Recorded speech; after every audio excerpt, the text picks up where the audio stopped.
Good afternoon from Chicago, where delegates are arriving for the second night of the 2024 Democratic National Convention. The theme tonight, a bold vision for America's future. Its messengers, former President Barack Obama and his wife, former First Lady Michelle Obama. A homecoming to the city that launched the former president's political career. His remarks delivered here inside the United Center, about 3.5 miles from where he delivered his 2008 victory speech in Grant Park. He's expected to help make the case for the Democratic presidential nominee, Vice President Kamala Harris, and her running mate, Governor Tim Walz.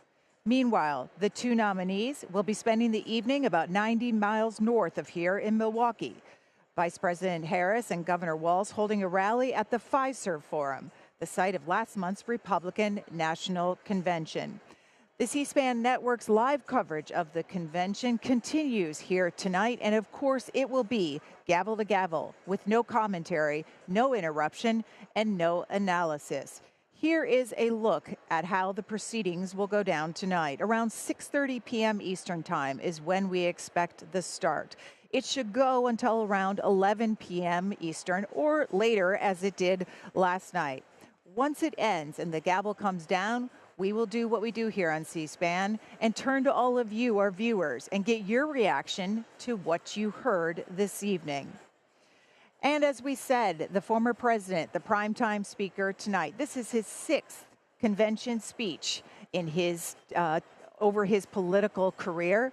The former First Lady Michelle Obama also getting a primetime slot, along with Illinois Governor J.B. Pritzker and Second Gentleman Doug Emhoff. And of course, this evening, before the proceedings get underway, we want to know what you want to hear during this convention week in Chicago, and who do you want to deliver that message? What do you want them to be talking about here? Democrats, join us this evening at 202-748-8920. Republicans, 202-748-8921. All others, dial in at 202-748-8922. And you can text us as well, include your first name, city, and state to 202-748-8903. While we wait for your calls to come in, let's go down to the convention floor with C-SPAN's Susan Swain. Thanks, Greta. On the second night of the convention, we are where all the action's going to be tonight, right by the podium and the center stage. And I want to introduce you to our first guest of the evening. Mika Solner is covering the convention for Punchbowl News. And Mika, you told me this is your very first convention ever. You are a professional political observer. So what are your observations of what this is all like? Yeah, so far there's a lot of energy and enthusiasm in the crowd. I think that was very hyped up and documented by many of the members that are here. It's very interesting always to see members of Congress outside of Washington as well. They're always a little bit more relaxed and chatty. So, taking it all in. And I think we'll see as the week goes on if the enthusiasm remains. But I think we're all really excited for Thursday, of course, when Vice President Harris officially accepts the nomination and what her vision is actually going to be for the country. So Nancy Pelosi said her reason for intervening in President Biden's re-election bid was her concern about the House of Representatives and the down ballot races and wanting to regain the majority. So since you're following the House and well acquainted with it, what's been the momentum for House seats since President Biden dropped out of re-election?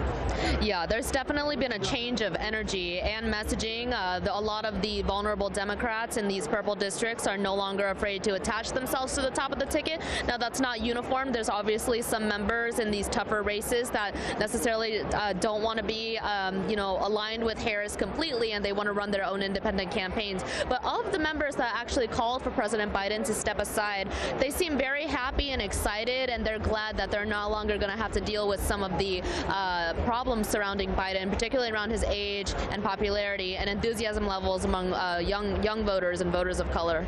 Making a change in money, donations? Absolutely. I think the Harris campaign has raised millions of dollars so far. It's record fundraising. Yesterday, the House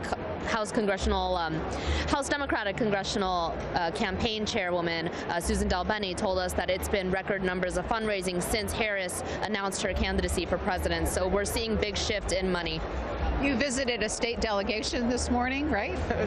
Which one, and what did you learn? Yes, I visited the Ohio delegation breakfast. It was Jim Clyburn actually spoke as a guest, but it was actually hosted by Representative Joyce Beatty, who also chaired the Congressional Black Caucus. So they're talking a lot about the enthusiasm there surrounding Vice President Harris's historic nomination as well, and that as well as how she may impact a key Senate race in Ohio with Sherrod Brown, who's actually not at the convention, but all of the, everything is connected there. Still rated a toss-up in Ohio.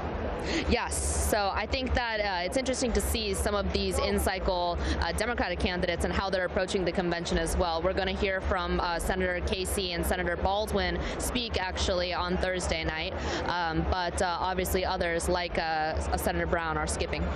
So tonight the headliners are the Obamas back in their hometown. Have they signaled about how involved they intend to be in the fall campaign? You know, I can't speak to how involved they will be, but I think them speaking on night 2 of the DNC is critical, and it speaks for itself. Especially, Obama coming back to Chicago at his home turf is going to be, I think, very electric, and I think that he's really going to speak to Harris, because we have to, keep reminding ourselves this is really about her and her campaign. So, as a reporter on your second night of your first campaign, besides the Obamas, what are you going to be looking for tonight? I'm going to be looking to see, what people actually envision for a Harris-Walz administration. I think that's the biggest thing in question. Is I know that people are talking about, her energy, the energy she brings, the shift she brings, but now it's really time for her to lay out her vision, but also what the people around her really want to see from this administration. Is there anything new? What kind of policies are they going to bring? Thanks for talking to us, and good luck on the rest of your convention week. Yes, thanks so much. From the convention floor, our live coverage here on C-SPAN of the Democratic National Convention. We're here at the United Center, and as you heard, the Obamas are the headliners tonight. Here is a headline from Reuters saying that the former president tonight, after he gives the remarks, will also be campaigning for the Harris-Walz ticket. That from Reuters.com. You can read more there.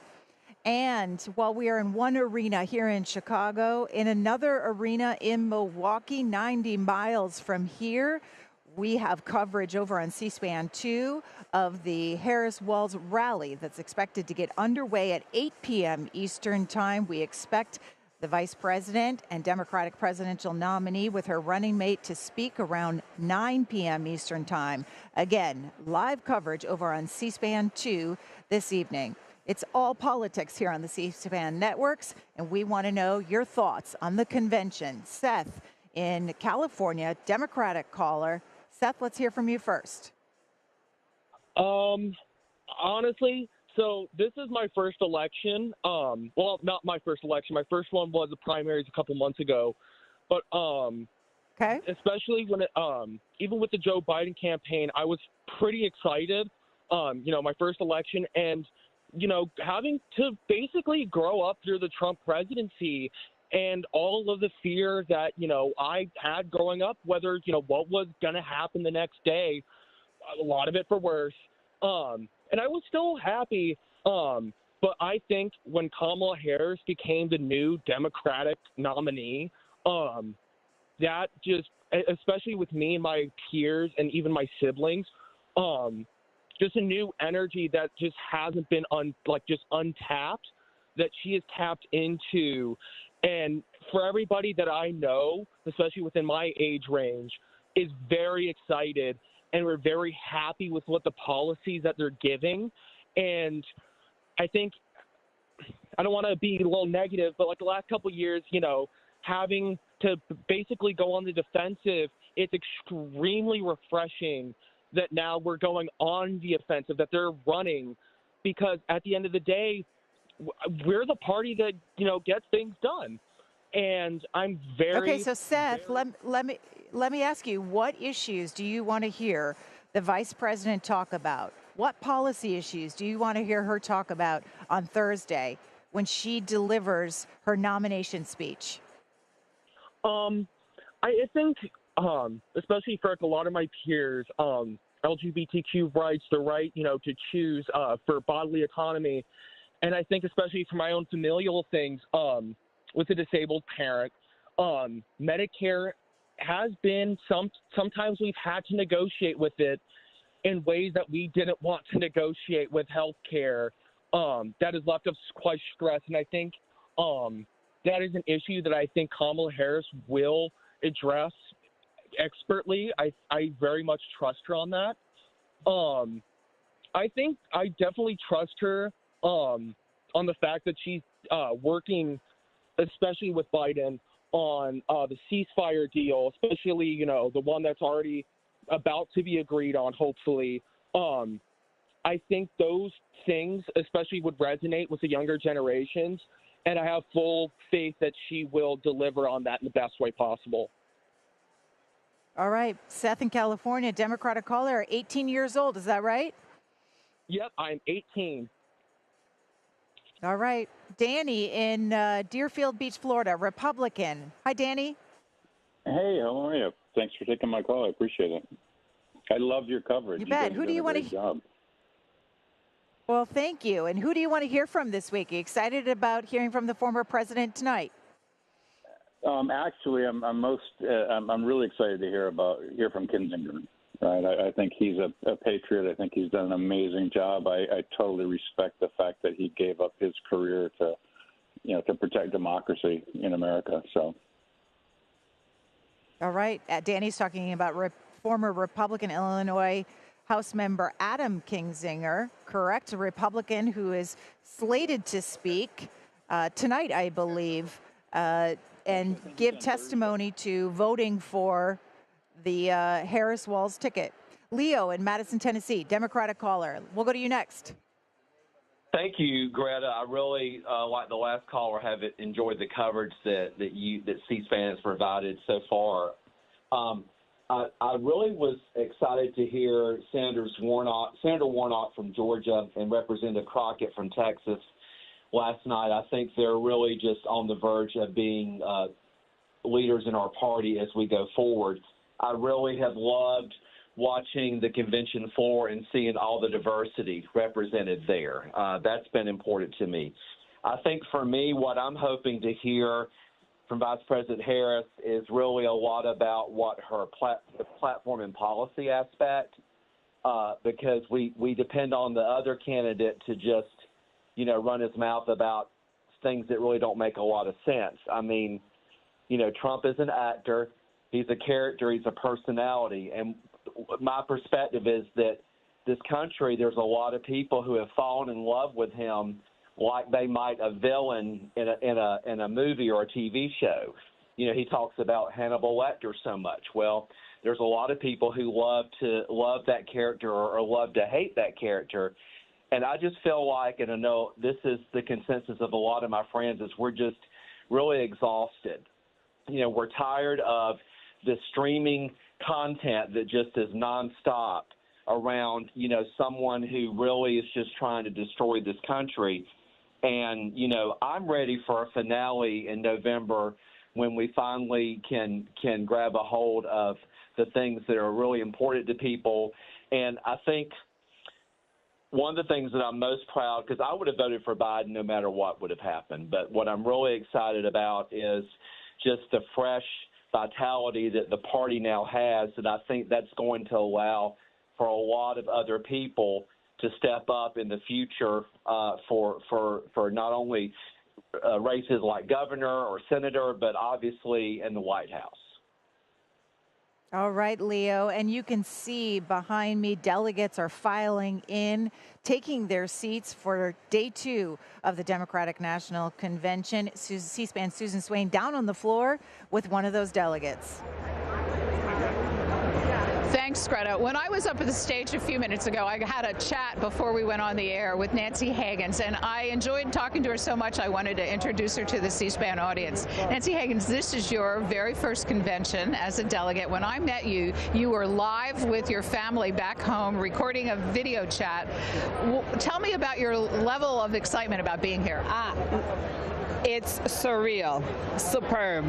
Like you saw, the first thing I did, I got on with my mother, who's in her 80s, and she's super excited, not only because of her candidate Kamala Harris, but she's also excited, me being an English learner and an immigrant and a nurse, to have this opportunity to be on the floor, to be a delegate, and to be the one to cast that vote and say, yes, Kamala Harris and Tim Wise is what we need. So this is more I could ever imagine.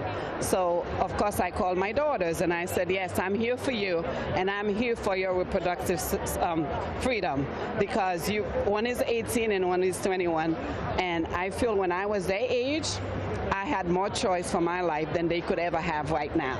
So I am super, super excited, as you could see, to be here, to be a first-time delegate, and to be on this floor, to witness this magical moment, to witness what we are about to do with our country, to move forward.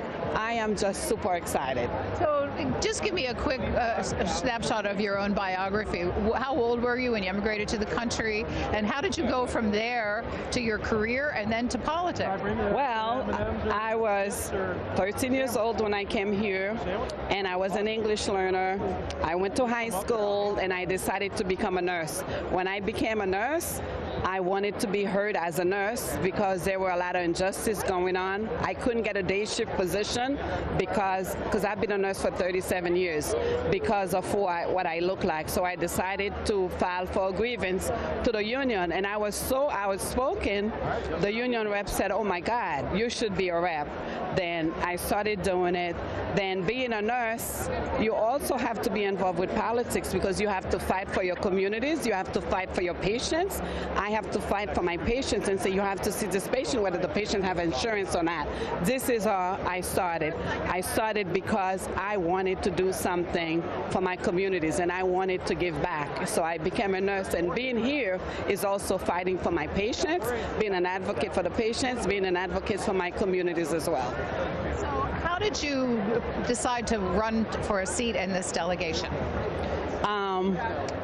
I am also the president of NNU as well, and when I was asked if I wanted to represent New York State as a delegate, and I was more than happy to comply. What's it been like so far? It's been amazing. It's been a great experience, and it's been exciting to see all of us here together, especially my siblings, my Labor siblings, because we are so excited. We're looking forward. We're looking to advance our profession, the middle class, and most of all, my patients. I'm looking to continue to advocate for my patients. So it's been super, super, super exciting. So your mom is watching at home? My mom is watching. Hi, Mom, and she's super proud. And where is home for your mom? Staten Island. Well, we'll say hello to your mom, too, and thank you very much for talking to us tonight. Thank you.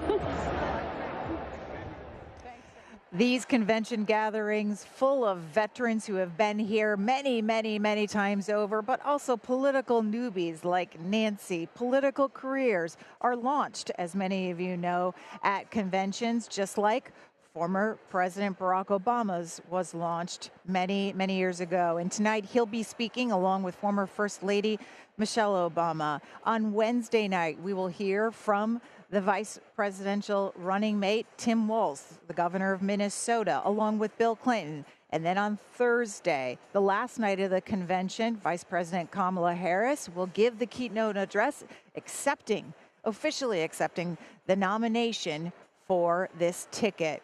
After the convention, there, of course, will be more rallies, more campaign stops for both sides, for both parties, and then there will be that September 10th debate. Today here in Chicago, Jen O'Malley-Dillon, who is the campaign manager for the Harris-Walz ticket, had this to say about debates. You said the word debate. Will there be more than one? Well, listen, let's talk about that, Mo. So first of all, to be clear, Vice President Harris committed to a debate on the 10th. We are excited to be there. And we are excited to do more if Donald Trump shows up on the 10th and participates in that debate. And look, I mean, you guys saw we were locked in before, and then there was lots of hedging on their side. There was never hedging on our side. So the vice president is excited to stand on that stage to be able to show the clear contrast and choice for the American people. And any opportunity we have that, we will take and we will do. And we're excited about that debate and hope there will be more if Donald Trump decides to participate. You heard it there on the C-SPAN networks. It sounds like there will be more than one debate. The next one coming up September 10th. It'll be the first between the Republican nominee, former President Donald Trump, and the new Democratic nominee, Vice President Kamala Harris. We have a little over 30 minutes before the gavel comes down here in Chicago on day 2 of the Democratic National Convention. And we, of course, are opening up our phone lines to talk to all of you about what you are expecting this week from the Democrats. Marie in Moorhead, Minnesota, a Republican. Hi, Marie. Hi. How are you today? I'm doing well. And what are you looking forward to as a Republican, or do you plan to watch this at all as a Republican? Yeah, we have been watching it. We watched both the Republican one, and now we're watching the Democrat one. And I just wanted to say I'm not sure necessarily that I'm looking forward to anything. I just kind of wanted to state how I've felt about what has gone on so far. And I just kind of find it sad and disturbing that abortion seems to be one of the top priorities for Democrats. And it's not that I don't understand, that there are certain circumstances in this world, that would require certain things to be done that are not easy to do. But I feel like abortion is supposed to be something that is rare and not exciting. And it seems that they are making it something that's exciting. And it's really kind of disturbing because there are certain things that need to be done. And I get that. When it comes to things like rape, I get it. Rape is not a good thing. It is very bad. And the person doing that should get in trouble. But the fact of the matter is, whether you're raped or have an unplanned pregnancy that was because you were not using protection, there are things that can be done other than having an abortion when the baby has arms, legs, a face, and all of that. I mean, there is the morning after pill. And so if somebody has something where they know that they could have gotten pregnant, I believe that there are other options, and abortion should not, in my opinion anyway, should not be celebrated as something that is a good thing. And so I guess that's one thing. Marie there in Minnesota. Understood. We'll go to Paula, who's in Olympia, Washington, independent. Hello. Hi, Paula. Hello. Hi. Paula, have you been watching the convention the first day yesterday? No, I just started watching it today. Okay. And what topics do you want these Democrats to address this week? What is important to you? The border and the fentanyl crisis. I, as a mother, had the most traumatizing thing happen. I had to pump my daughter's chest until the medics got her from OD on fentanyl. And I want the borders closed. I want to know what they're going to do and how they're going to do it. Paula in Olympia, Washington, immigration, border security, her top issue in campaign 2024. Our cameras are here at the United Center. We're in the hallways where the crowds are making their way into the arena stadium as well. Our cameras are in the arena on the floor as well, bringing you coverage from all different angles. The delegates are arriving, and they will go to their designated seats on the floor, and then the stadium around the floor will be filled up as well with supporters, donors, lawmakers, and other guests. There are over 12,000 volunteers here in Chicago for this week, and thousands, tens of thousands of law enforcement as well. Tim in Chicago, Democratic caller. Tim, are you going to make your way down to the United Center? Oh, hi. How are you today? Loving the coverage. No, won't be able to quite make it, but I'm loving the coverage, so I'll keep watching it here at home. All right, we'll take that. Great, but just for the last caller who really didn't understand, it's not that people are jumping up and down for the abortion and all of that. What they're saying, people are just saying they don't want anyone to tell them. Abortion is going to be a hard decision for all of these women. If anyone ever does do it, it will always remain a hard subject to do. But what they don't want is a bunch of people telling them what to do.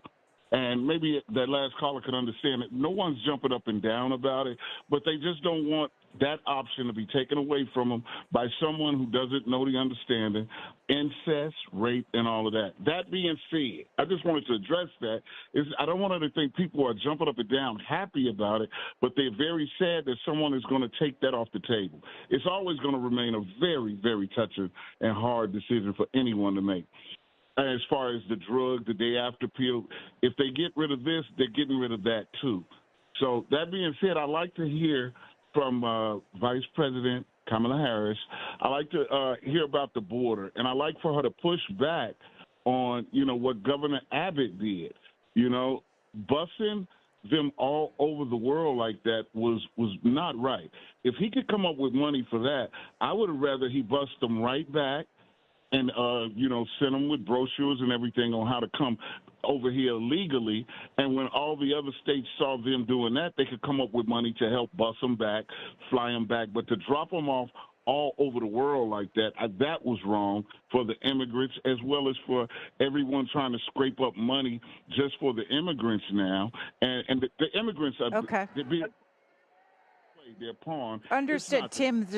Tim in Chicago here, Democratic caller. He wants the vice president, when she officially accepts the nomination in her remarks on Thursday, to talk about immigration. Polls have shown recently that the vice president has made this competitive, and in some battleground states, edging out the former president, still within the margin of error. Where she is vulnerable, take a look at this ABC News headline on their poll that they did with the Washington Post. Harris leads Trump overall, but not on handling the economy. And when you drill down into those numbers, you can see that the former president, when they asked those that participated in the poll, who do you trust more on the issue of the economy and inflation? The former president has a 9-point advantage. Take a look down at that poll. On immigration, the former president, a 10-point advantage.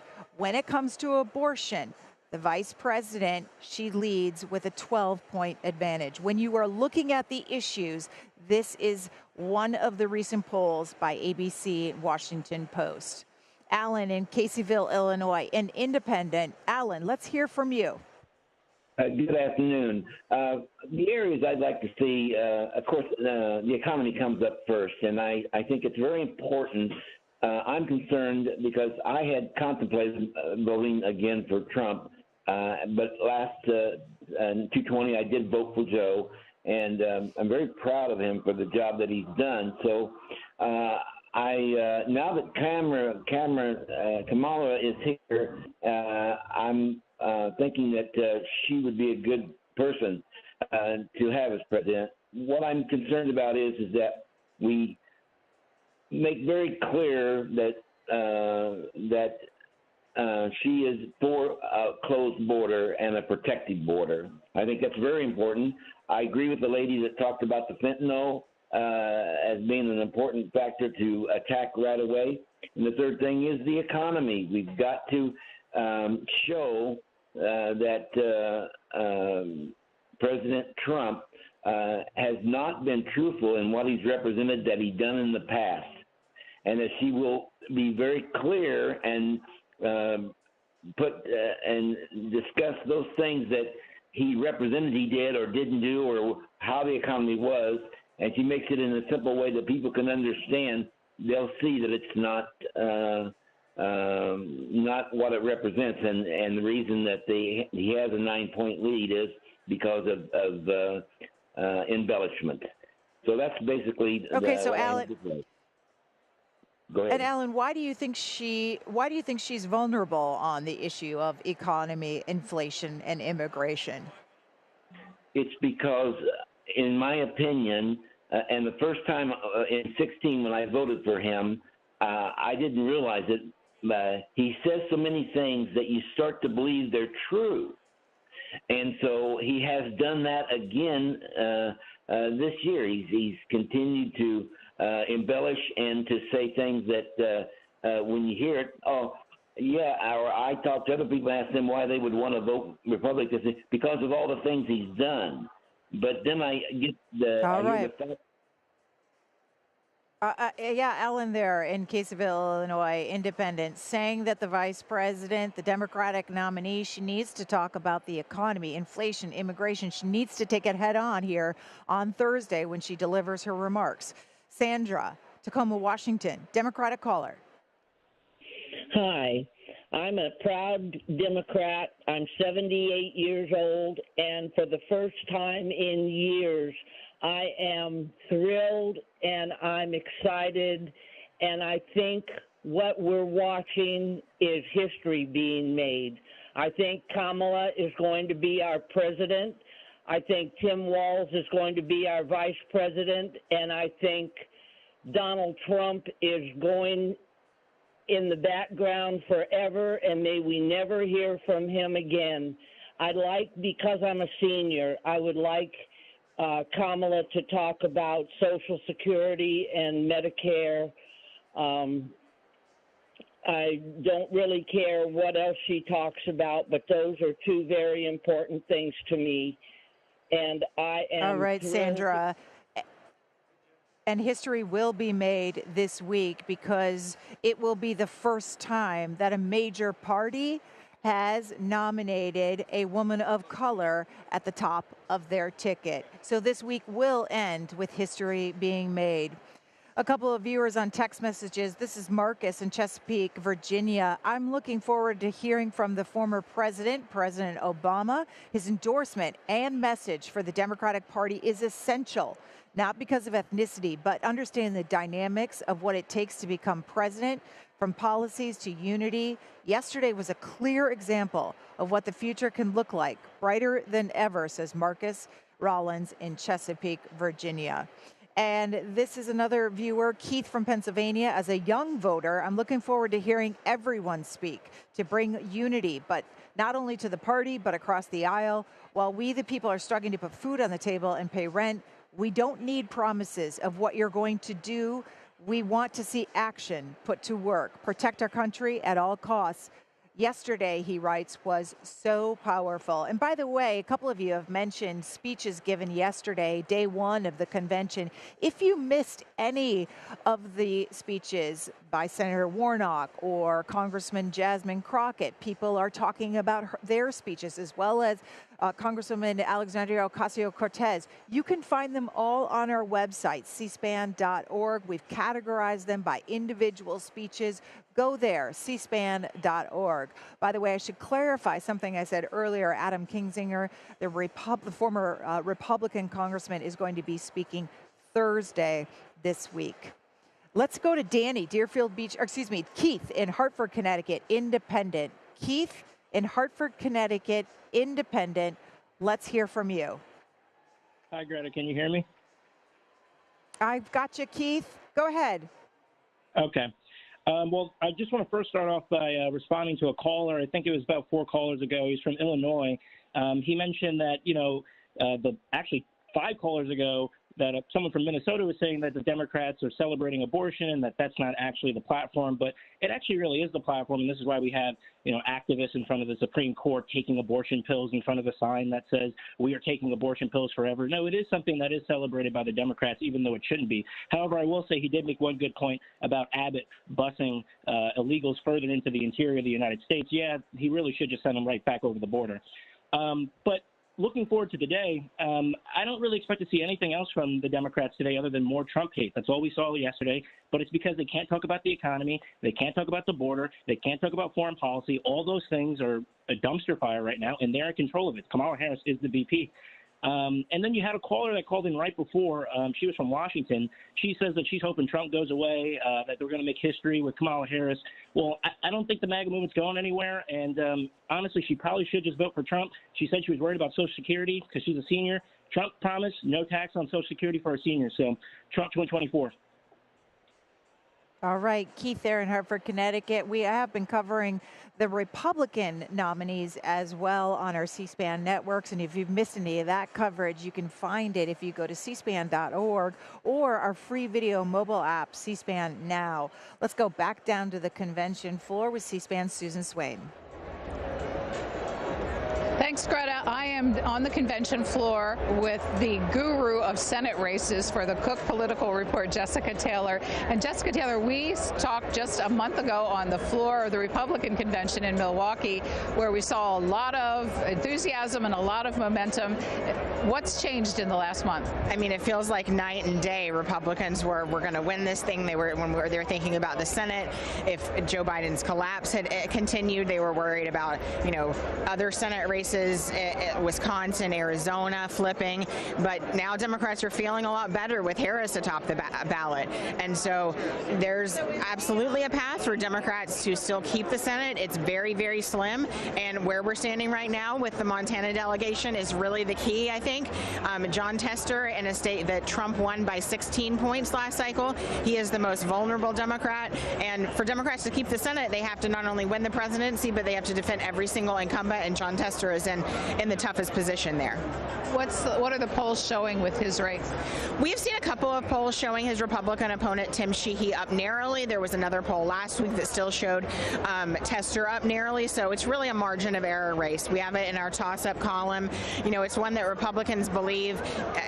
We see really this is the heaviest spending per point that overall that we see in that race, and so Republicans think that this is one that could break their way, but Democrats remain confident in Tester's ability to outrun the top of the ticket. But that's in this era of a decrease in split ticket voting, that's just really, really hard to do. But Tester's won in 2006 and 2012 and 2018, but those all were more favorable environments. So, we are seeing, I've seen one poll where it's pretty close to that 20 margin, and a Tester for Harris, she was down by 15. She probably needs to keep it somewhere in there, not much more than 16 if Tester is going to outrun it by double digits. Senator Tester is one of 3 Democratic senators who are skipping the convention. Who are the other 2? We have Sherrod Brown of Ohio, another heavy Trump state by 8 points, and then Jackie Rosen of Nevada, who isn't doing better, but she's staying in Nevada there. So those are the 3 really key critical states that, if you're in a state like Montana or Ohio, you may not want to be associated with the National Democratic Party. That's not really a progress. That's not really going to help you necessarily in your race as you try to win over. They've got to win over Trump voters. We've learned today that 3 people who are 2 for re-elect and 1 new candidate have gotten prime speaking spots at the convention. Pennsylvania Senator Bob Casey, Tammy Baldwin, Wisconsin, and Angela Alsobrook, who is looking for the open seat in Maryland. Can you talk about why these people are getting prime spots and how their races are doing? Yeah, so this is really, Alsobrooks is the one I'm really watching tonight. So she's not as well known as Casey or Baldwin. Casey's been there since 2006. He is leading in his race. Really, Casey and Baldwin are in pretty good positions. They're going to be very close races, but we have both of those in our lean Democrat column. They're leading by, mid to high single digits in polling that we've seen. But also Brooks there, she is running in an open seat, and it's really one that wasn't on our radar until Republicans successfully got former Republican Governor Larry Hogan to run there. But sort of as I mentioned about how Tester has to outrun the top of the ticket, Hogan has to as well. Maryland is a state that Joe Biden won 4 years ago by 33 points, so an even bigger margin. But Hogan has shown an ability to win those types of crossover voters, but one reason why we've kept it in our likely Democrat column is that voters ultimately view races for governor and races for Senate very differently. Hogan faces a much more difficult task in a more nationalized environment, so he is having to run against his party. He's running out, stressing his independence. But I think what you're going to see also Brooks talking about here is she needs to nationalize this race, and she needs money to do that. And so really primetime exposure like this can expose them to donors. Democrats rely on a lot of small dollar donors, so that's going to be really key. So I think that's important for also Brooks, but also for Casey and Baldwin to keep getting that money, because one thing there, Baldwin and Casey are also running against self-funding Republicans, so they really need that money coming in. Jessica Taylor, we always appreciate your detailed knowledge of Senate races. Thanks for talking to C-SPAN once again. Always happy to be on here. Thanks. A good tee up to the week as we look forward to hearing from some Senate incumbents, some Senate candidates here in Chicago. In Milwaukee, when Republicans had their convention a month ago, they also featured Senate candidates at their convention. And if you missed any of that, or you missed any speeches this week, again, go to our website, cspan.org. Couple of text messages from our viewers. This is Rob, and a Democrat from New York City. I would like the VP to discuss specifics on her housing plan. I'm a recent retired teacher, and housing costs take up the majority of my pension, she writes in today. And then another text message from Kai, moderate-leaning left here. There's a lot of talk about what Kamala and Walz are planning to do to help American families, i.e. the child tax credit. However, there's little talk about what the current campaign or past campaigns will do to help single-income taxpayers. We often see less tax credits and pay the most taxes out of all taxpayers. And we are also struggling to pay high rent, high groceries, credit card, and student loan debt, the economy and the inflation. Kai talking about that in the text message, and that those issues dominating this campaign as they typically do in a presidential election cycle. Amanda in Magnolia, Delaware, a Democratic caller. Amanda, it's your turn. Hi, can you hear me? We can. Hi, my name's Amanda. I'm a college student. I go to school in California. This is my second election. I had the honor of being able to vote during the Biden-Harris administration. It's been really nice as a young person to see the work of this administration, especially when it comes to climate action. So thinking about the Inflation Reduction Act, as well as the American Climate Corps. I really would love to see what the Harris-Walz administration would like to be doing when it comes to climate action. As you know, there's a lot of greenhouse gases emissions, and knowing that time is ticking, especially before 2030, when a lot of people are wanting to see a lot of net zero carbon emissions, it would be nice to see what type of agendas, initiatives that the Harris-Walz administration would like to be doing, especially as a young person that wants to see the earth grow, and as well as be able to think about the next generation of people that are going to tend to the land and take care of our communities. Amanda, so where do you get your political news? As a Gen Z person, mainly on social media. So looking at a lot of activists, as well as looking at a lot of different news sites, looking at blogs, newsletters, podcasts, YouTube videos, a range of different media. So do you feel that the Harris-Walz campaign is reaching you where you are at on these social media sites? Are you getting bombarded with digital ads, or do you follow their campaigns on these social sites that you go to? Are you hearing from them? Oh, yeah. I think the Harris campaign has been doing really well when it comes to being on TikTok as well, too. As someone that's chronically online, I really feel like they've been doing a really good job of reaching to my generation, being able to take on influencers like Megan Thee Stallion, being able to talk about a brat summer using lingo. It's very demure, very mindful of them, so I really do appreciate it. And so, yeah, I think as long as they keep trying to be able to reach us where we're at and not just go through the traditional routes such as news outlets, I think you'll do a good job of being able to see the Generation Z's issues, as well as what they really want on the table, especially with this election where a lot of us are now able to vote. All right. Amanda there in Delaware, living in California, going to college there, Democratic caller. In other political news, want to share this headline with you. This is from FoxNews.com. Robert Kennedy Jr.'s running mate suggests that the ticket may drop out and join forces with the Trump-Vance ticket to stop Harris and Walz. That's a headline on FoxNews.com. She made those comments in a podcast interview. Again, you can find that online at FoxNews.com. Don in Middleton, Pennsylvania, Democratic caller. Don? Yes, thanks, Greta. I appreciate C-SPAN's coverage. I'd like to just say that when the media says, like, nationwide, like Trump has 49% and Kamala has 47% or something like that, it'd be much better if they talked about the electoral votes. Rather than, the national. When they do it statewide, it makes sense. Statewide in Pennsylvania, for example, Kamala's 48 and Trump's 46. That's understandable. But I think when we go nationwide, and the media wants to do those kind of stats, they ought to make it electoral college. Because so many times Democrats have won the popular vote, but then didn't in the electoral college.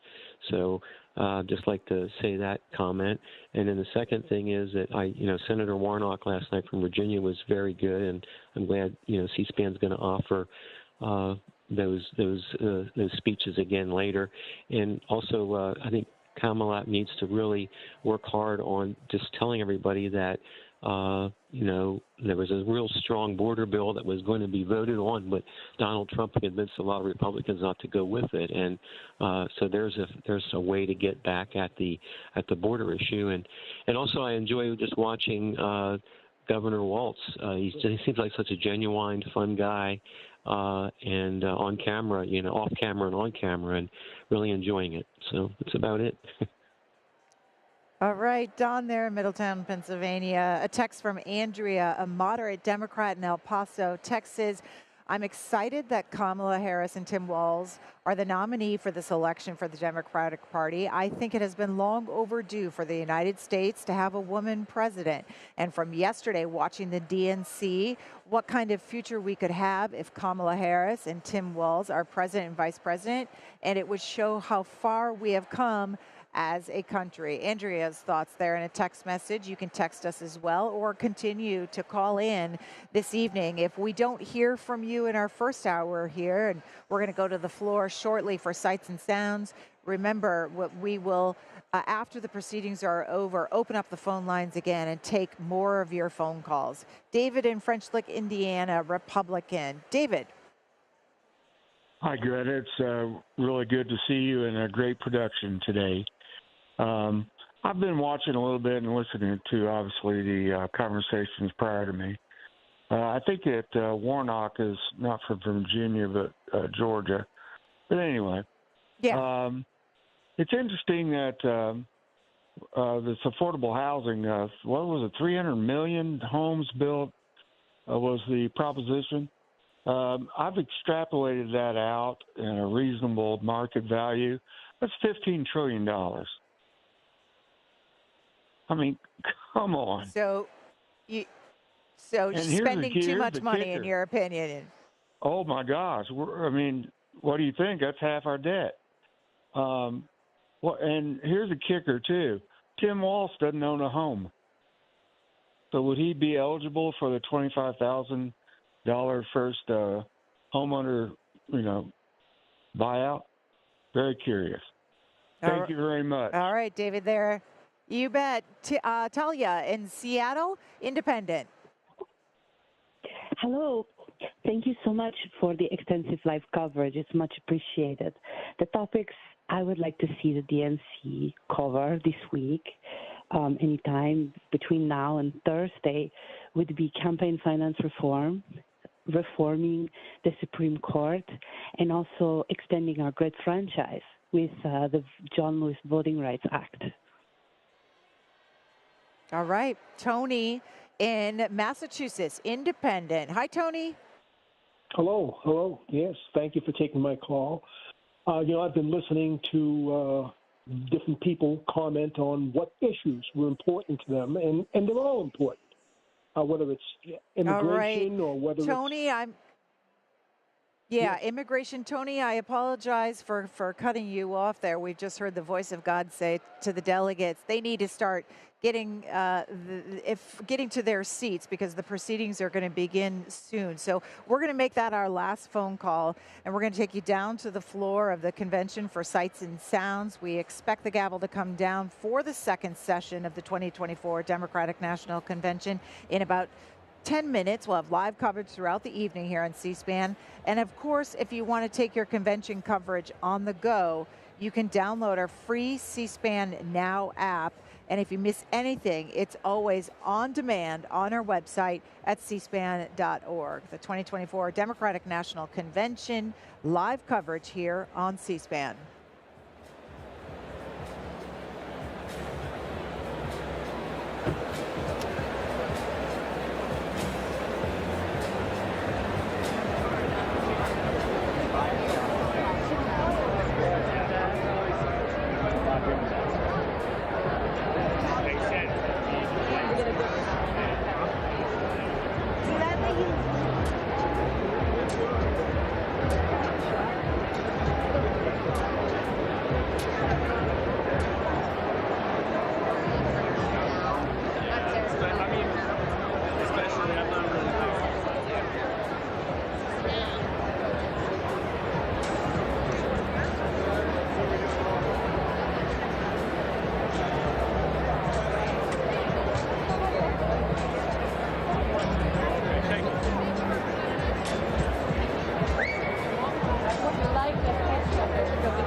Delegates and guests, please take your seats.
Delegates and guests, please take your seats.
Well, why wouldn't you want a picture of that? You need to be down there. What are you? Oh, no.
Please welcome Democratic National Committee Chair Jamie Harrison and Democratic National Convention Co-Chair Mayor Mitch Landrieu. Welcome back, Democrats! To chair today's session, I'm proud to pass the gavel to Co-Chair Mayor Mitch Landrieu.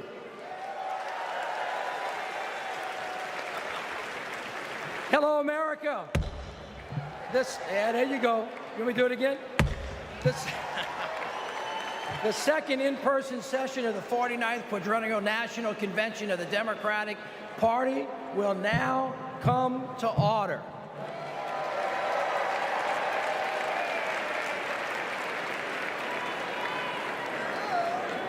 For this evening's invocation, offered by Rabbi Sharon Browse and Imam Dr. Talib Sharif.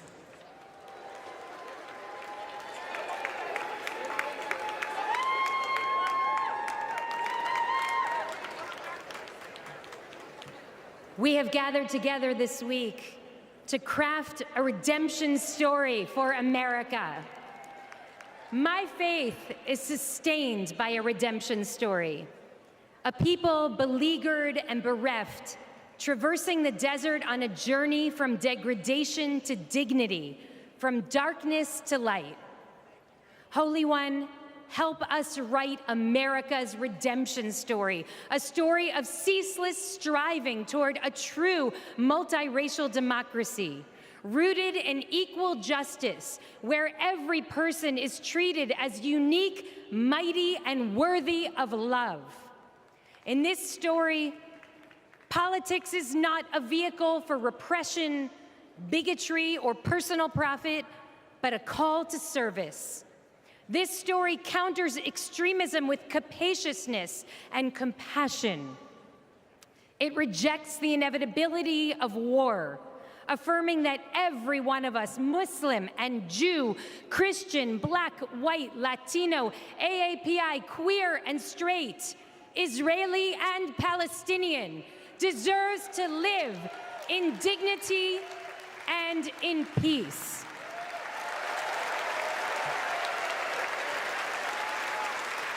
Some say that this story is impossible, but we know that the God of redemption specializes in the impossible, and so must we. May we be guided by hope, joy, and a fierce moral imagination. Amen.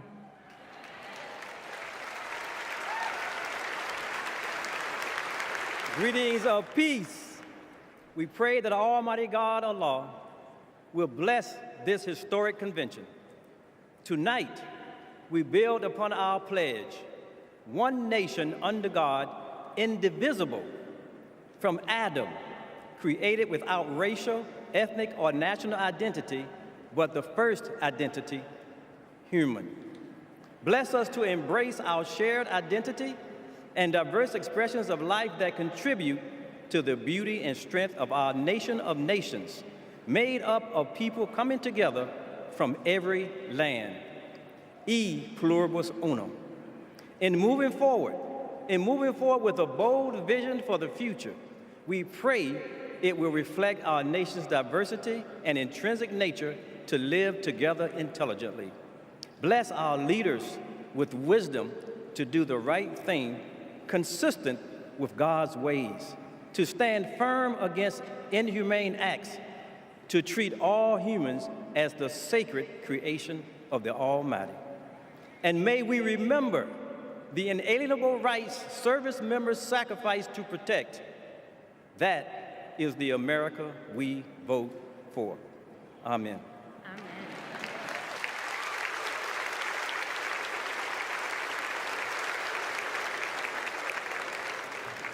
Please welcome Joshua Davis from Virginia to lead us in the Pledge of Allegiance.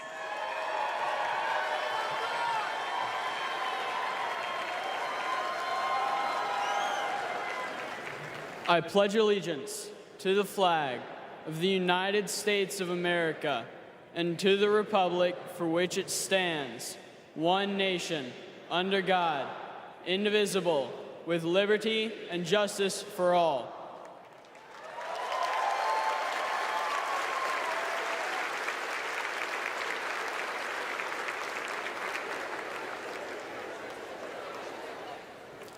Please welcome Aristotle Garcia Byrne to sing our national anthem.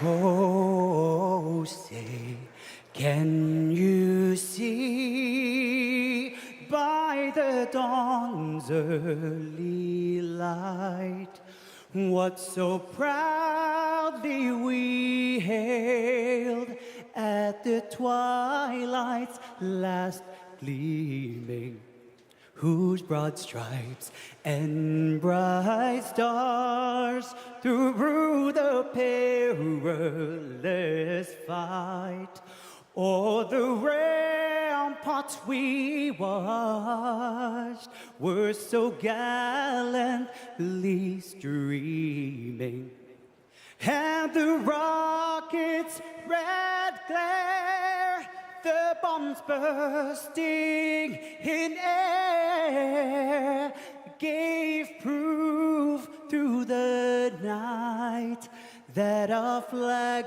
was still there. Oh, say does that star-spangled banner yet wave o'er the land of the free and the home of the brave.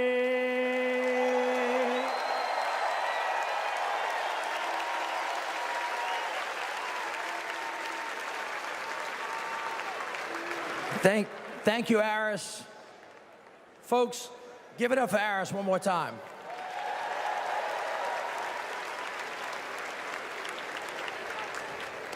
I'd like you to pause with me for a minute.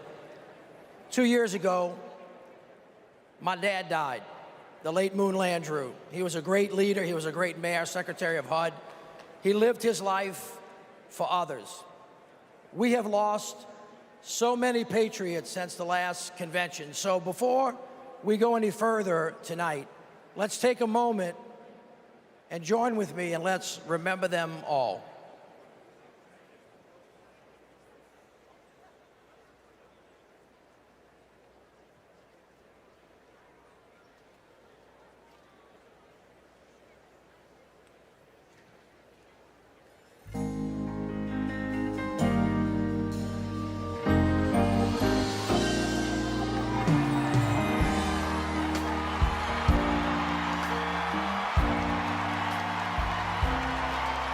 I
Please welcome the chair of the Carter Center and grandson of President Jimmy Carter, Jason Carter.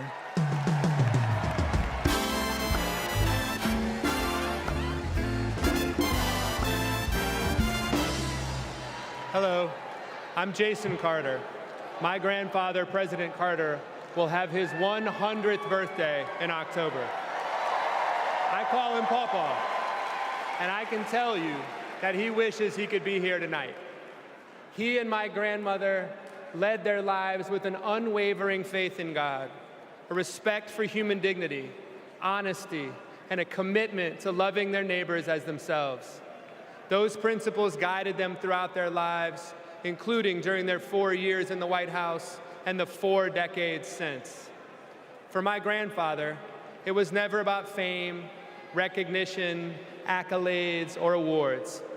His legacy is measured by the lives he has touched and the good he has done. Kamala Harris carries my grandfather's legacy. She knows what is right, and she fights for it. She understands that leadership is about service, not selfishness, that you can show strength and demonstrate decency, and that you can get a whole lot more done with a smile than with a scowl. Pawpaw's holding on. He's hopeful.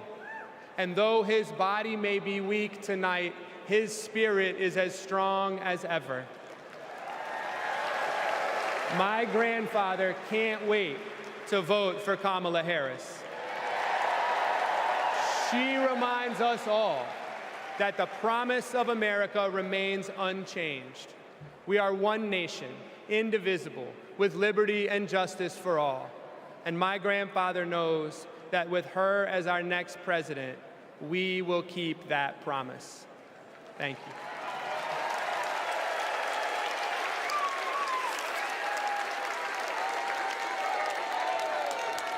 Please welcome delegate from New York and grandson of President John F. Kennedy, Jack Schlossberg.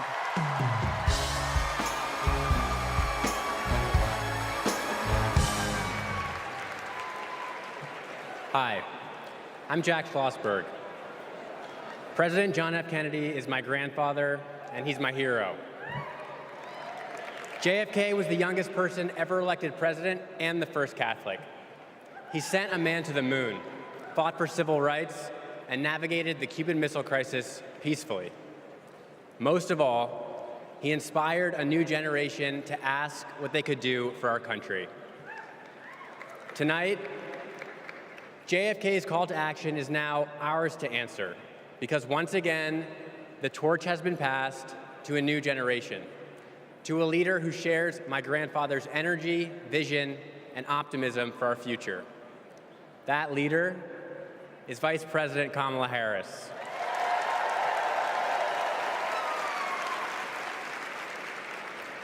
Like President Kennedy, Vice President Harris has dedicated her life to public service. She believes in America, like my grandfather did, that we do things not because they're easy, but because they are hard. As president, she will fight for working families. She will expand investments in clean energy so that my generation will have clean air and good jobs. She will defend our freedoms, the freedom for women anywhere in America to make their own healthcare choices, the freedom to be safe from gun violence, the freedom to vote easily and without fear. The choice is ours to make, and history is watching to see what we will do. Now, let's elect Kamala Harris the next President of the United States. Thank you.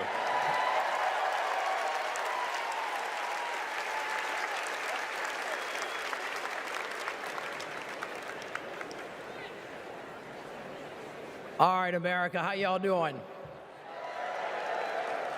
We about to have a fired up, ready to go, yes we can night. Y'all ready? Well, as you can see, the torch has been passed to a new generation. So let's start off the night by talking about what's at the heart of the Harris-Walz agenda. Defending our freedoms, advancing opportunity, protecting our democracy. But the other guys, Donald Trump, J.D. Vance, They want to rip away our rights, crush the middle class, and destroy our democracy.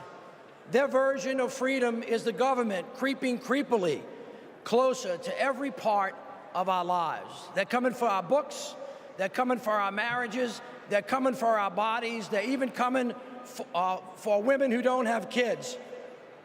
But this just isn't about what we stand against. It's about what we stand for. Kamala Harris and Tim Walz have a bold vision for America's future, where every American has a fair shot at the American dream. Kamala Harris and Tim Walz will build a future that belongs to all of us, because we are one nation, not two. Indivisible, with liberty and justice for all, not some. We are part of one nation, pledging allegiance to one flag, and that is the flag of the United States of America. Hear this. America is great because of who we are, and more importantly, who we strive to be. My friends, our best days are ahead if we stick together. My friends, say it with me. Let them hear it to the rooftops. We are not going back. So now please help me welcome.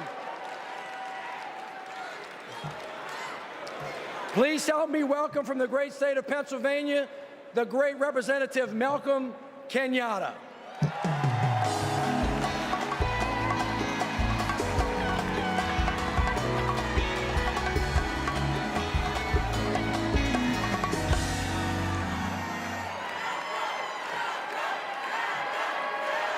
My fellow Americans, my name is Malcolm Kenyatta, a proud son of Pennsylvania.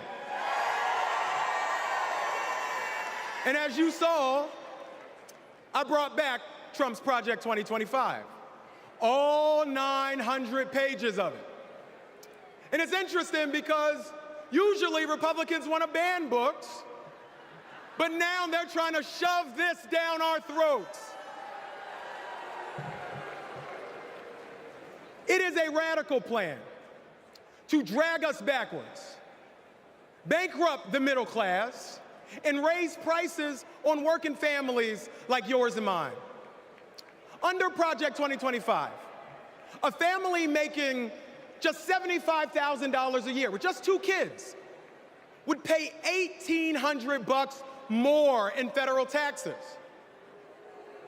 No, but there's more. Because on page 465, Project 2025 would stop Medicare from negotiating to lower the price of prescription drugs and capping out-of-pocket costs. And on page 587, Project 2025 would cut overtime pay for hard-working Americans. But my friend, these bad ideas aren't new.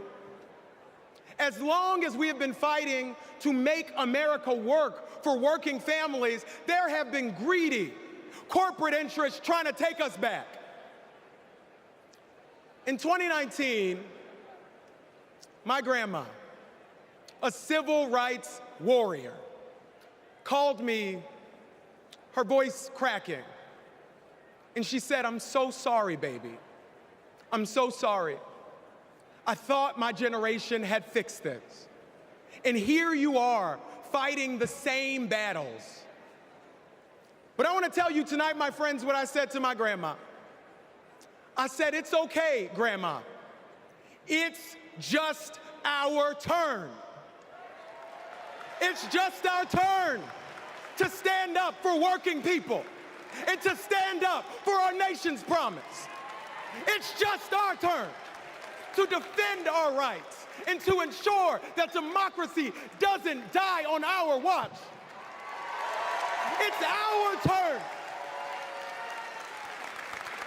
to make history, my friends, by electing Kamala Harris as the next President of the United States of America.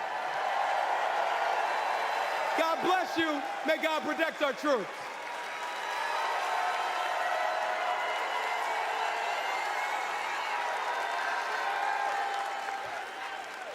Don't know why, but I feel like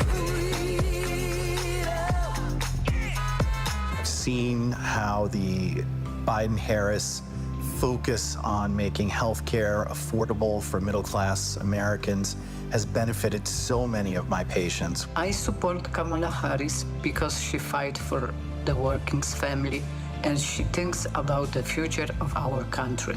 Trump tried to take our country backward.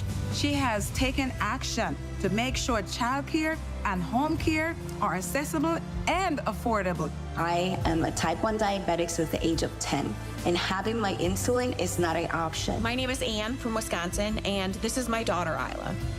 Isla qualifies for a type of Medicaid based on a level of care for children with disabilities. Donald Trump attempted to cut Medicaid every single year he was in office. Kamala Harris is the only candidate on the ticket this year that will actually continue to fight to get caps on insulin, and we need her in office. I am all in for Harris 2024.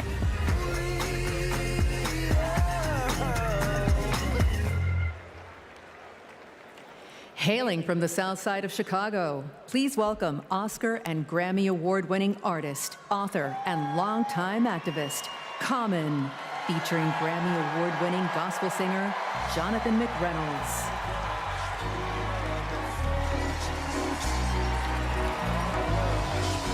I thank God for this moment in time where Kamala Harris will change the world for the better with love, hope, and grace. We fortunate.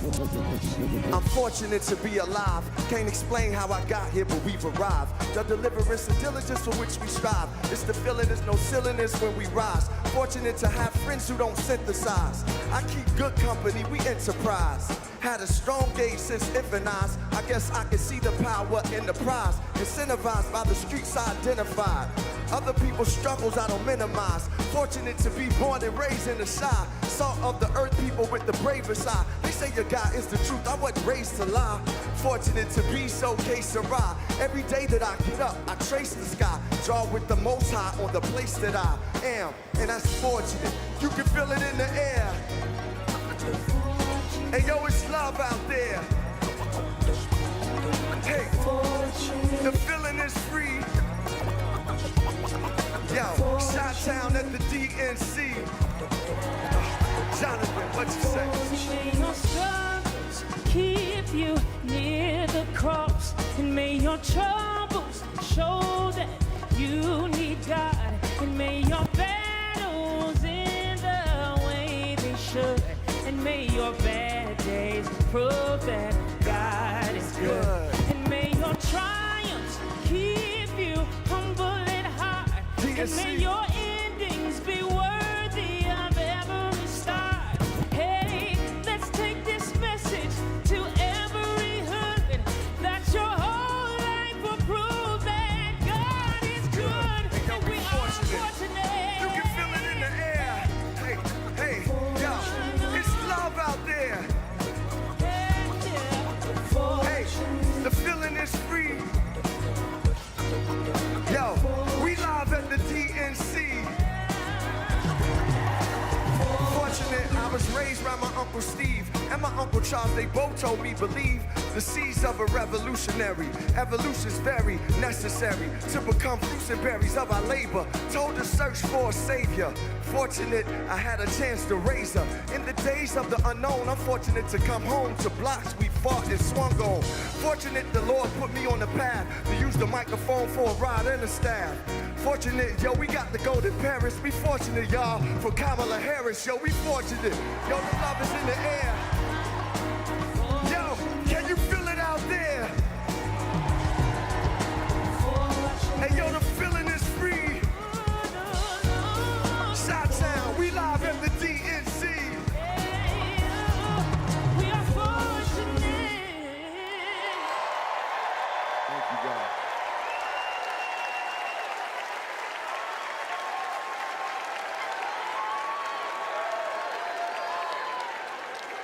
Don't know why, but I feel like My name is Chuck. I voted for Trump in 2016. My name is Tom. I'm from Michigan, and I'm a former Trump voter. I'm Joanna. I live in Florida. I'm a former Trump voter. I just cannot vote for the man, and it can go from just being dishonest, from a criminal and an insurrectionist. He has no respect for Americans. He has no respect for the Constitution. I believe if Trump gets a second term, he's not leaving, he's staying. He broke the law. He doesn't believe they apply to him. The President of the United States exists to serve the people of the United States. In 2024, I'm voting for Kamala Harris.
Please welcome Kyle Sweetser from Alabama.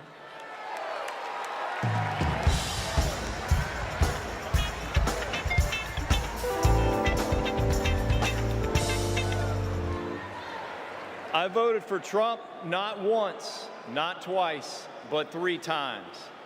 You see, I work in construction. I work with my hands. He told us he'd look out for blue-collar workers.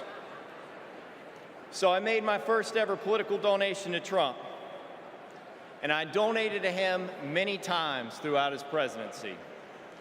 But then I started to see Trump's tariff policy in action. Costs for construction workers like me were starting to soar. I realized Trump wasn't for me. He was for lining his own pockets. Now I'm not left-wing, period. But I believe our leaders should bring out the best in us, not the worst. That's why I'm voting for Kamala Harris. She's tough. She's going to tackle inflation. Trump will make it worse. I'm voting for Kamala Harris because she'll make us proud to be American again.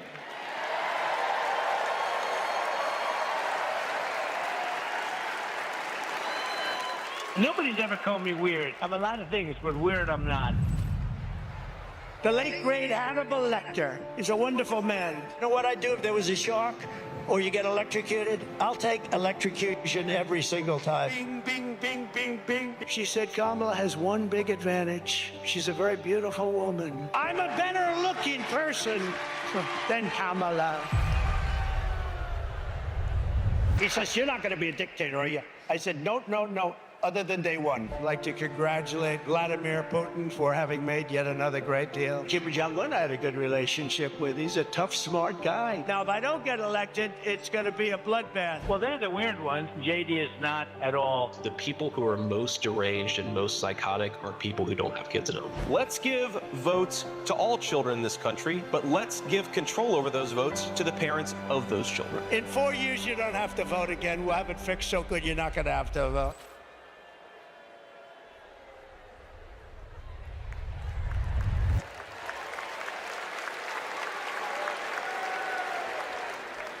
Please welcome Stephanie Grisham.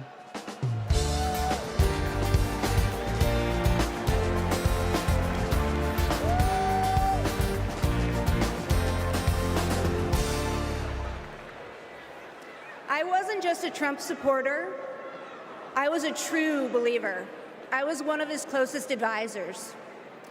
The Trump family became my family. I spent Easter, Thanksgiving, Christmas, and New Year's all at Mar-a-Lago. I saw him when the cameras were off. Behind closed doors, Trump mocks his supporters. He calls them basement dwellers. On a hospital visit one time when people were dying in the ICU, he was mad that the cameras were not watching him. He has no empathy, no morals, and no fidelity to the truth. He used to tell me, it doesn't matter what you say, Stephanie. Say it enough and people will believe you.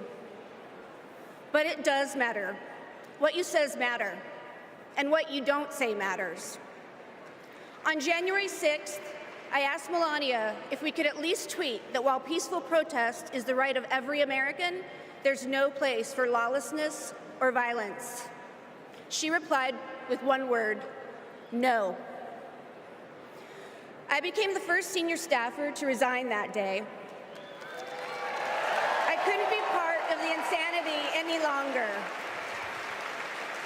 When I was press secretary, I got skewered for never holding a White House briefing. It's because, unlike my boss, I never wanted to stand at that podium and lie. Now here I am, behind a podium, advocating for a Democrat. And that's because I love my country more than my party. Kamala Harris tells the truth. She respects the American people, and she has my vote. Thank you.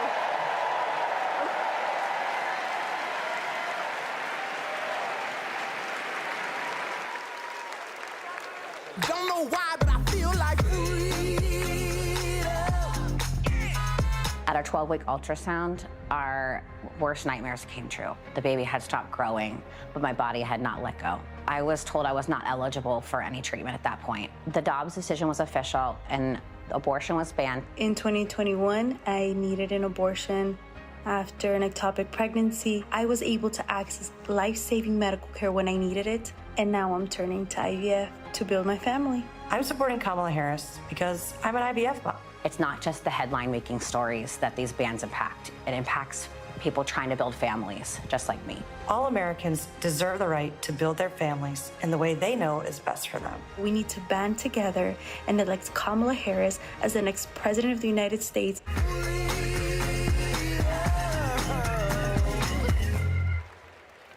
Please welcome Nabella Noor.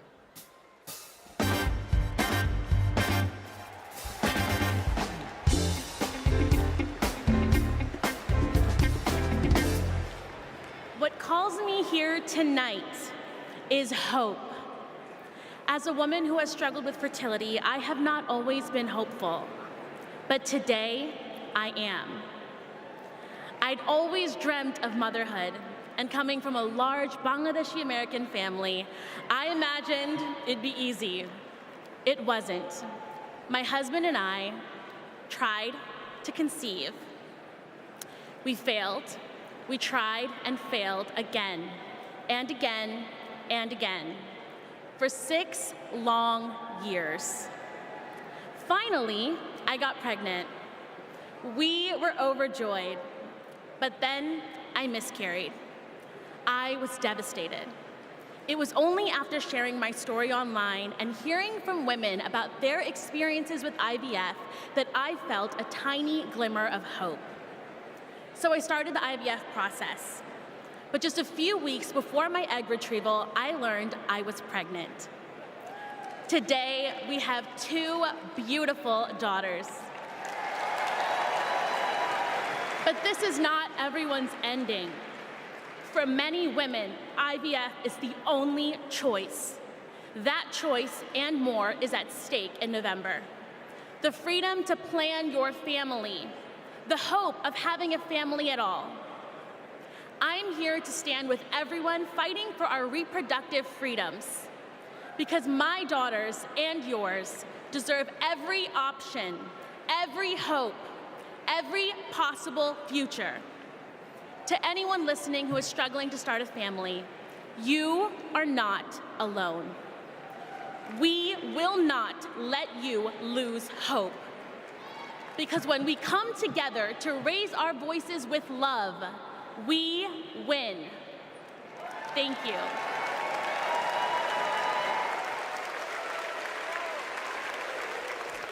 Please welcome Michigan Senator Gary Peters.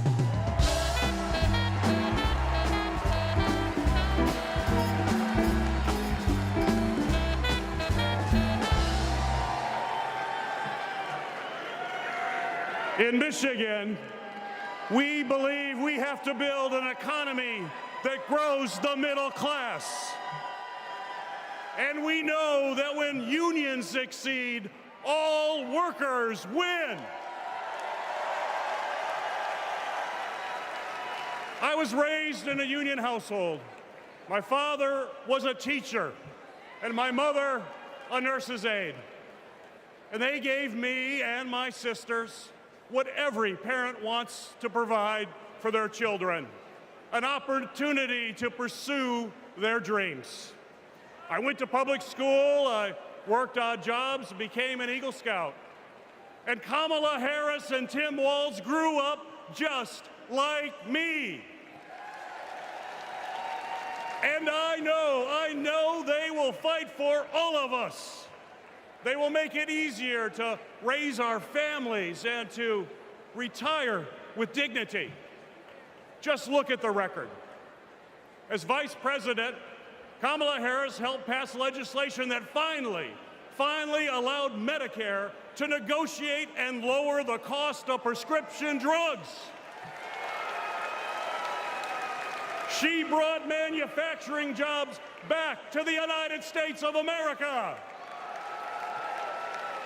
And as governor, Tim Walz signed the largest infrastructure investment in Minnesota history.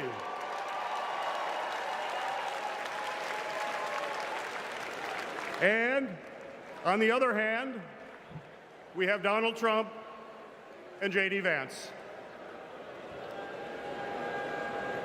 And let's be clear, if they win, working people like my friends here from the Teamsters will pay the price.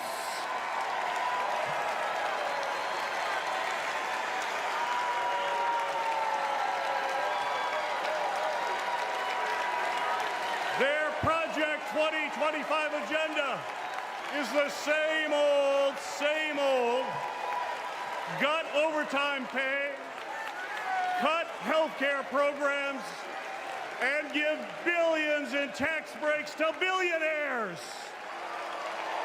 We cannot let that happen, and we will not let that happen.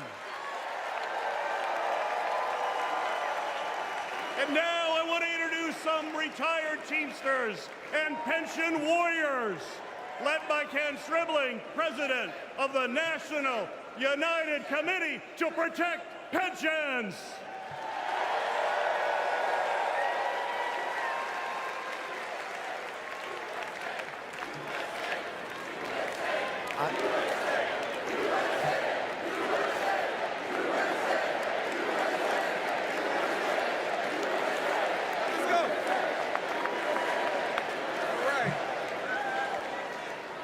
I am Kenneth Stribling, a proud retired Teamster from Local 200 in Milwaukee, Wisconsin. I hope you don't mind, but I brought some friends. Pension warriors from the NUCPP. I found out in 2025 my monthly pension benefit was going to be reduced in half. Not long after that, my wife Beverly was diagnosed with terminal cancer. I didn't know how we were going to make it.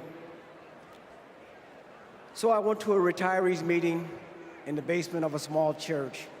At that moment, I knew we were not going to go down without a fight.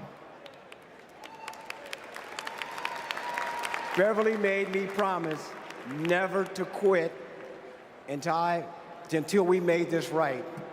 So we organized a nationwide grassroots movement. For 6 years, we fought hard. And finally, we had a breakthrough. After 50 days in office, the Biden-Harris administration passed the American Rescue Plan, including the Butch-Lewis Act, to save our pensions and secure our retirement. They got it done without one single Republican vote in Congress. They saved over 1 million pensions, including 33,000 from my state, Wisconsin, 52,000 from Pennsylvania, 61,000 from Michigan. As president, I know Kamala Harris will have our backs. She will fight for our retirement, Social Security, and Medicare. Beverly passed away in 2019, but I kept my promise, because a promise is a promise is a promise. Thank you.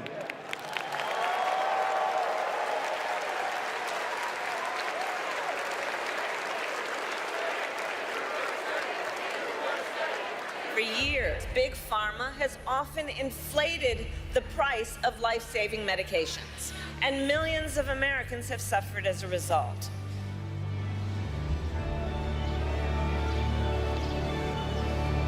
Those costs got passed on to our seniors, but not anymore.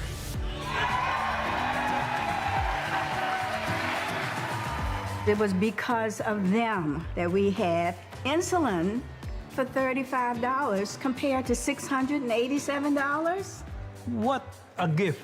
This $35 is life-changing for us. The beauty of it is it's fixed. Everything else goes up, but it stays the same. I have more discretionary income, 20, 30 bucks a month more. His wife and I can go to the pub and have a burger and fries. I can afford my rent. I can afford to feed my children. I can afford my insulin.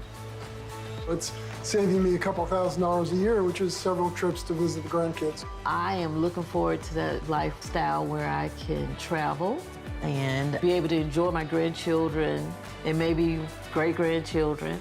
It meant I could enjoy life. President Joe Biden and Vice President Kamala Harris will be in Maryland this afternoon to unveil a new plan cutting prescription drug costs. 10 popular drugs are affected by this, including cancer, diabetes, heart disease, and blood clot medications. Seniors will save roughly $1.5 billion in out-of-pocket costs next year. With Kamala Harris, I feel so hopeful. I feel the future of America will be good.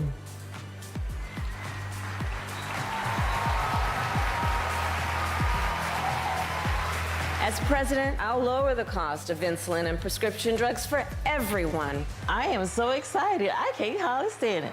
We're going to only go forward. We can't go back.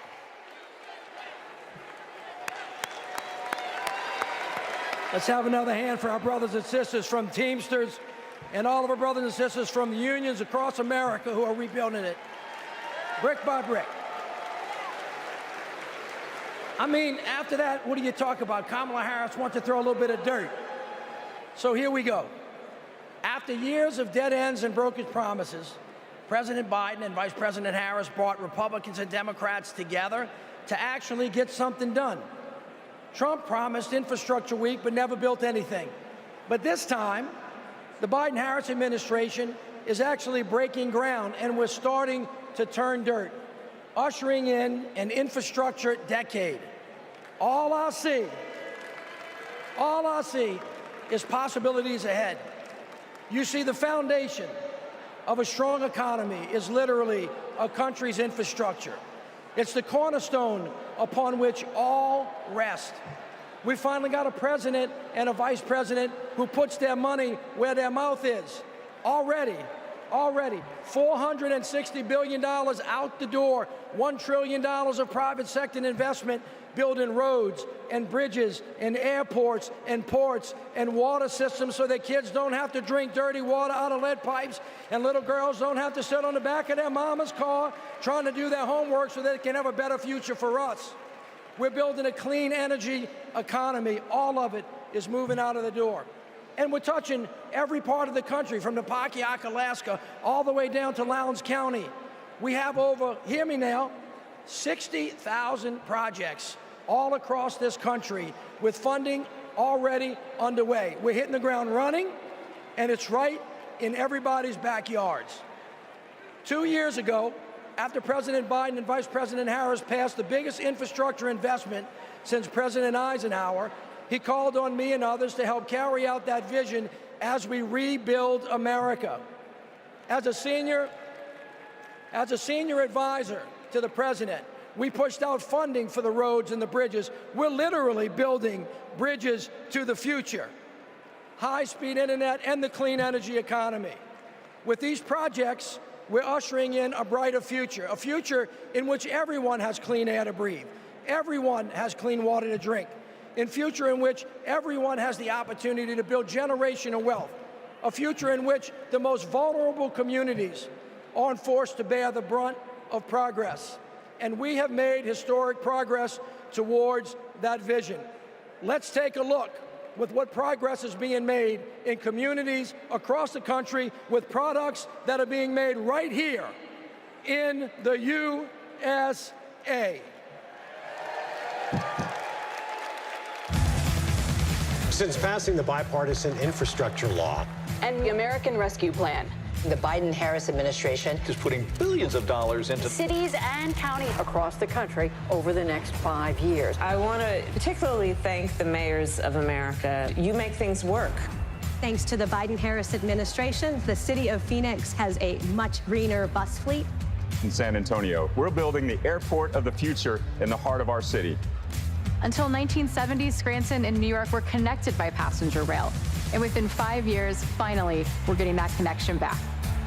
Our vision is to create a truly multimodal city, a city where people can walk, ride public transportation, or ride a bike to get to their destination. Our city is able to create over 2,000 jobs and move our transit system into the future. We are investing over $50 million to take vacant buildings just like this one to turn them into shovel-ready job sites in the heart of our city. We were able to use American Rescue Plan funding for safe, affordable housing for our neighbors. When a dilapidated apartment complex was condemned, we were able to swiftly relocate these tenants. In Tucson, we have planted or distributed over 100,000 drought-tolerant trees to combat extreme heat. In the great city of Baltimore, Maryland, we're opening brand new rec centers that closing in our city, and many, many, many more investments thanks to President Biden and Vice President Harris.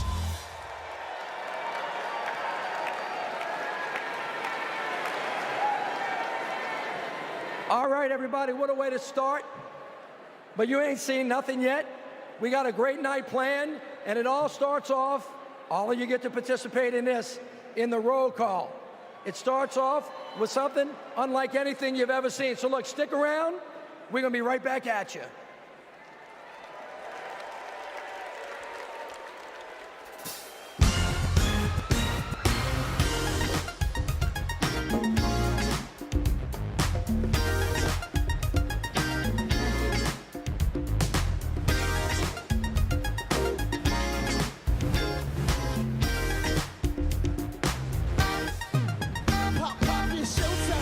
Showtime, guess who's back again? Oh, they don't know, oh, they don't know. I bet they know as soon as we walk in. Wearing Cuban links, designer mix, Inglewood's finest shoes. Don't look too hard, might hurt yourself. Known to get a bit of red, the blue. Woo! I'm a dangerous man with some money in my pocket, keep up. So many pretty girls around me and they raking up the rocket, keep up. Don't be mad, fix your face, and I thought they all be checking, keep up. Players only. Put your pinky, put your finger. Girls, what y'all trying to do? 24-karat magic in the air. It's all so bad. Sick your face for the hustlers, gangsters, and your little friends. Can I preach? Can I preach? I gotta show them how I'm built, get it in first. Do your dip, spend your money like money ain't. Woo, woo. Gotta blame it on Jesus. Hashtag close jar ready for me. I'm a dangerous man with some money in my pocket. Keep up. So many pretty girls around me and they're raking up the rocket. Keep up. Don't be mad, fix your face and I thought they all be trying to keep up. Players only, come on. Put your pinky, put your to the moon. Go.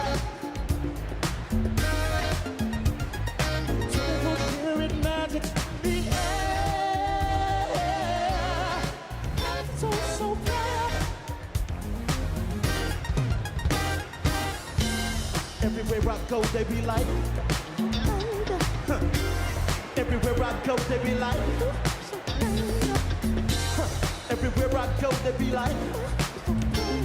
Don't fight the feeling, invite the feeling. Just put your pinky up to the. What's that sound? Come on now.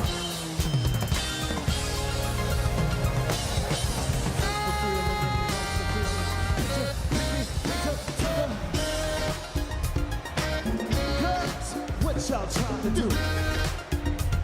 24-karat magic in the air. It's all so bad.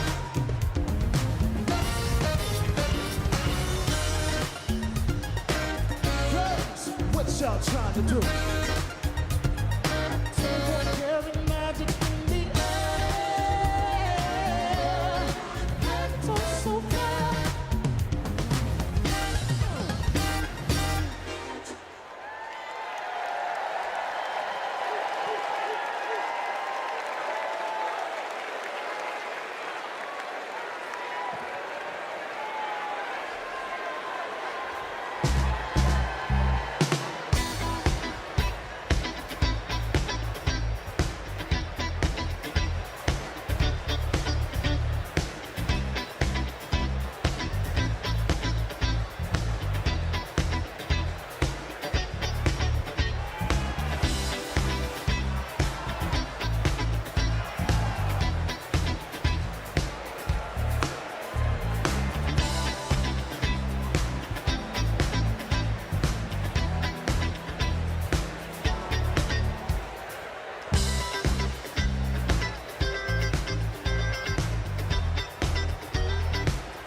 Ladies and gentlemen, we are about to take the official 2024 National Committee panoramic photograph.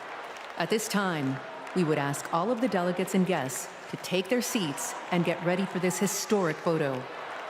During the photo, there should not be any movement in the hall. If anyone moves, anyone behind them will be blurred. There will be one digital rotation.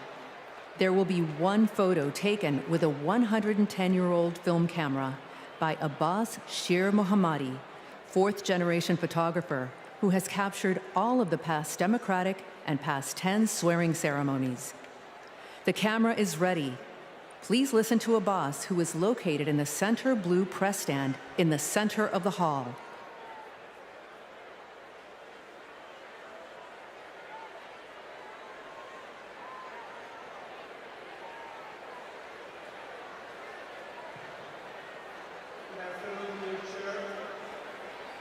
Dear delegates, ladies and gentlemen, it's my privilege to photograph you with a 110-year-old camera. I have a request, please. This camera is a film, 110 years old, capturing the images. If there is any slight movement in the hall, not only you will be blurred, the person behind you also will be blurred. I would appreciate if everyone, please, wherever you are, regarding your seat or somewhere else, stand still, look into the camera in the center platform of the press, and hold your hands in the front, please. Do not move. The camera is going to start in about 22 seconds. Please do not move. There are some moving in the hall. Please, wherever you are, stay right there. You're going to make other people glare. Please hold it right there. I greatly appreciate that. The digital right now. Please do not move.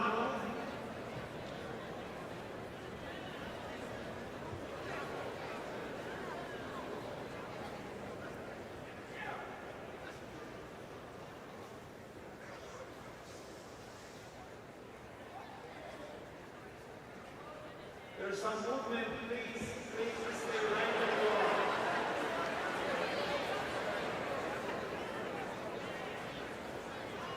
Right there, says, please keep your hands down. I appreciate that. This is your photo. I'm moving, damn it!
Here goes the real camera. Please do not move. It's an extremely sensitive camera. Thank you.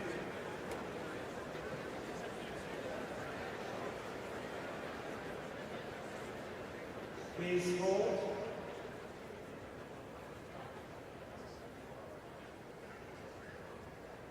You can see this photograph at democraticphotos.com. 48 hours.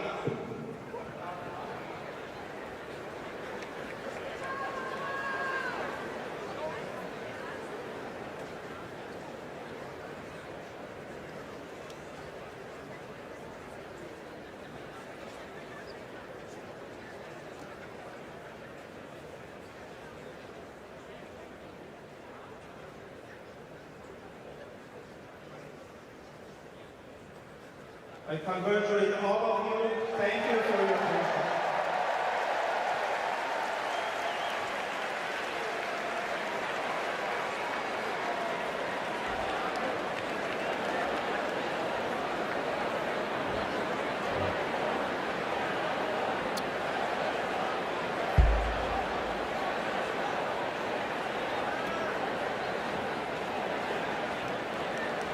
Delegates and guests, please put on your wristbands at your seats.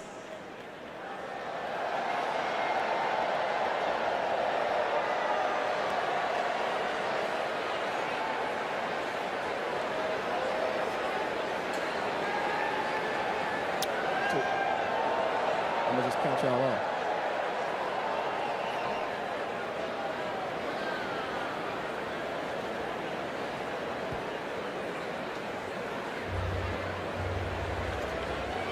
Here we go.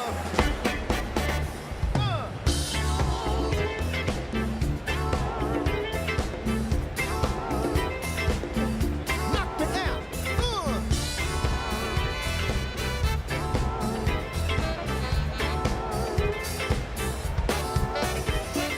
Superhighway, coast to coast, easy to get anywhere.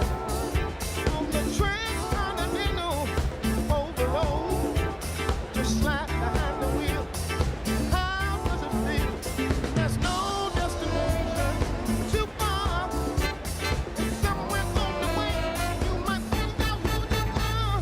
Living in America, eye to eye, station to station. Living in America, hand in hand across the nation. Living in America, got to have a celebration. Rock my soul, yeah, yeah. Smoke back, fat back,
Baby, I can never tell.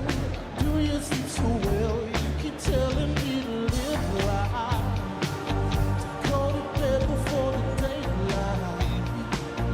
Then you wake for the sunrise.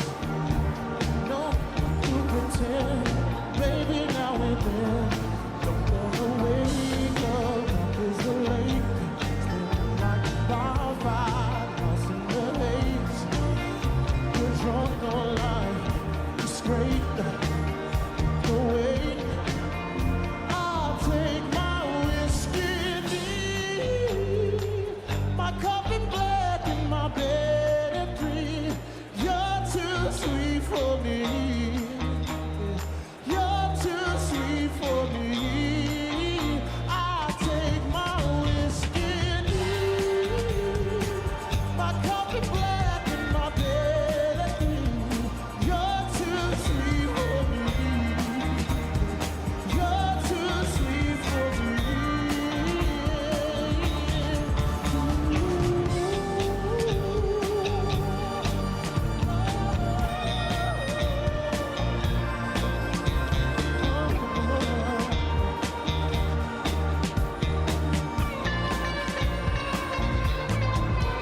Ain't love, ain't true, but the ground's where I go.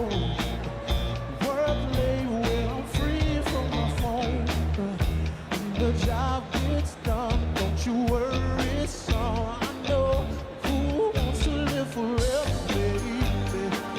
You treat your mouth like it's a heaven's gate. The rest of you is like a TSA. How is you get along? Babe, don't get me wrong. There's a bright light on the rain. Some days will rain on. Get the break.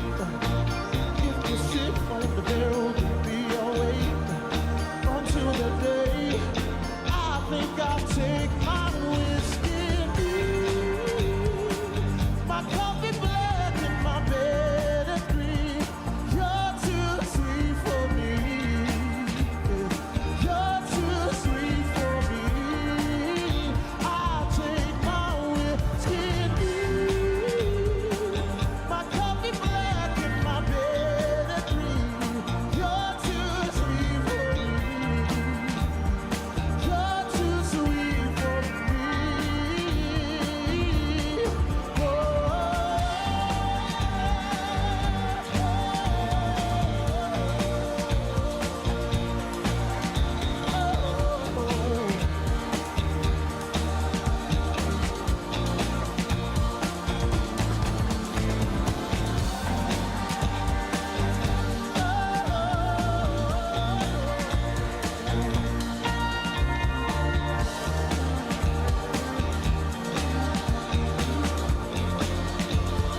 Take my whiskey deep, bed at 3. You're too sweet for me.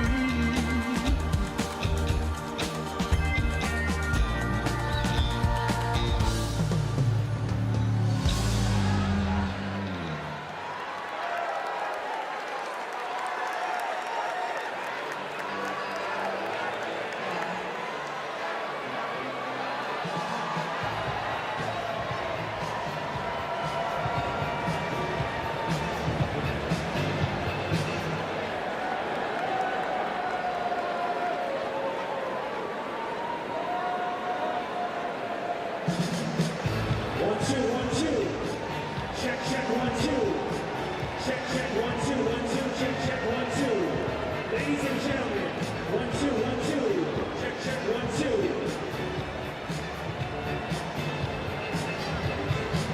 Check, check, 1, 2, 1, 2.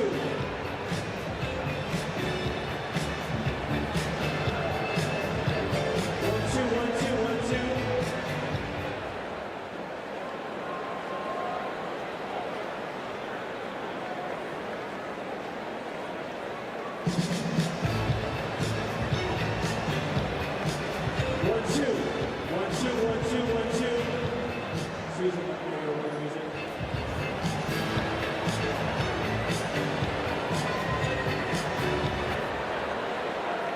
little more Susan.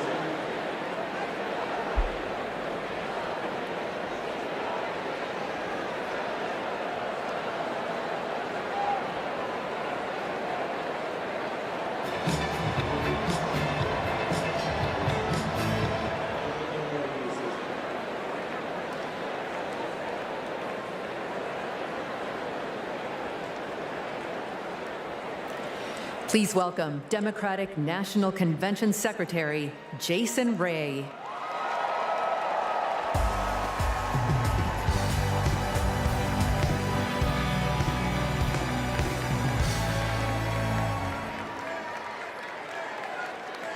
Well, good evening, delegates. My name is Jason Ray, and I'm honored to serve as the secretary of both the Democratic National Committee and the Democratic National Convention. I remember watching my very first convention on television when I was just 10 years old. It was the 1996 convention right here at the United Center. Now, nearly 3 decades later, I could not be more thrilled to join you in making history as we nominate Vice President Kamala Harris.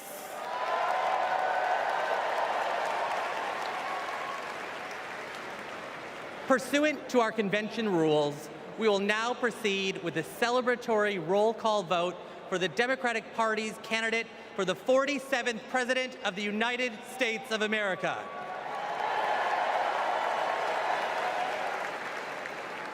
As a reminder, our nomination was made official on August 6th upon the certification of the virtual roll call. This roll call will reflect those results. The chair of each delegation or their designee will report its delegation's voting results for the presidential nomination. Pursuant to the rules, the roll call will follow the alphabetical order of the states, with the District of Columbia and Puerto Rico, the territories, and Democrats abroad treated as states for the purposes of the alphabetical roll call. Delegates, are you ready? Let me hear you.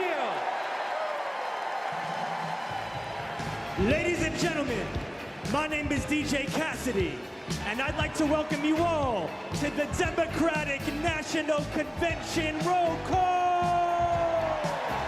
Now we're going to pass the mic from state to state so that all our voices are heard all around the nation.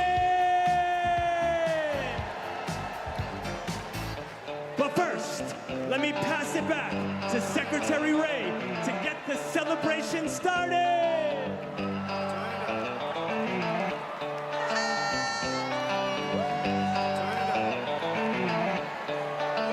Alabama, how do you cast your votes?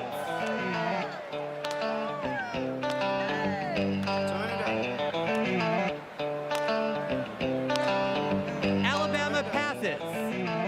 Delaware, how do you cast your votes? On behalf of the great state of Delaware, home of our beloved 46th President of the United States, Joseph Robinette Biden Jr., it is our honor to unanimously cast our 34 votes for the next President of the United States, Vice President Kamala Harris!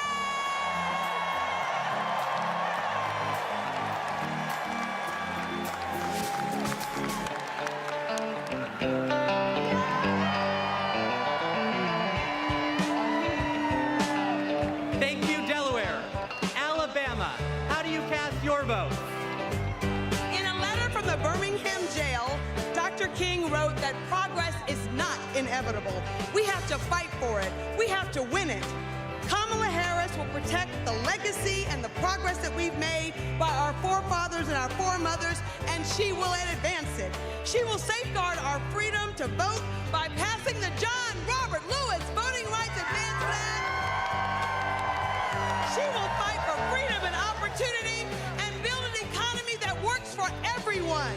So, from Huntsville to Mobile, from the Black Belt to the Wiregrass, from the historic civil rights cities of Birmingham, Montgomery, and my hometown of Selma, from the people who brought us the Voting Rights Act and the Civil Rights Act, the proud great state of Alabama,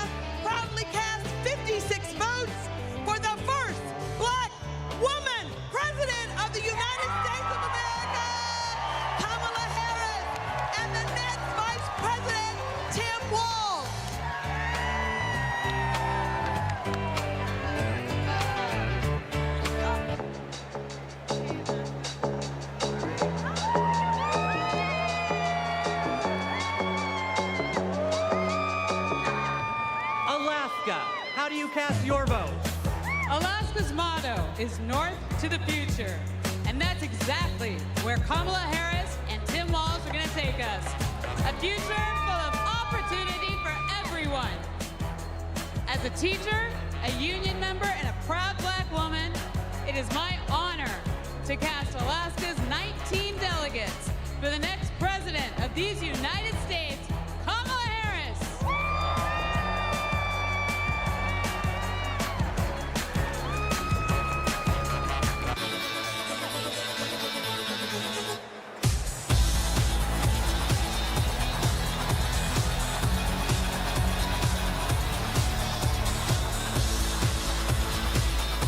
American Samoa, how do you cast your vote? Talofa lava. Here in American Samoa, faith, service, and community are everything. That's why we cast 10 votes for our next president, Kamala Harris.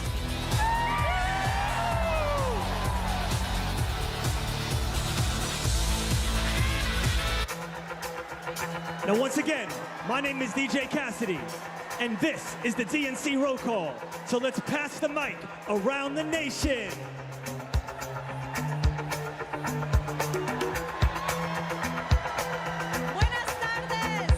Arizona, how do you cast your vote? Buenas tardes from the Grand Canyon state of Arizona, the future of the Democratic Party, where we've been bringing the heat since 2020, electing Democrats up and down the ballot. Our diverse coalition is proud to cast our 85 votes for Kamala Harris.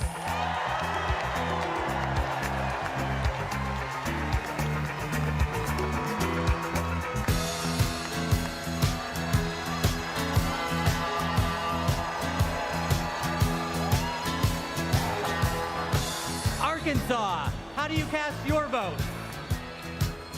On behalf of the great state of Arkansas, home of American legends Johnny Cash and Sister Rosetta Tharpe, home of the trailblazing civil rights leaders Daisy Bates and the Little Rock Nine, and home of the birthplace of President William Jefferson Clinton,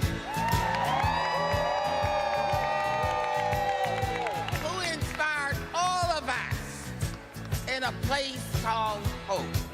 Arkansas casts our votes for Vice President Kamala Harris and Governor Tim Walz.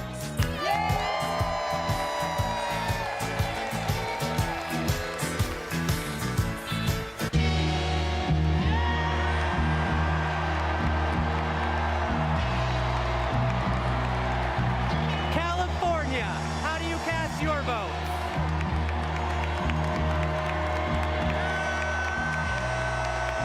Mr. Secretary, the great state of California passes at this time. California passes.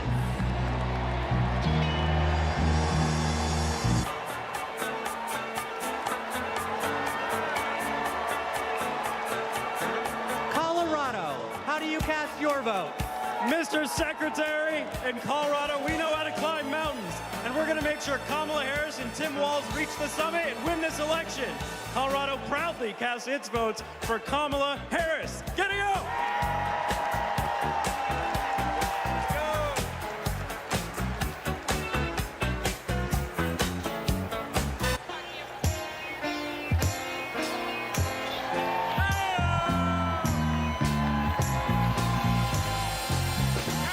Connecticut, how do you cast your vote?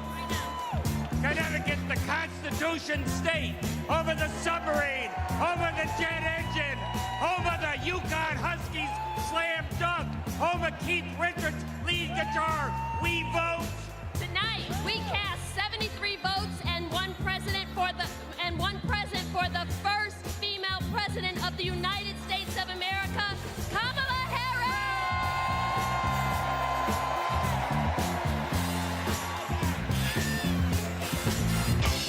Now we're passing the mic all around the world tonight. So let's join together. Here we go, here we go, here we go, let's go!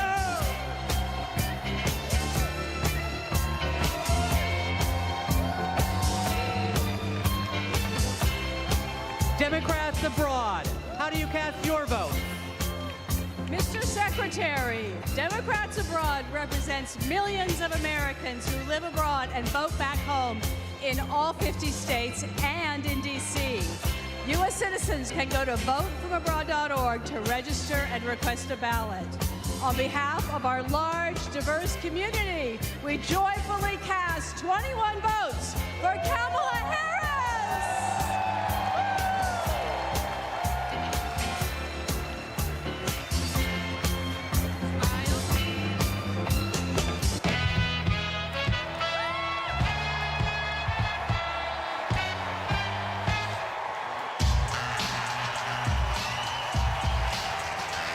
The District of Columbia, how do you cast your vote? We are Washington, D.C., home to 700,000 Americans, where millions have marched for jobs and justice, where Dr. King had a dream and Obama had hope, and where in January 2025, we will host the inauguration of President Kamala Harris.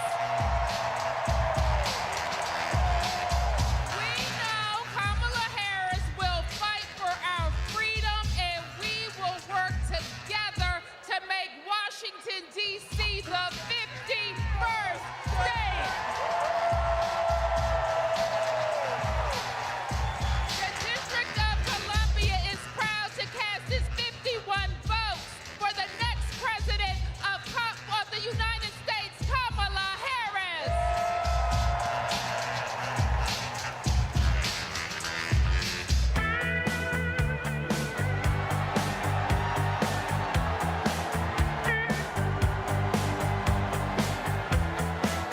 Florida, how do you cast your vote?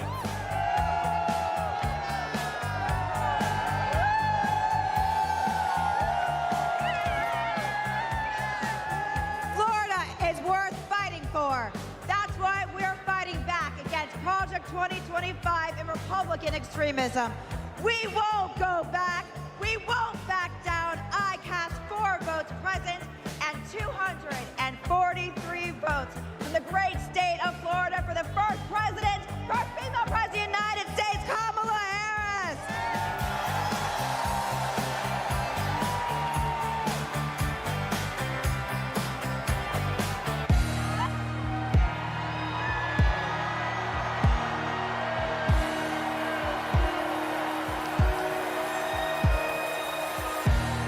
Georgia, how do you cast your vote?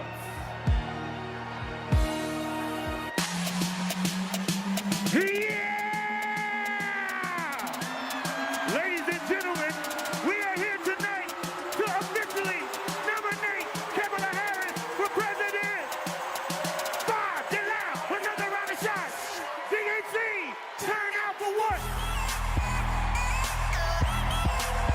Turn out for what? Hey, turn out for what? Yeah, turn out for what? Let's go, let's go. Turn out for what? Hey, everybody get your hands up. Hey, everybody get your hands up. Hey, everybody get your hands up. Now, say, we're not going back. We're not going back. We're not going back. We're not going back. VP Harris, coming to wall. VP Harris, giving the wall. Hey,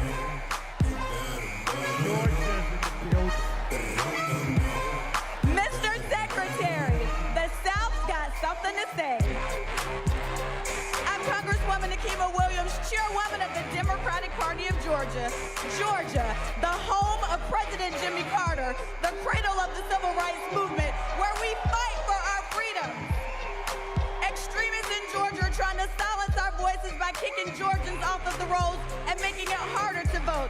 But y'all, when we send Kamala Harris to the White House, she'll fight for our freedom to vote. Our reproductive freedoms and our freedom to thrive. In the spirit of good trouble, Georgia cast 123 votes for the next president of the United States, Kamala Harris.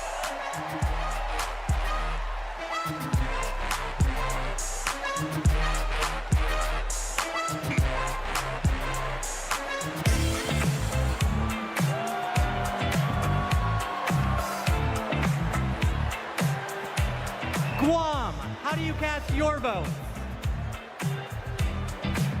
Half day, todo centro. I am Governor Noom Young Guerrero, the first female governor of our beautiful island of Guam.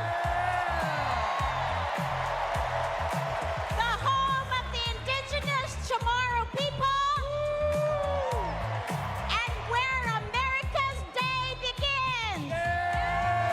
And we proudly cast our 12 votes to the next first female president of the United States of America. Viva Kamala! Viva Kamala! Viva Kamala!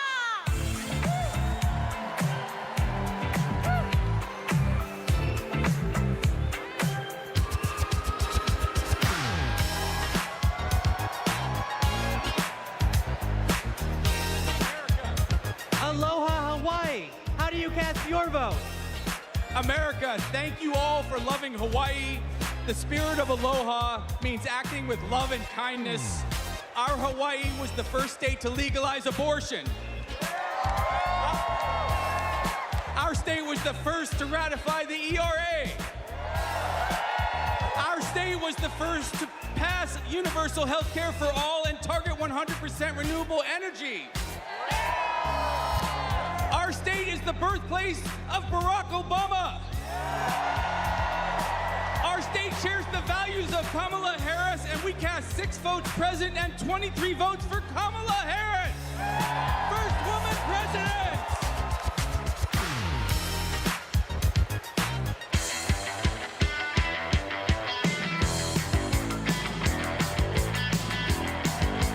Idaho, how do you cast your vote? Republicans ripped away our reproductive freedoms. The Idaho Democrats are mounting our comeback. For the first time in decades, we're running in every legislative district. We are not going back. Idaho cast 27 votes for Kamala Harris.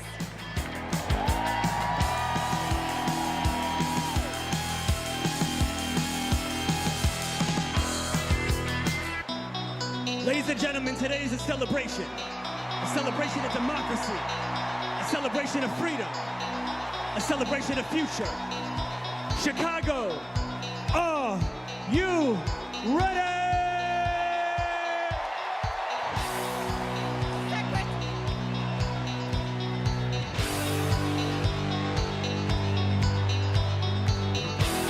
Our convention host, Illinois, how do you cast your vote? Secretary, Illinois Democrats are doing the work to win in November, and I am proud to introduce my partner in the fight, my governor, J.B. Pritzker!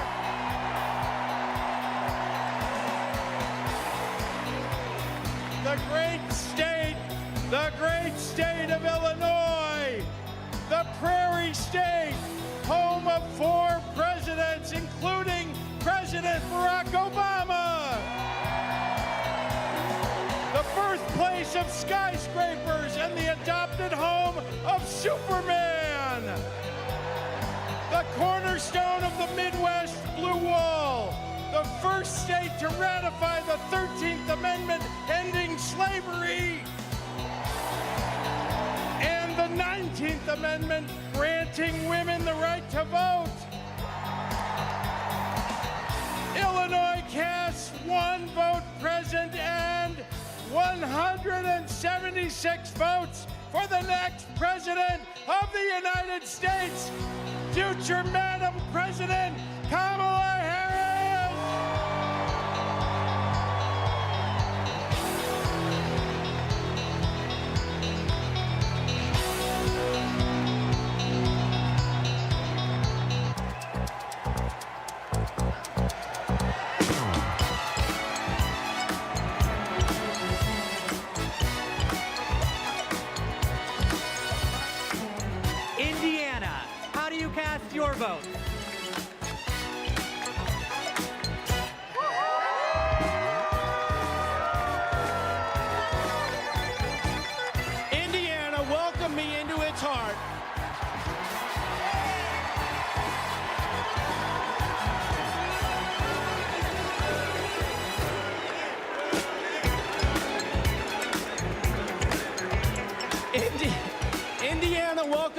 its heart as soon as I married Christine Harrell from Rolling Prairie.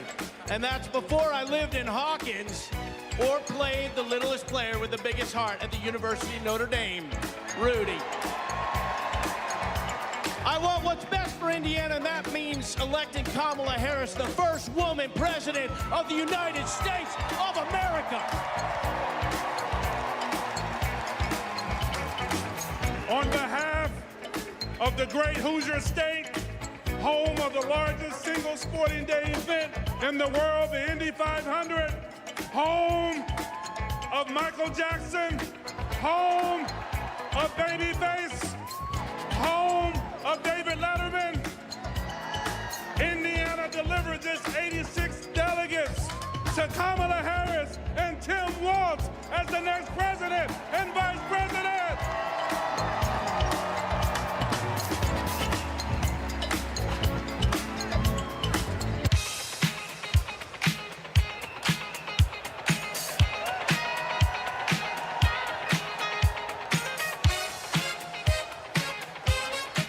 Iowa, how do you cast your vote?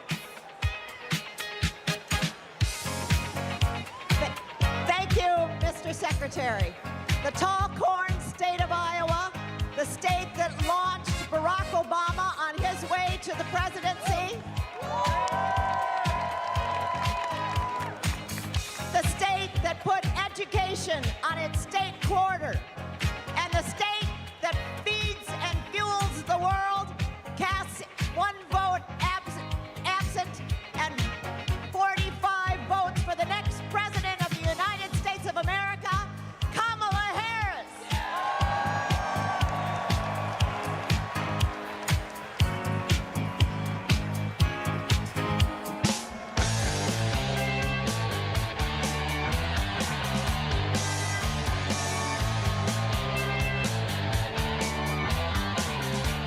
Kansas, how do you cast your vote?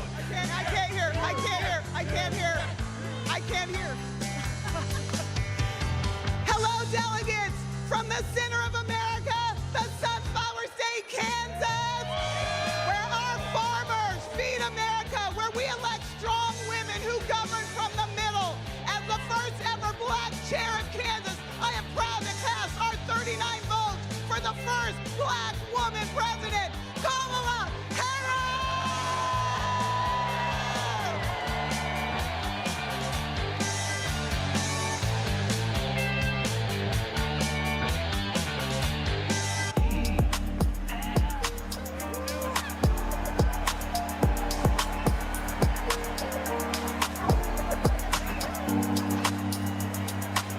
The Commonwealth of Kentucky, how do you cast your vote? Since 2021, the Biden-Harris administration has shown up for the Commonwealth of Kentucky, and today we're showing up for Vice President Harris. With this administration, we've broken every record for private sector investment, exports, tourism, wages, and new jobs. Together, we're building the 2 largest battery plants on planet Earth, and we opened the cleanest, greenest recycled paper mill the world has ever seen. We are proud to cast 56 votes for the next president of the United States, Kamala Harris.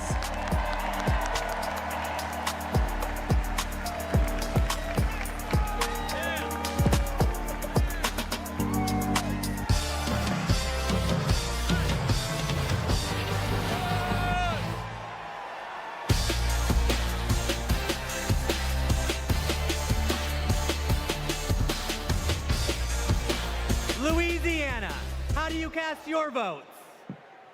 Greetings from Louisiana. Mr. Secretary, my name is Wendell Pierce, and I'm a proud son of Louisiana. And Louisiana is about family, and I'm surrounded by my family of the delegates of Louisiana. And our great Congressman, Troy Carter. Louisiana casts its votes in support of our democracy, and we stand in line for a more perfect union.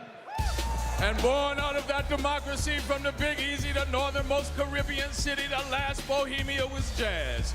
And nothing could be more emblematic of jazz and democracy than what we swing with in the Big Easy. And it's because of that that I am here to cast my personal vote for the next President of the United States, Kamala Harris.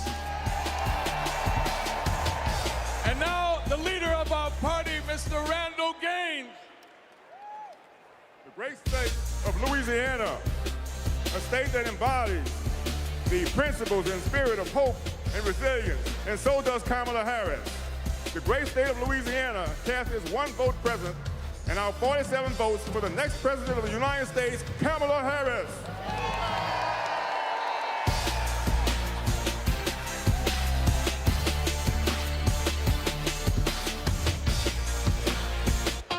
Ladies and gentlemen, we're halfway there. Are you ready? Here we go, here we go. Let's go, let's go, let's go!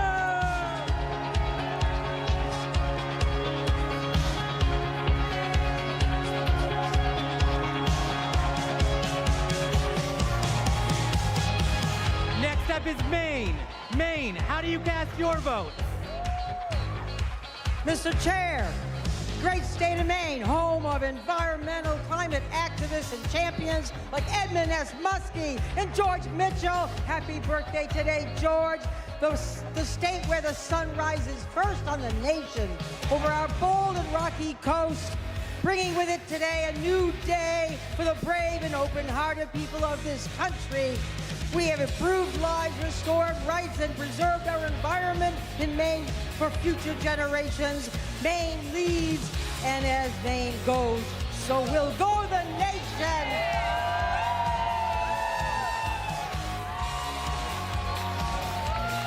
Maine proudly cast 30 votes for our next president, Kamala Harris.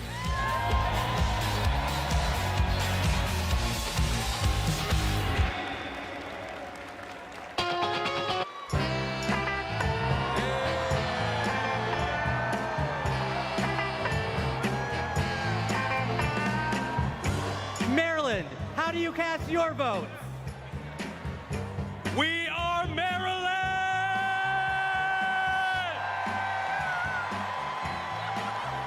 And we represent Marylanders past and present who have contributed to America's greatness. We are the birthplace of Harriet Tubman. We are the birthplace of Thurgood Marshall. We are the birthplace of Frederick Douglass.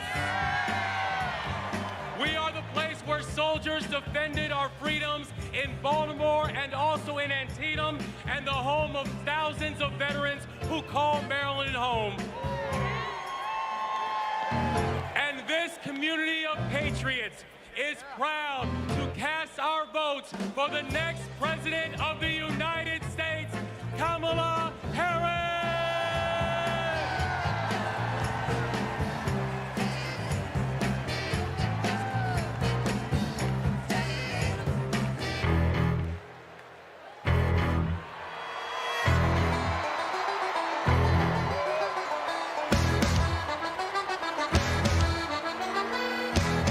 The Commonwealth of Massachusetts, how do you cast your vote? Mr. Secretary, the people of Massachusetts know something about making history. The first Thanksgiving in Plymouth, the first public school, the first public library where we don't ban books. Health care for all, and the first shots fired in our revolution. And we are proud, as the Commonwealth of Massachusetts, to make history once again. Mr. Secretary, Massachusetts counts 116 votes, all of our votes, for Kamala D. Harris for the office of President of the United States.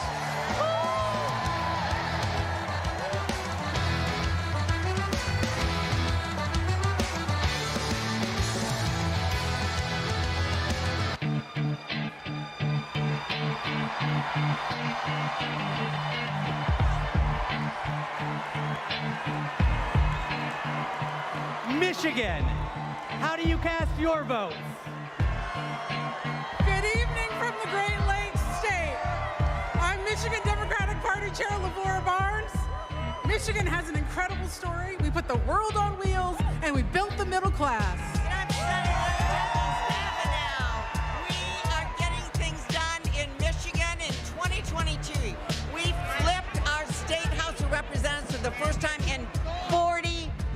words. We're getting it done in Michigan. And I'm Governor Gretchen Whitmer. We cut taxes. We protected freedoms. We brought manufacturing home, and we know how to win. This November, we're working together. Michigan cast 125 votes for our next president, Kamala Harris.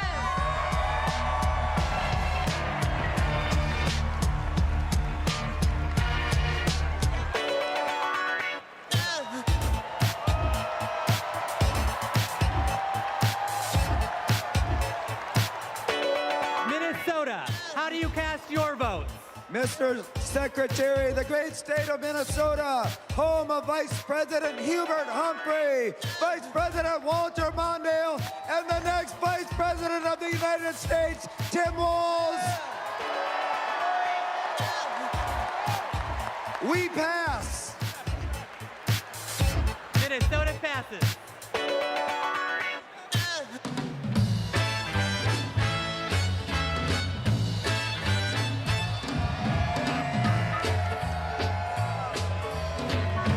Mississippi, how do you cast your votes?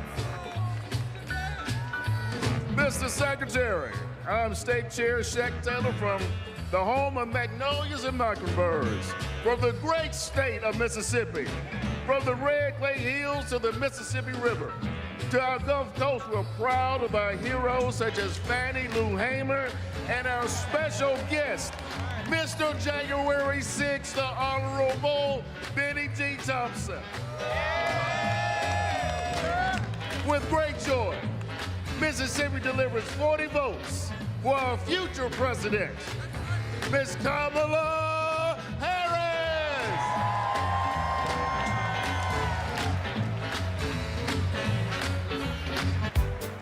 Now tonight is a celebration of love, a celebration of life. So let the celebration continue.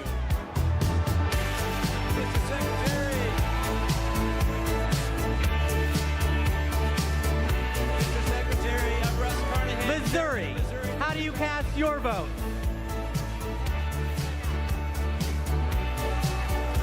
Mr. Secretary, I'm Russ Carnahan, Chairman of Missouri Democrats. We're home to Super Bowl champion Kansas City Chiefs. We are home to common sense leaders like President Truman, Senators Eagleton, Carnahan, McCaskill, and we will fire Josh Hawley and hire Marine veteran Lucas Coons. Voters will reclaim reproductive freedom. Kamala Harris has sent a lightning bolt of energy and hope across this country, and we proudly cast 2 votes present and 68 votes for Kamala Harris and our Midwestern friend, Tim Walz.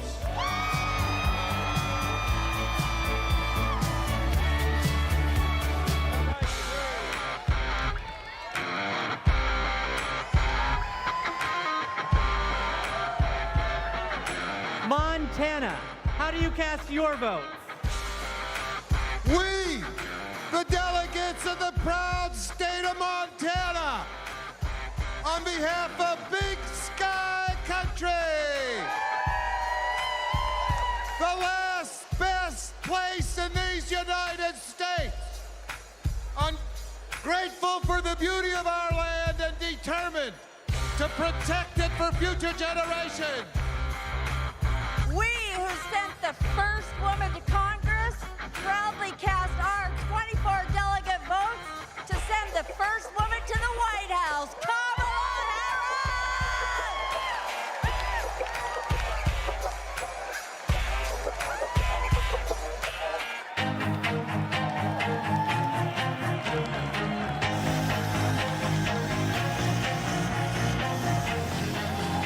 Nebraska, how do you cast your vote?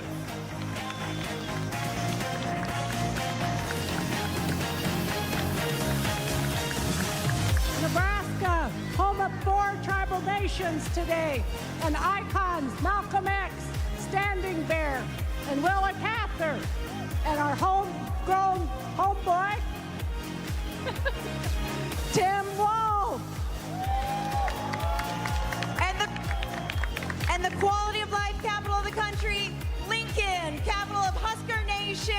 for the Biden-Harris team, and unions are rebuilding the heartland. In Omaha, now affectionately known as Kamaha, where we will protect the blue dot.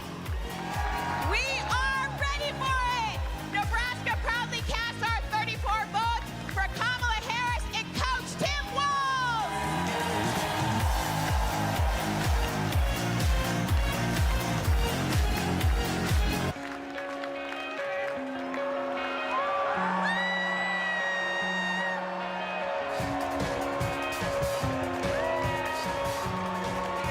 Nevada, how do you cast your vote?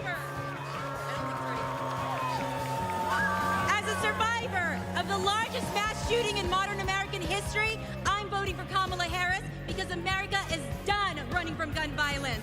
No more pretending books are more dangerous to second graders than assault rifles. No more stolen lives. No more silent streams. No more shattered families. As Vice President, she helped pass the nation's first significant gun safety law in 30 years. Nevada is the battle-born state, and Kamala Harris was born for this battle. Now our chair, Danielle Moreno. Nevada is the most diverse battleground state in the country, home of the late great Senator Harry Reid, the only Latina ever to serve in the U.S. Senate, Catherine Cortez Masto, and we are the first and only women-majority state legislature. As Nevada's first black woman chair, I proudly deliver the Silver State's 48 votes for the next president of the United States of America, Kamala Harris.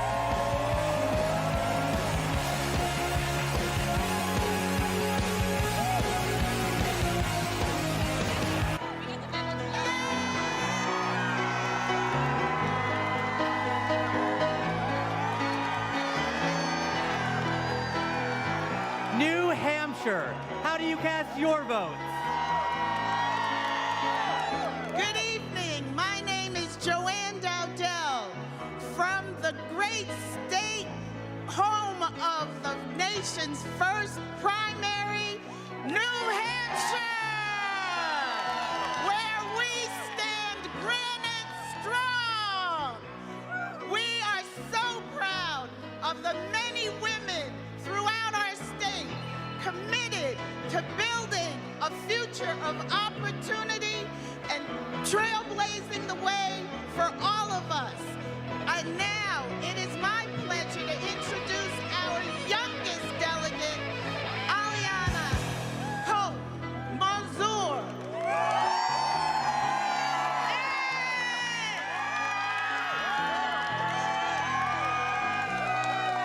The great Live Free or Die state of New Hampshire casts all 34 of our votes for our next black woman and first South Asian president, Kamala Harris.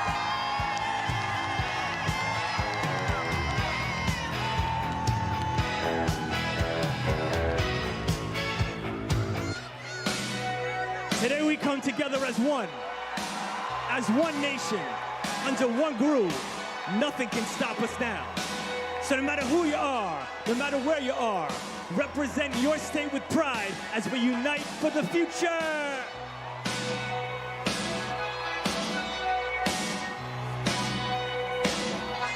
New Jersey, how do you cast your vote? Everybody, I'm Governor Phil Murphy. We're from Jersey, baby, and you're not. In the great Garden State, we care about protecting women's rights and lifting up vulnerable communities. That's what we mean when we say the great Garden State. My name is Dr. Joey Perella, pronouns she, her, hers. I'm a proud resident of the Garden State. I'm proud to stand with Kamala Harris and Tim Walz because they stand with the LGBTQ community.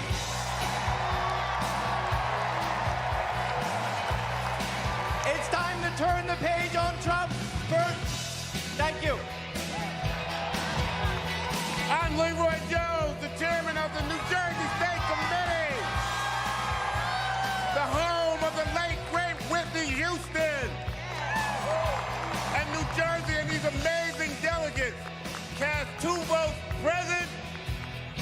142 votes for Kamala Harris, President of the United States of America. When we fight, we win. When we fight, we win. When we fight, we win.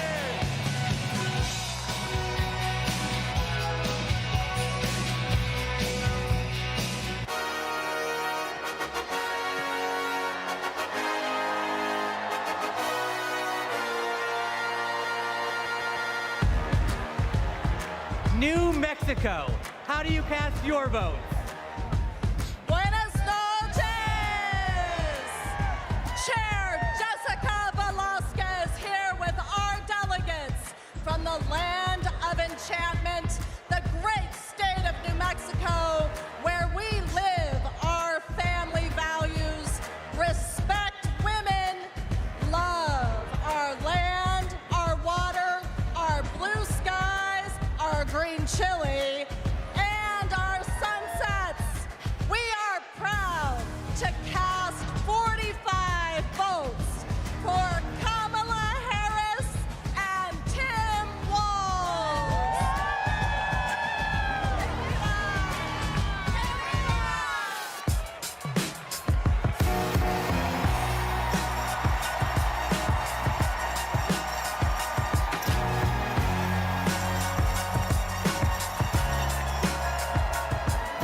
New York. How do you cast your vote?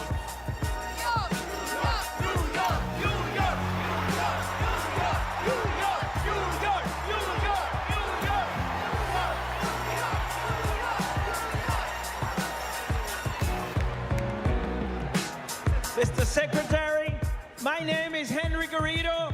I am from the great state of New York. Unions not only built the Empire State, they built a strong middle class across this country. That is why I'm so proud to introduce the governor of the greatest labor state of the country, Governor Kathy Hochul. As governor of the greatest state that ever existed. Hey, for New Yorkers, get used to it.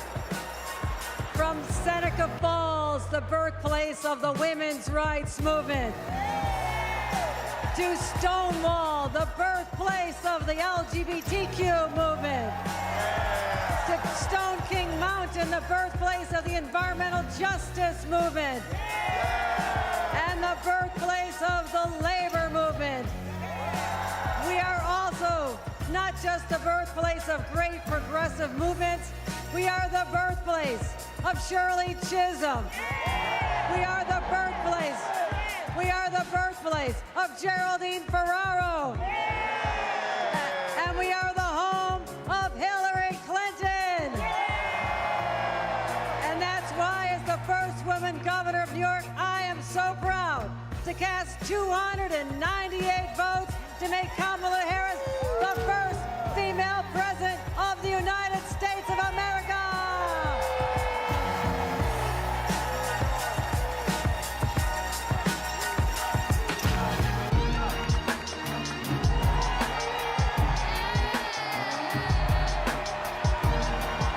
North Carolina. How do you cast your vote? My name is Anderson Clayton. I have the honor of serving as the youngest state party chair in this country. And North Carolina is the home of folks like Anthony Hamilton. Yeah, Governor Jim Hunt, Dr. Reverend William Barber, Nina Simone. We represent a new South. And we are proud to be that again this year by electing Josh Stein, Allison Riggs, Wesley Harris, Anita Earls, and everyone else that's on our ballot this year. We are going to make sure that we put Democrats on the ballot and in people's hearts and minds. North Carolina gives 131 votes to the phenomenal Kamala Harris.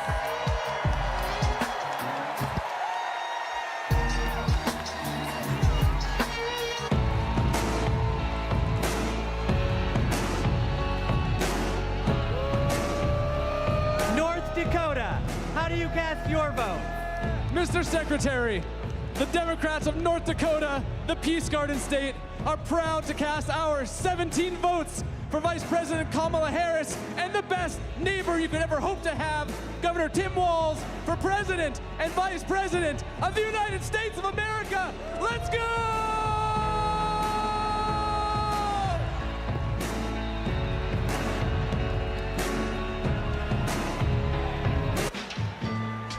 So now, ladies and gentlemen, my name is DJ Cassidy. This is the DNC Roll Call, and tonight, your voice is the future.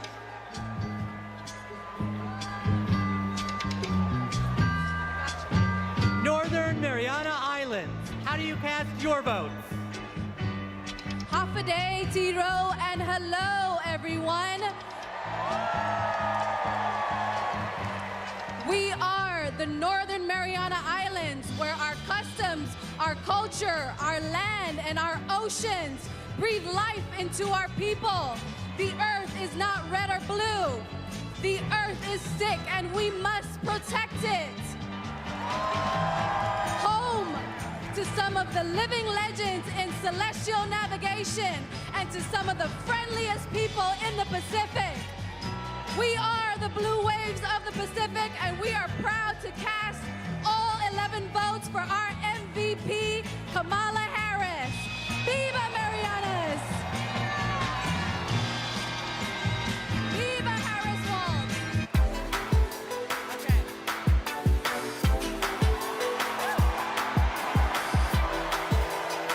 Ohio, how do you cast your vote?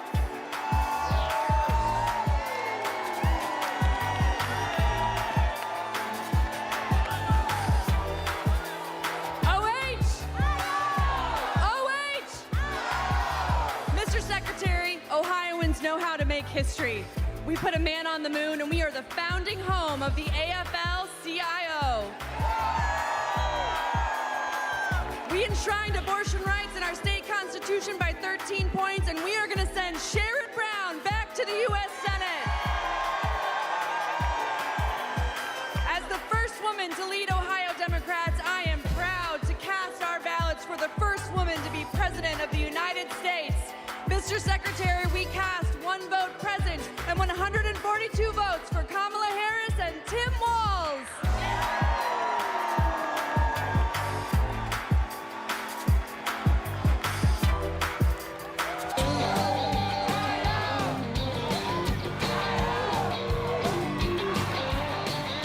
Oklahoma, how do you cast your vote?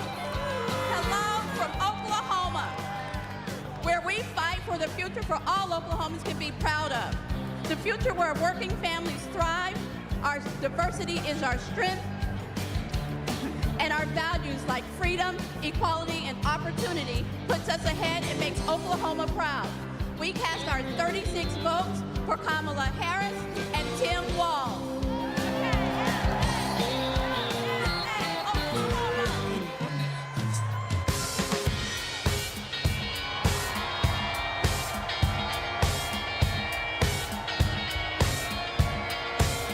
Oregon, how do you cast your vote?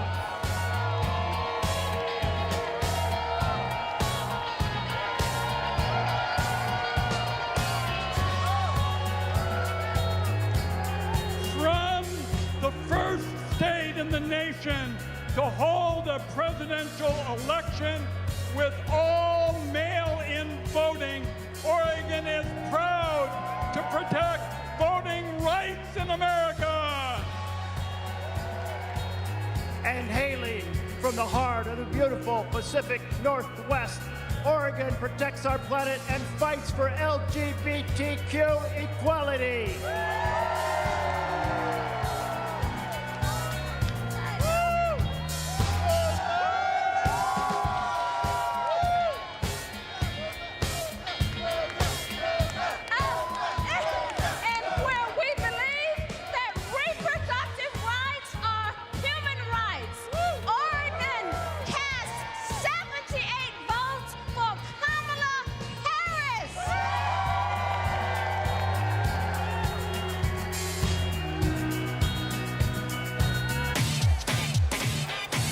Party people in the place to be, we're now passing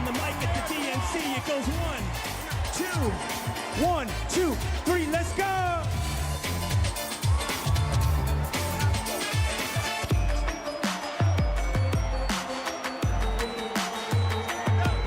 The Commonwealth of Pennsylvania. How do you cast your votes? Let's go, Pennsylvania, let's go! My name is Mayor DeJuan Walker from the great city of Aliquippa, Beaver County. My city is a city of legends, the only high school in America with 3 Hall of Famers. I took this seat in 2009 when my sister was murdered. I wanted to do better. 15 years she's been gone. 12 years this city has been under my watch. I'm grateful for the opportunity to lead my city. I'm grateful for the state of Pennsylvania. God bless everyone in this room. I love this state, thank you. I'm Governor Josh Shapiro. The proud governor of the Commonwealth of Pennsylvania, the birthplace of democracy, the birthplace of freedom, the greatest Commonwealth of all. And together, Pennsylvania cast 178 votes for the next Madam President of the United States, Kamala Harris, and Vice President Tim Walz.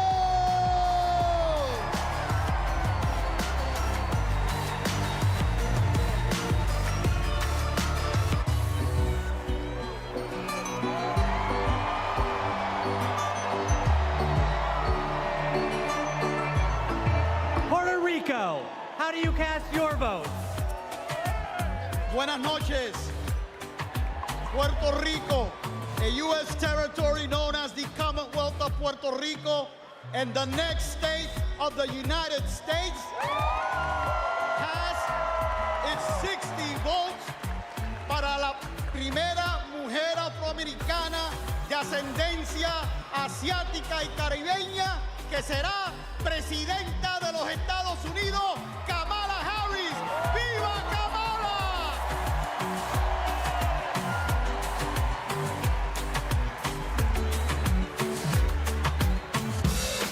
DNC, let's go! Roll call, keep it coming now. Roll call, keep it coming now. Roll call, keep it coming now. 1, 2, 1, 2, 3, let's go!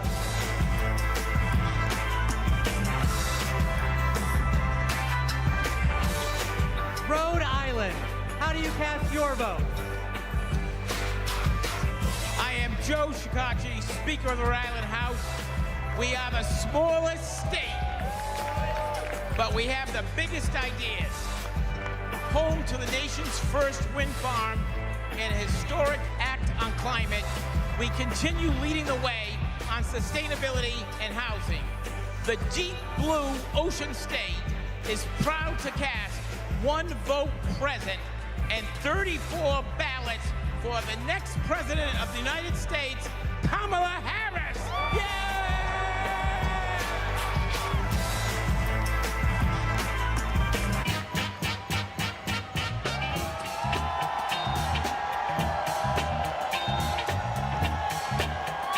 South Carolina. How do you cast your vote? I'm Crystal Spain. I'm Crystal Spain, chair of the South Carolina Democratic Party. Hello from the great state of South Carolina, where we pick presidents. The home of the DNC chair, Jamie Harrison. The home of the first Black Panther, Chadwick Boseman. The home of the national basketball champions, the mighty Lady Gamecocks. I'm Senator Margie Bright Matthews, one of the sister senators, and John F. Kennedy Profiles in Courage Award winner. We stopped the total abortion ban in South Carolina. Like us, Kamala has proven that she has the courage to fight and will fight for all Americans. South Carolina is not going back.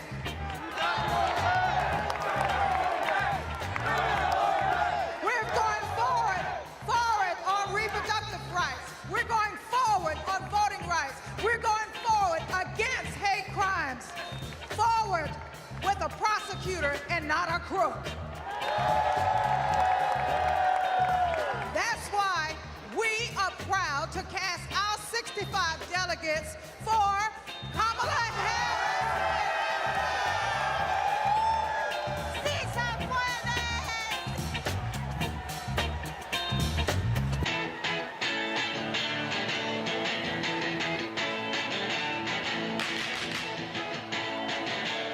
South Dakota, how do you cast your vote?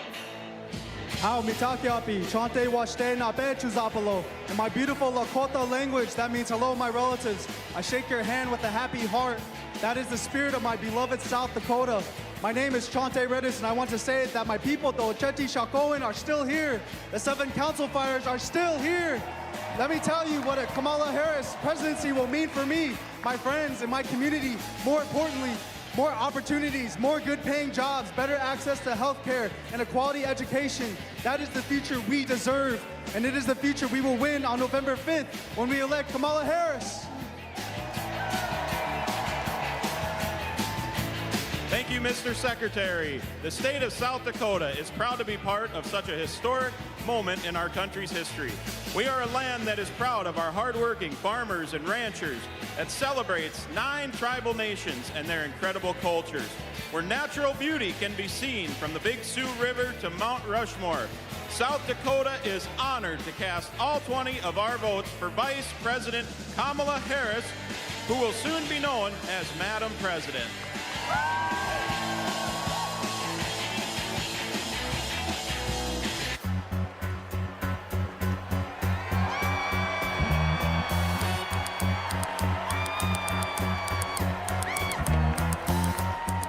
Tennessee, how do you cast your votes?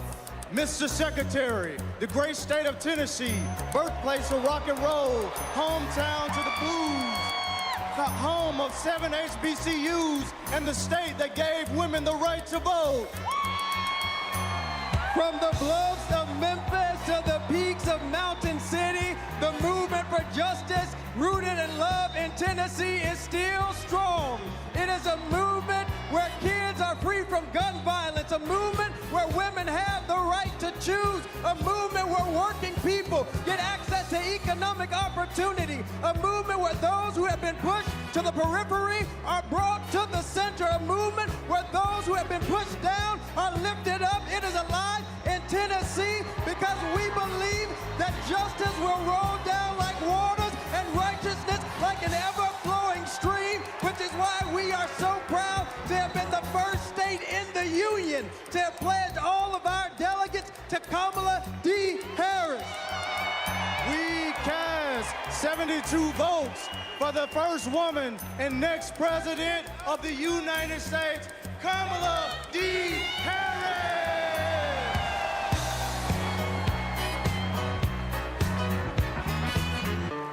Party people, come on.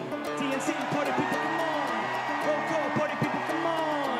TNC, party people, come on.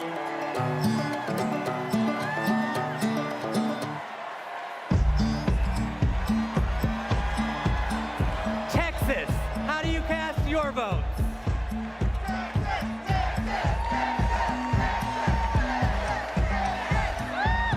Hello, Chicago! I'm Eva Longoria from Corpus Christi, Texas, home of Selena Quintanilla, and I'm here to introduce native Texan Cecile Richards. I'm proud to be here tonight representing a tradition in Texas of progressivism and my late mother, Ann Richards, the governor of Texas, and passing it on to another great Texas heroine, Kate Cox. I'm Kate Cox, and I love being a mom. I have 2 beautiful children, and my husband and I have always wanted a third. But when I got pregnant, doctors told us our baby would never survive. And if I didn't get an abortion, it would put a future pregnancy at risk. But Trump didn't care. And because of his abortion bans, I had to flee my home.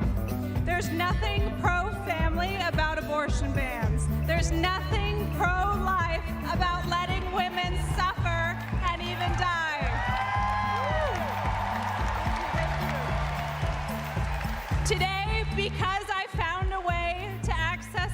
abortion care. I am pregnant again. Thank you. And my baby is due in January, just in time to see Kamala Harris sworn in as President of the United States. Mr. Secretary, my name is Gilberto Hinojosa, chair of the Texas Democratic Party, and as the nation's biggest battleground state with 40 electoral votes on behalf of 30 million Americans. Texas cast 3 votes present and 263 votes for freedom, for the future, for the first woman to serve as the next president of the United States, Kamala Harris.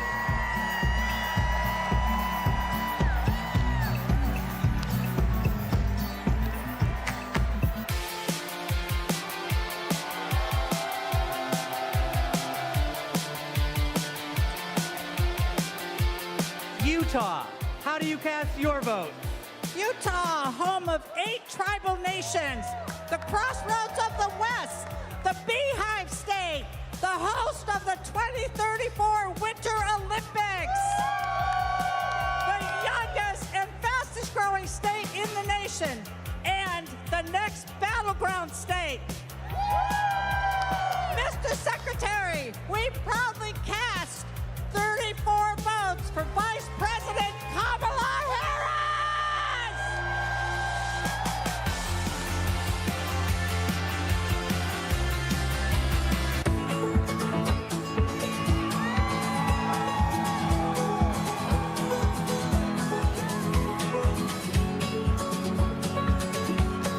Vermont, how do you cast your vote? Vermont knows the value of public education. We even have a teacher as our congresswoman.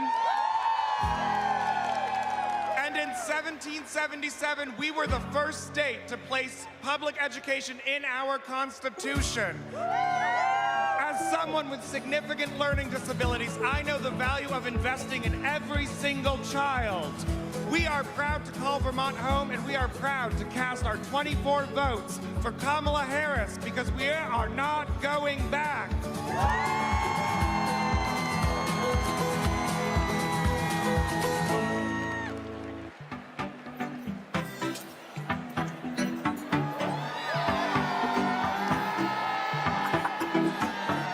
The U.S. Virgin Islands, how do you cast your vote? Mr. Secretary, we are proud to call the Virgin Islands of the United States our home, a place of resistance and freedom, home of Alexander Hamilton, the first slave rebellion in the Western Hemisphere, the fire-burned queens. We are proud to celebrate a nominee of Caribbean heritage. From America's Caribbean, the place where the sun rises first in America, from the place of great liberty and the vacation home of President Joe Biden, the Virgin Islanders are strong, resilient, and committed to and passionate to vote for the next President of the United States. All 13 votes to Kamala Harris!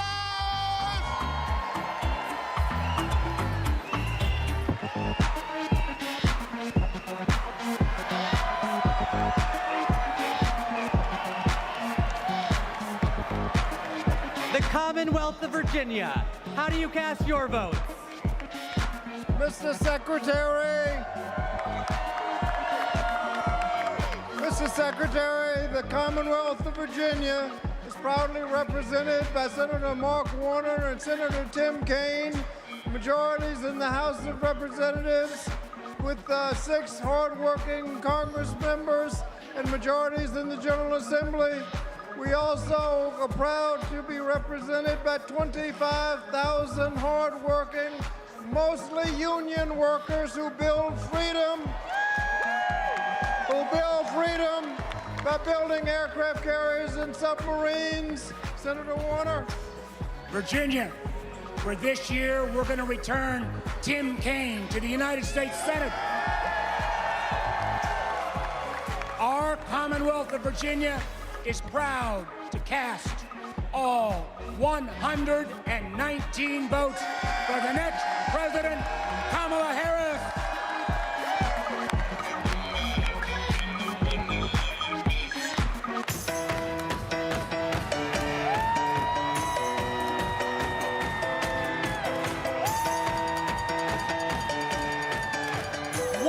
Washington. How do you cast your vote?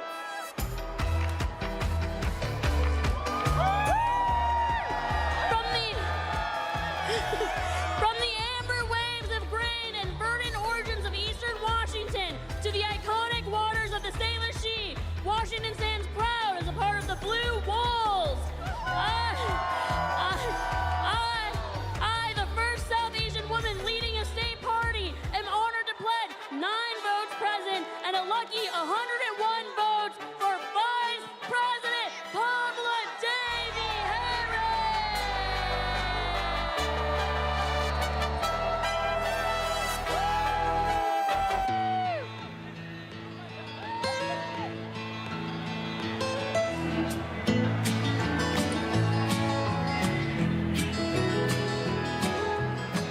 West Virginia. How do you cast your votes? My name is Jean Evansmore, and I'm 83 years old. And as such, I am the oldest of the delegates in West Virginia. Most 83-year-olds that I know are spending time with their grandchildren or traveling. But I'm here, suited up and ready to battle. Because I will not, I repeat, I will not let everything I've fought for be taken away by Donald Trump.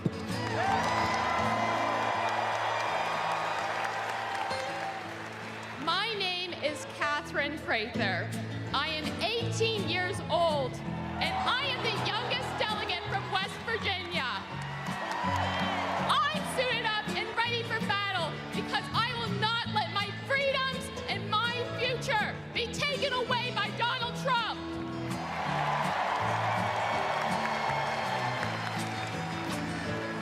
That's why we're proud to cast West Virginia's 24 delegates for the next President of the United States, Kamala Harris.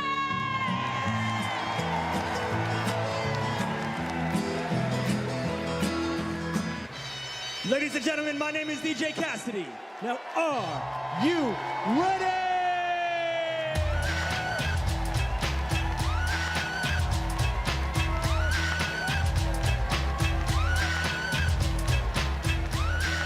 My home state of Wisconsin.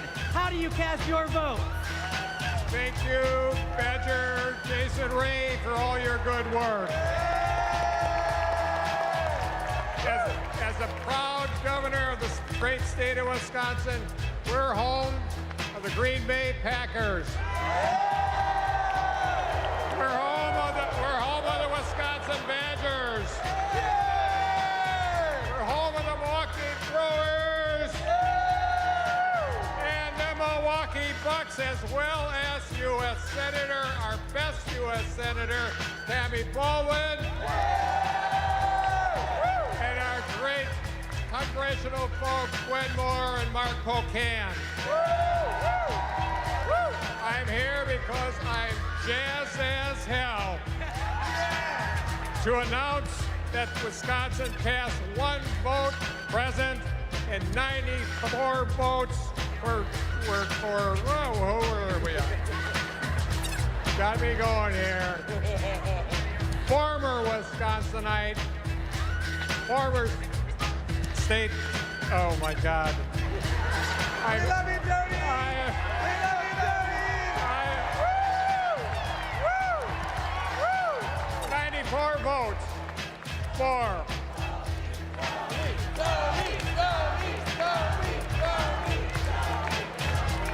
I'll get there, Jason, I'll get there. 94 votes for former Wisconsinite, Vice President, and our next President of the United States of America, Kamala Harris.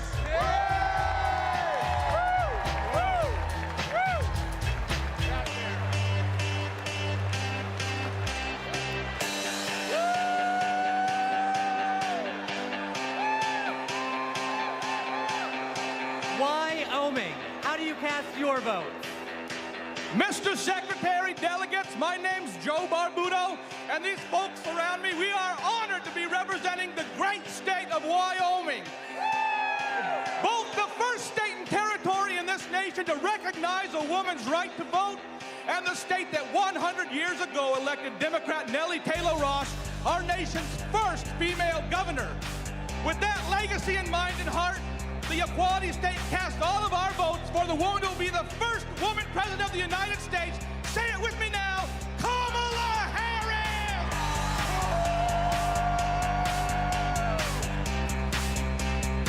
All right. Good job.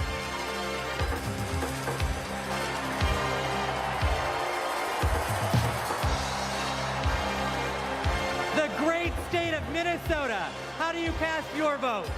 Hello, Minnesota!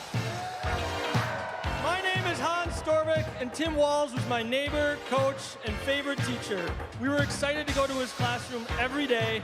If you've ever been in high school, you know that can be rare. He opened our eyes to the world. He taught us how to talk about global issues with respect, curiosity, and kindness, even and especially when we disagreed. But he wasn't just a great teacher. He was also a great neighbor and friend. In fact, when he was in the midst of a budget battle as governor of our state, he still found time to attend my brother's funeral. Mr. Walz means the world to my family. He's always been there for us, and that's how I know he'll always be there for you as vice president.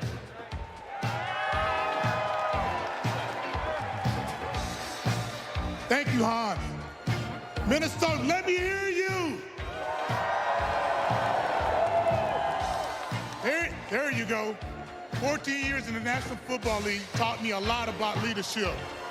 A good leader cannot be selfish. He has to look out for his team. Coach Walz is as unselfish as they come. He has led Minnesota with honesty and integrity. And in November, Minnesota is going to send Tim Walz and Kamala Harris to the White House. Let's go! I'm Amy Klobuchar, the senator from the great state of Minnesota, where nearly everyone votes and purple reigns. And I'm Tina Smith from the great state of Minnesota, the home of the next Vice President of the United States, Tim Walz. Minnesota, we cast 10 votes present, and we deliver 81 votes for Kamala Harris and Tim Walz.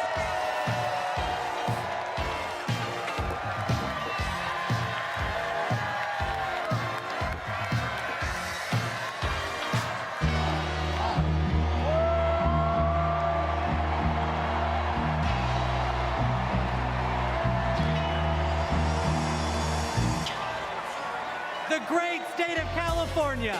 How do you cast your vote? My name's Governor Gavin Newsom. From the great state of Nancy Pelosi. I come from a state, like our nation, of dreamers, of doers, of entrepreneurs, of innovators, that prides itself on being on the leading and cutting edge of new ideas. California is the most diverse state in the world's most diverse democracy. And we pride ourselves on our ability to live together and advance together and prosper together across every conceivable and imaginable difference. But the thing we pride ourselves most on is that we believe the future happens in California first.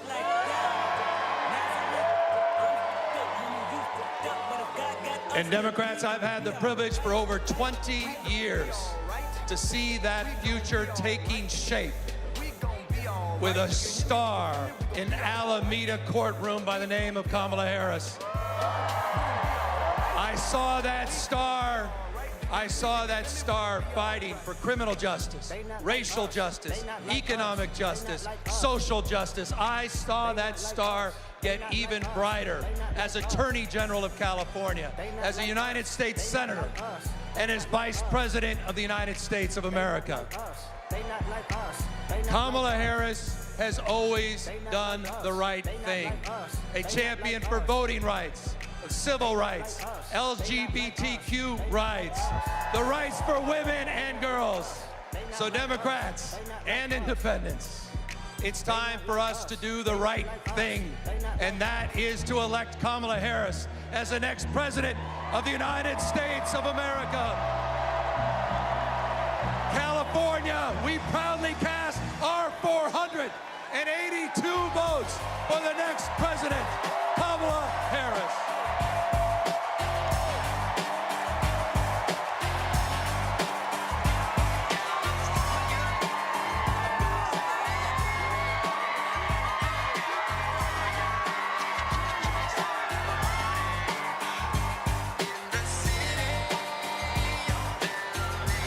Thank you to everyone who participated in our celebratory roll call. Delegates, please know how critical you are to this process, both now and earlier this month when we conducted our virtual roll call. I am thrilled to reaffirm Kamala Harris as the Democratic nominee for President of the United States.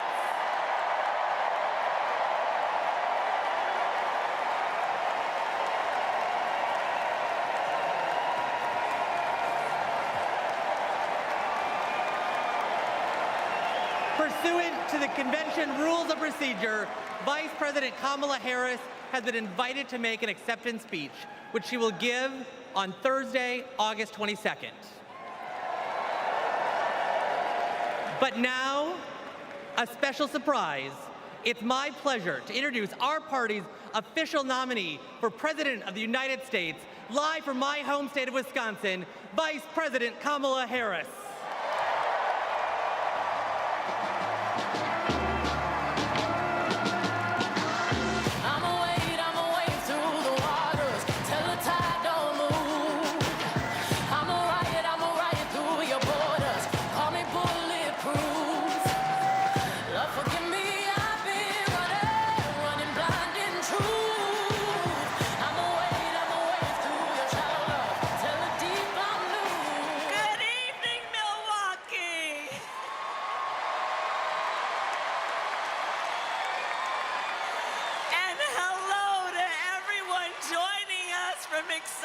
Chicago. The delegates at the Democratic National Convention, well, they just completed their roll call. And they have nominated Coach Walz and me to be the next Vice President and President of the United States of America.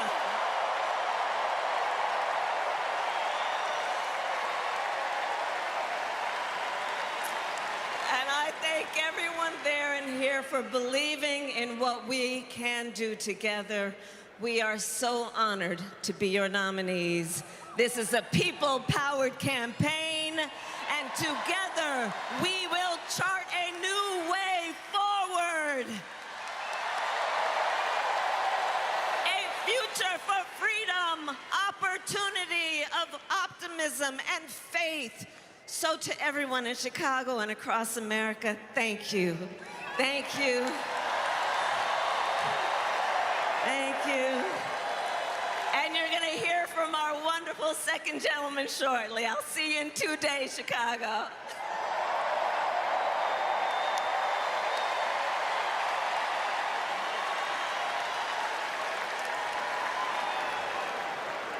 Please welcome TV personality, loud and proud Latina, Ana Navarro.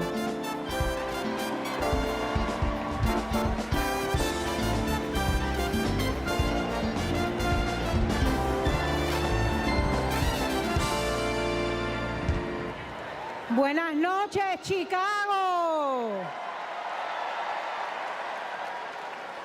So tell me, are you excited? Wow, what energy, what a moment. I have to tell you, I will never stop being the little refugee girl who came to this country at the age of 8.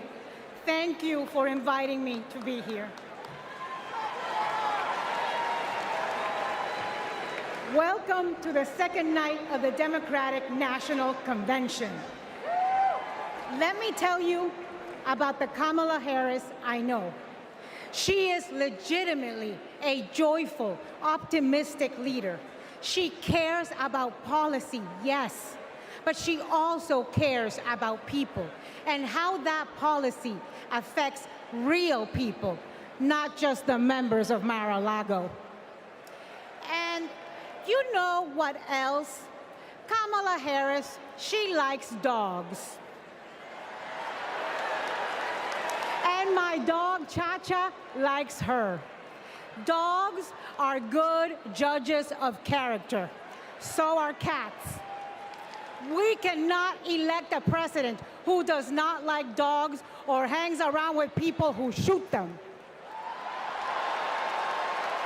Now, let's be serious. Donald Trump and his minions call Kamala a communist. I know communism. I fled communism from Nicaragua when I was 8 years old. I don't take it lightly.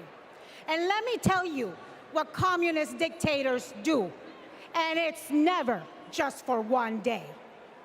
They attack the free press. They call them the enemy of the people, like Ortega does in Nicaragua. They put their unqualified relatives in cushy government jobs so they can get rich of their positions, like the Castros do in Cuba. And they refuse to accept legitimate elections when they lose and call for violence to stay in power, like Maduro is doing right now in Venezuela. Now, you tell me something. Do any of those things sound familiar? Is there anybody running for president who reminds you of that? And I know one thing, it's not Kamala Harris. That is not the America we love. It's not the land of freedom we treasure. Last night, we heard President Biden say that he loves his job, but he loves his country more. Every American needs to love our country more. Every American has the duty to put our country first. Country first before party. Country first before political ambition. Country first before habit. And in this election, putting country first means one thing and one thing only: voting for Kamala Harris.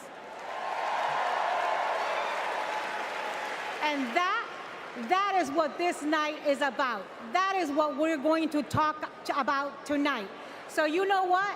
Let's get it started. Let's get this fiesta going.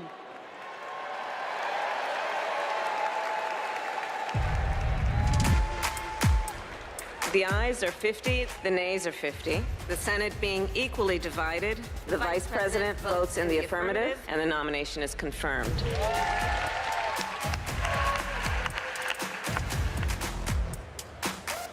And the concurrent resolution as amended is adopted.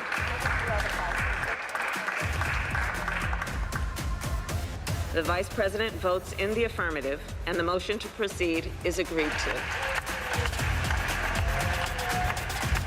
On this vote, the yeas are 50, the nays are 50. The Senate being equally divided, the Vice President votes in the affirmative, and the bill as amended is passed.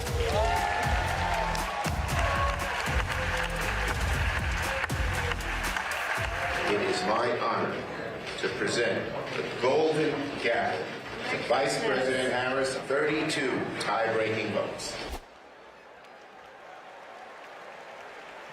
Please welcome Senate Majority Leader and New York Senator Chuck Schumer.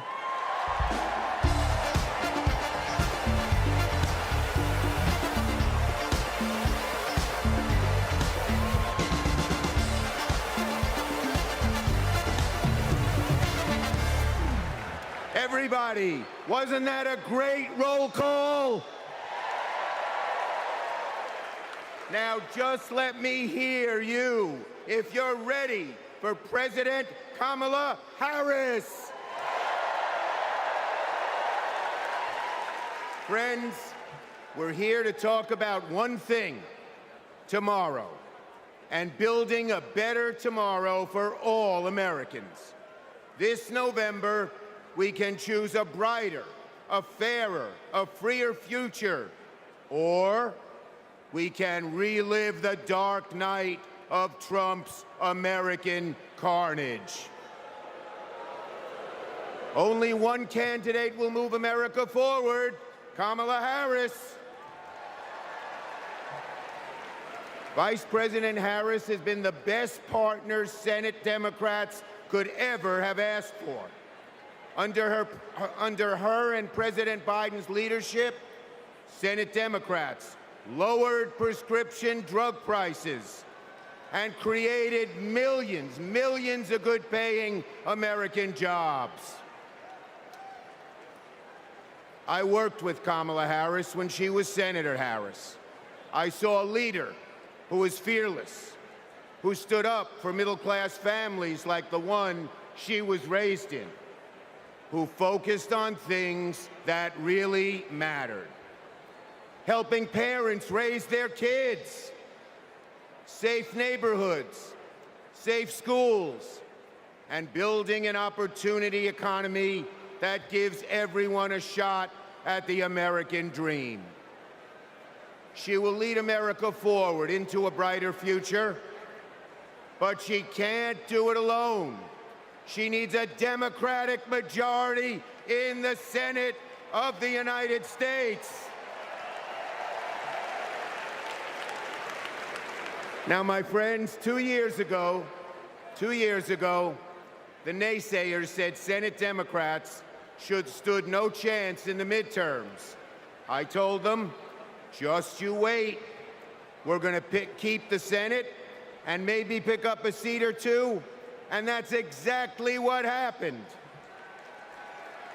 Well, ladies and gentlemen, my good friends at this convention, I am telling all of you now, we're going to hold the Senate again, and we're poised to pick up seats.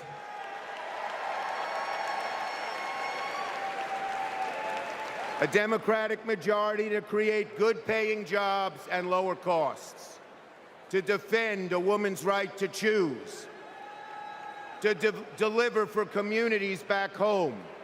Our senators are doing it, like Jackie Rosen, delivering high-speed rail for Nevada, John Tester, bringing high-tech jobs to Montana, and Bobby Casey and Sherrod Brown and Tammy Baldwin and Martin Heinrich fixing bridges in Pennsylvania and Ohio and Wisconsin and New Mexico. We also have amazing candidates. Ruben Gallego, Angela Alsobrooks, Andy Kim, Alyssa Slotkin, Lisa Blunt, Rochester, Colin Allred, Debbie Mucarsel-Powell. And folks, listen to this. More than half of our candidates are candidates of color. We're making the Senate look like America. Now let's compare that with Senate Republicans. Senate Republicans pretend to care about middle-class families, but they voted no on expanding the child tax credit, and J.D. Vance didn't even show up to vote. Senate Republicans pretend to care about the border, but they voted no on the strongest border bill in a decade. Republicans tend to care about freedom, but they voted no on a woman's right to choose. No to safeguard IVF. No to birth control. That is just a taste of their extreme agenda. Is that what we want for America? Do we want a Republican Senate that assaults reproductive freedoms? Do we want a Republican Senate that cuts taxes for the rich, rigs the game for big oil and big pharma? Well, folks, the choice is ours. Now, let me close on a personal note. As the highest-ranking Jewish elected official in American history, I want my grandkids and all grandkids to never, never face discrimination because of who they are. But Donald Trump, this is a guy who peddles anti-Semitic stereotypes. He even invited a white supremacist to Mar-a-Lago. And unfortunately, his prejudice goes in all directions. He fuels Islamophobia and issued a Muslim ban as president. Tonight, folks, I am wearing this blue square to stand up to anti-Semitism, to stand up to all hate. Our children, our grandchildren, no matter their race, no matter their creed, their gender or family, deserve better than Donald Trump's American carnage. So, are you ready to make sure Donald Trump never, ever gets near the White House again? So let's elect Kamala Harris, Tim Walz, and a Democratic majority in the Senate and keep the torch of freedom burning bright for generations to come. On to victory in November.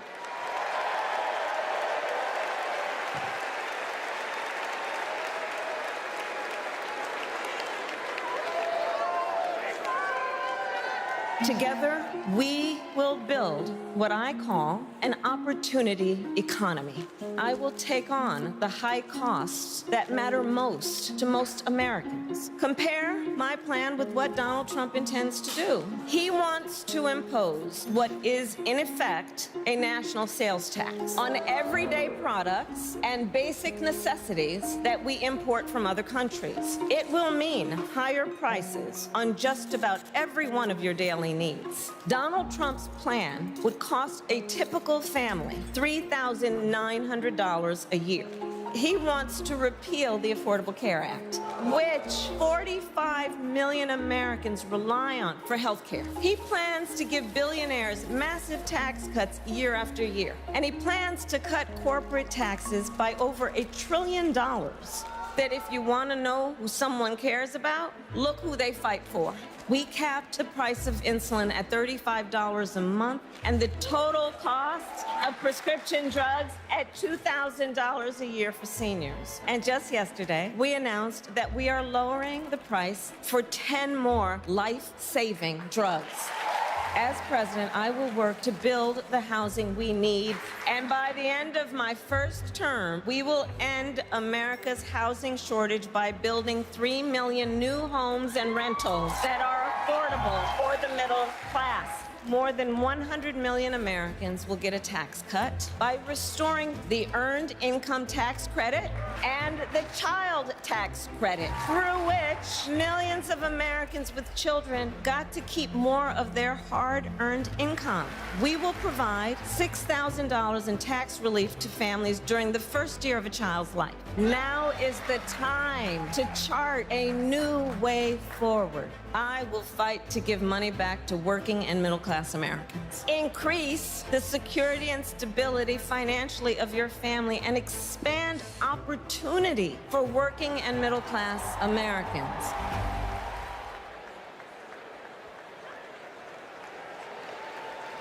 Please welcome Vermont Senator Bernie Sanders.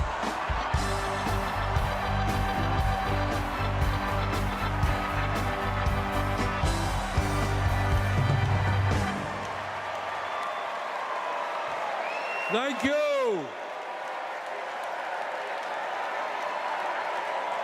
Thank you.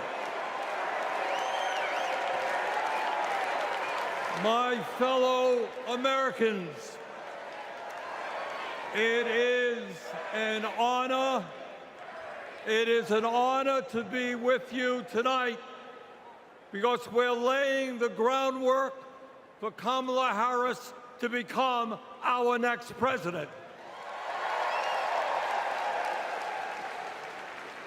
And let me tell you why that is so important. I want you all to remember where we were 3.5 years ago. We were in the midst of the worst public health crisis in 100 years and the worst economic downturn since the Great Depression.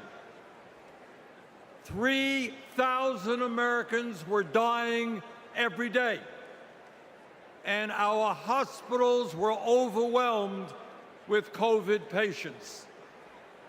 All across the country, businesses were shutting down. Unemployment was soaring. Workers were losing their health insurance. Schools were closing. State and city budgets were running out of money. People were being evicted from their homes. Children in America were going hungry. That was the reality the Biden-Harris administration faced as they entered the Oval Office.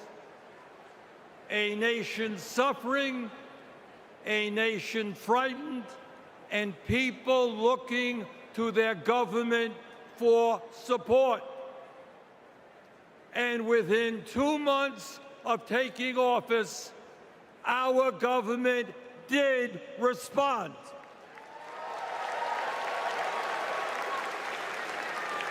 We passed the American Rescue Plan, which provided $1,400 for every man, woman, and child in the working class. We extended and expanded benefits for the unemployed. We provided emergency assistance for small businesses to stay open.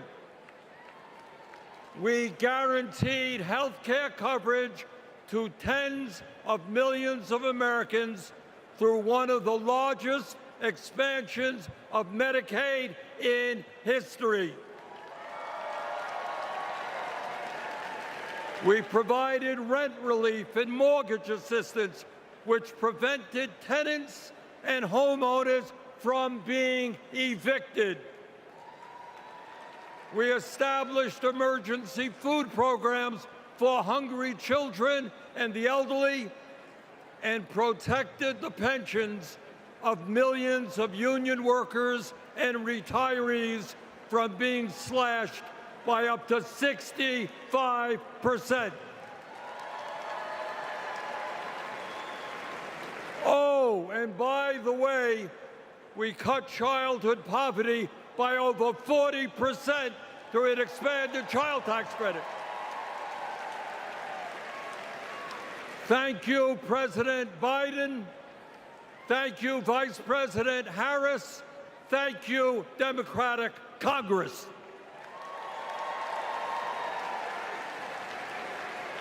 Now, I say all of this not to relive that difficult moment, but to make one simple point.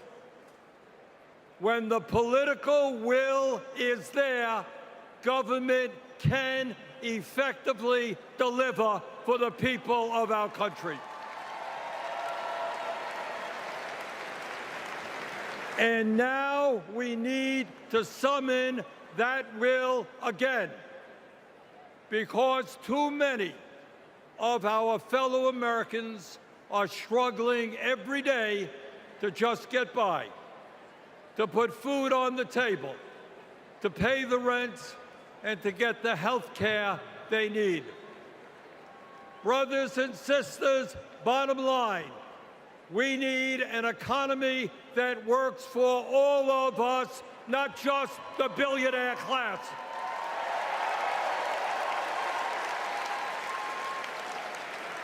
My fellow Americans, when 60% of our people live paycheck to paycheck, the top 1% have never, ever had it so good.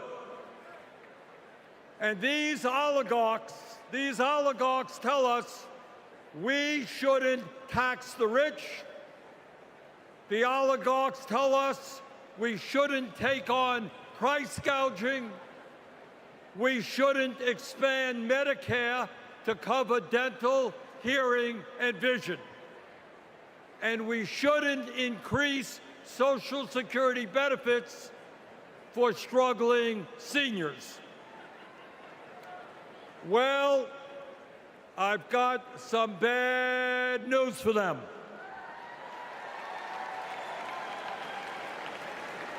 That is precisely what we are going to do.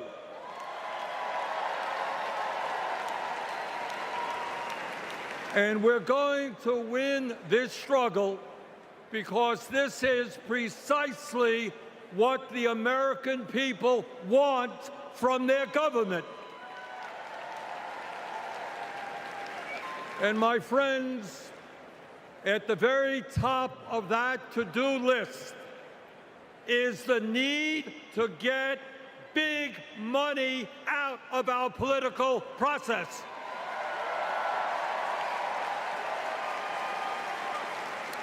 Billionaires in both parties should not be able to buy elections, including primary elections.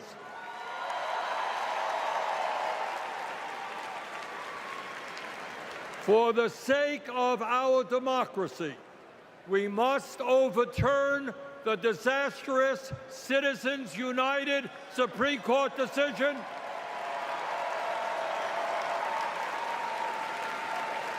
and move toward public funding of elections.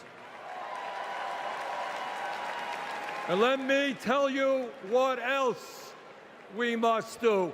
We need to join the rest of the industrialized world and guarantee health care to all people as a human right, not a privilege.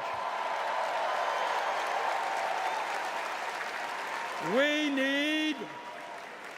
need to raise the minimum wage to a living wage. We need to pass the PRO Act so that workers can organize in unions and gain the decent pay and benefits they deserve. We need to strengthen public education, raise teachers' salaries, and make sure that every American, regardless of income, receives the higher education he or she needs. We need to take on Big Pharma and cut our prescription drug costs in half so that we no longer pay any more than other countries. Joe and Kamala made sure that no senior in America pays over $35 a month for insulin. We need to make sure that reality is true for every American. I look forward to working with Kamala and Tim to pass this agenda. And let us be very clear. This is not a radical agenda. But let me tell you what a radical agenda is. And that is Trump's Project 2025. At a time of massive income and wealth inequality, giving more tax breaks to billionaires is radical. Putting forth budgets to cut Social Security, Medicare, and Medicaid is radical. Letting polluters destroy our planet is radical. And my friends, we won't let that happen.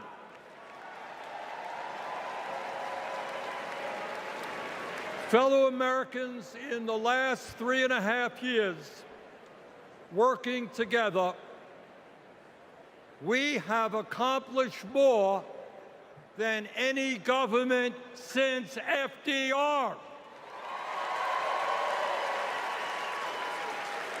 But much, much more remains to be done. We must summon the courage to stand up to wealth and power and deliver justice for people at home and abroad. Abroad, we must end this horrific war in Gaza.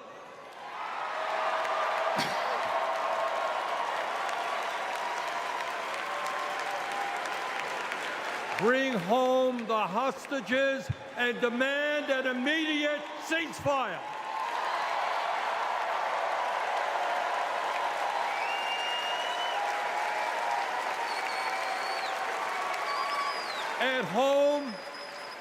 At home right here, we must take on Big Pharma, Big Oil, Big Ag, Big Tech, and all the other corporate monopolists whose greed is denying progress for working people. On November 5th, let us elect Kamala Harris as our president, and let us go forward to create the nation we know we can become. Thank you all very much.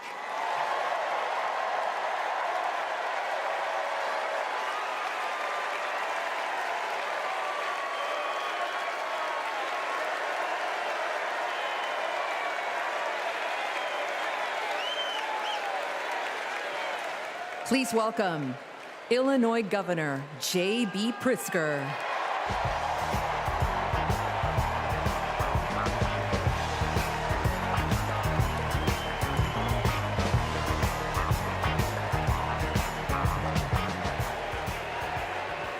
Fellow Democrats, welcome to Chicago.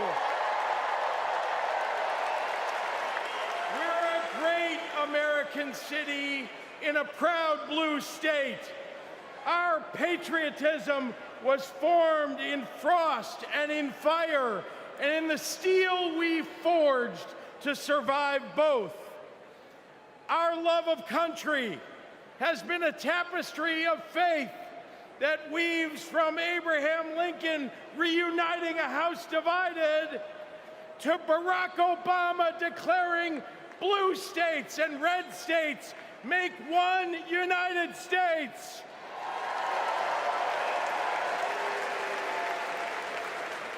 Now, Illinois' presidential pedigree is unmatched. And given that Vice President Kamala Harris spent some of her early life right here, I speak for the entire Illinois delegation when I say, we claim her too.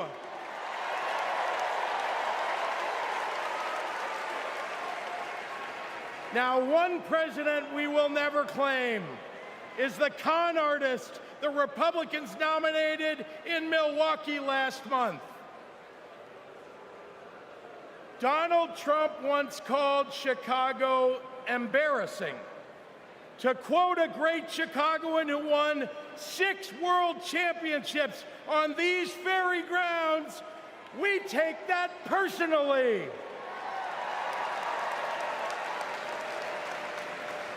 I had to govern for 2 years while Trump was president. Let me tell you what's embarrassing. In Illinois, we passed a massive bill to fix our roads and bridges. When Donald Trump proposed his own plan, he turned right around and called it stupid. We eliminated the grocery tax.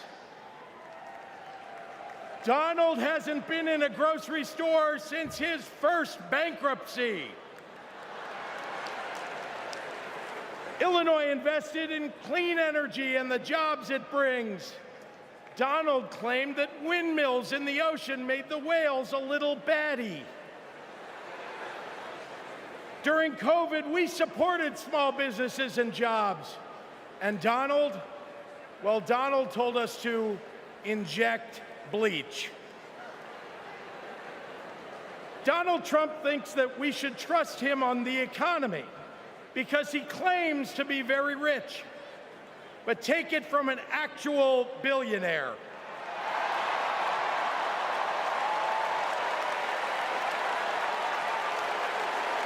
Trump is rich in only one thing: stupidity.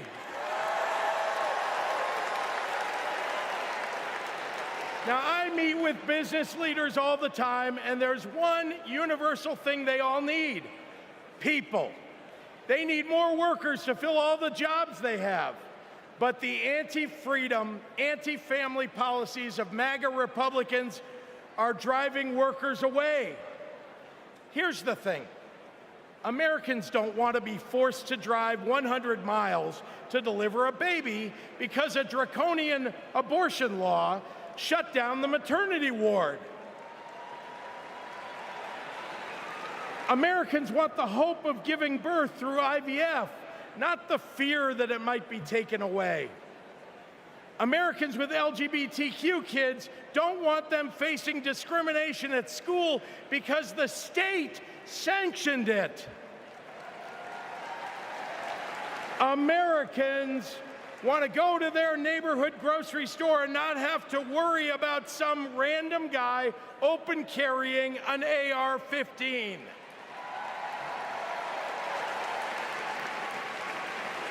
Americans don't want their kids to be taught in history class that slavery was a jobs program.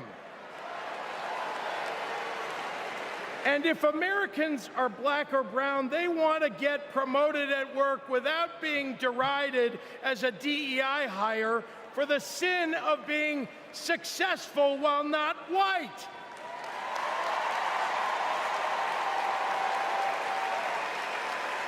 Let's be clear. It's not woke that limits economic growth. It's weird. And these guys aren't just weird, they're dangerous. Democrats are for lower taxes and higher wages, less inflation and more business growth. We just think it's wrong to craft those policies for Elon Musk and not for everyday working people. That includes a secure retirement and good health care. We think the government should help you prosper, not police who you're sleeping with.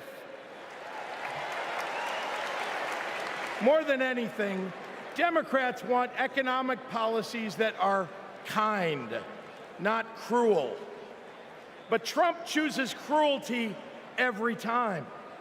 After all, everything he's achieved in his own life has been by hurting someone else. Kamala Harris and Tim Walz, well, they've spent their lives lifting people up, not pushing them down. They know that a White House that leads with kindness looks at someone who is struggling and sees not what they might cost society, but what they might create for it. Americans want policies that give every American a chance to make it to the middle class. They want to grow small businesses, and Democrats want to cut taxes for everyday people. More than anything, Kamala Harris and Tim Walz want a country where we can all live with a little serenity. The serenity that comes with a balanced checkbook, an affordable grocery bill, and a housing market that has room for everyone. And if there's one thing I know about Donald Trump, he's not bringing anyone any kind of serenity.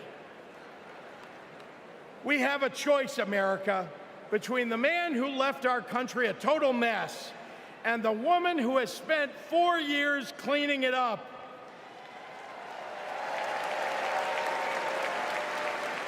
And I think it's time we stop expecting women to clean up messes without the authority and the title to match the job.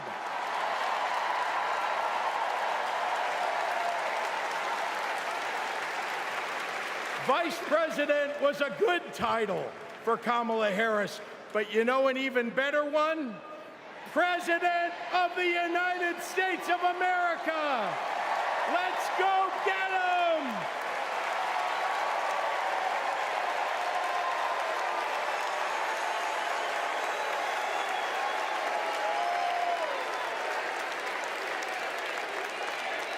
Please welcome former chair and CEO of American Express and current chair and managing director of General Catalyst, Ken Chenault.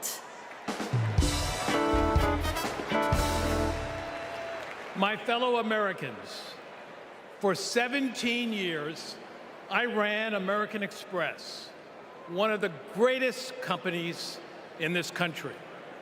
America has thousands of great companies, more than any other nation in the world. And that's not by accident. The United States is the best place in the world to do business because of the values on which our country was built. Democracy, the rule of law, free and fair elections, the peaceful transfer of power. As a business leader, I have seen firsthand why democracy is so important.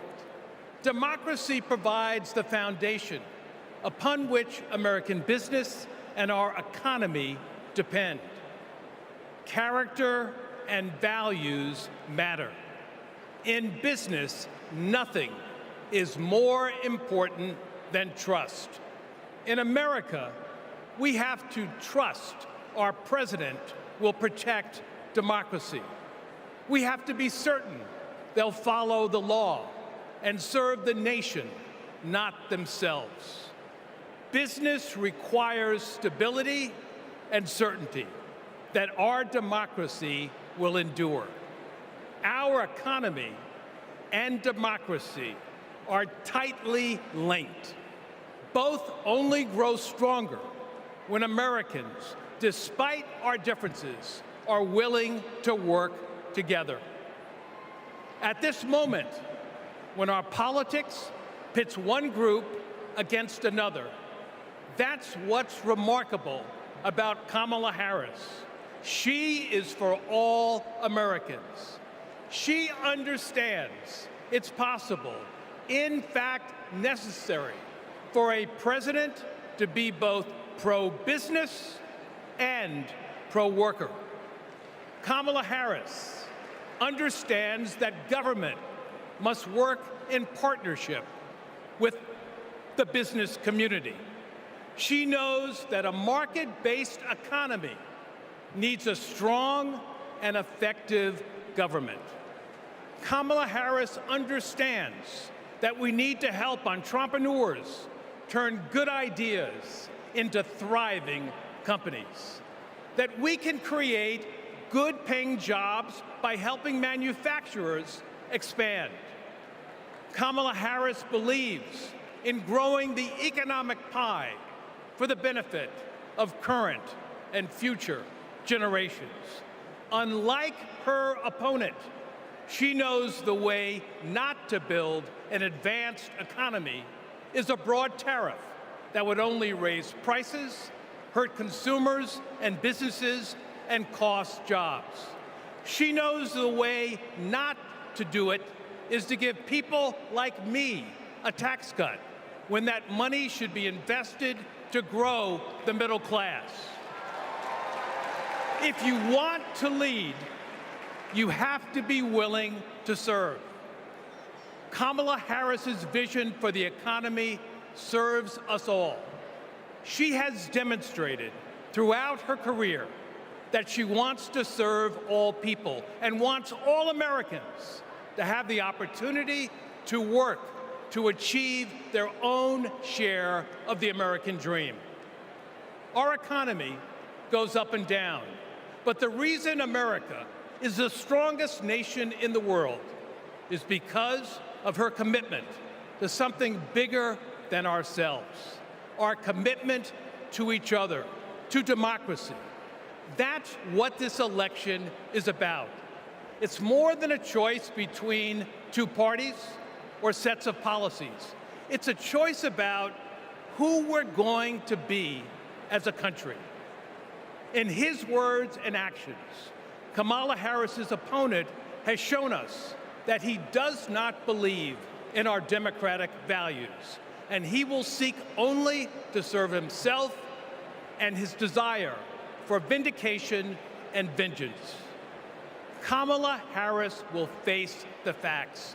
She will navigate this country, the greatest country in the world, through the inevitable challenges, while also leading with the hope and values that America was founded on.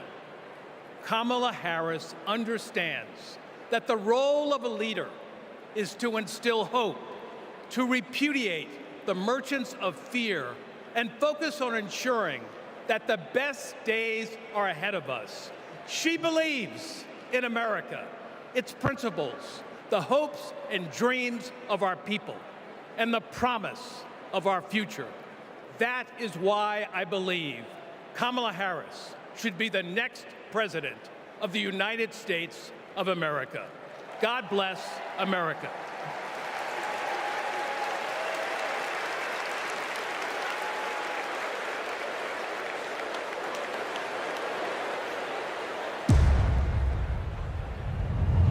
Repeal Obamacare. Donald Trump over the weekend again threatened to repeal Obamacare. This would lead to Americans having their health insurance taken away. There are about 19 million people with coverage through Medicaid expansion, another 16 million enrolled through the ACA's health insurance marketplaces, and we'd probably be talking about many millions of people becoming uninsured. Biggest worries, losing the safety net of pre-existing conditions coverage. What happens if you lose this insurance? Our son would die. What makes you think this isn't just a hollow threat? This is one of the few campaign promises that he actually tried very hard to keep. So we better believe him when he says he's coming after this. Even if you have insurance from your employer, you will be affected because your premiums would be going up. We're looking at a lot of people who could lose their health insurance. Please welcome New Mexico Governor Michelle Lujan Grisham.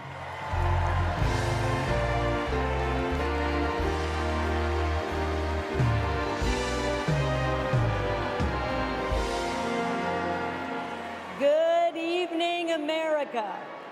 I'm Michelle Lujan Grisham, governor of the great state of New Mexico. And in my state, we like things spicy, a little chili on everything, a little kick in our campaigns. And let me tell you, we are feeling en fuego right now. We are fired up to elect Kamala Harris President of the United States. This election is about protecting our democracy and securing our freedoms, including the right to affordable, quality health care. Now, this issue is personal to Vice President Harris, whose mom passed away after a battle with colon cancer, and it's personal to me. At 2 years old, my sister was diagnosed with a tumor that was incurable and made her uninsurable by the time she was 3. And it's personal to Americans across the country who know what it's like when someone they love gets sick. Donald Trump and J.D. Vance want to dismantle our healthcare system, repeal the Affordable Care Act, and eliminate protections for pre-existing conditions. Either these guys don't get it, or they just don't care. You know who gets it? Kamala Harris gets it, and she cares.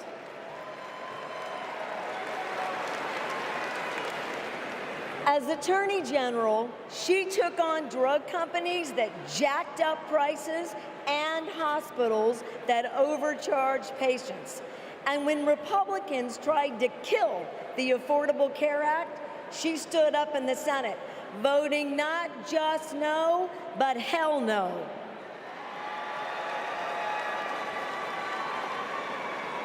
And Kamala Harris hasn't just stopped Republicans from making our health care system worse. She fights every day to make it better. And I know, I spent 20 years working to get Medicare the ability to negotiate lower drug prices. As Vice President, Kamala Harris delivered it. You know what Donald Trump delivered? Junk plans, higher premiums, and abortion bans. And if you don't think a second term would be worse, then I've got a box of Trump steaks to sell you. We have not just a better choice. America, we have the best choice. Yes, we do. Kamala Harris will protect your right to care. She'll cap drug costs, she'll go after corporate price gougers, and ensure every woman who needs it can access reproductive health care.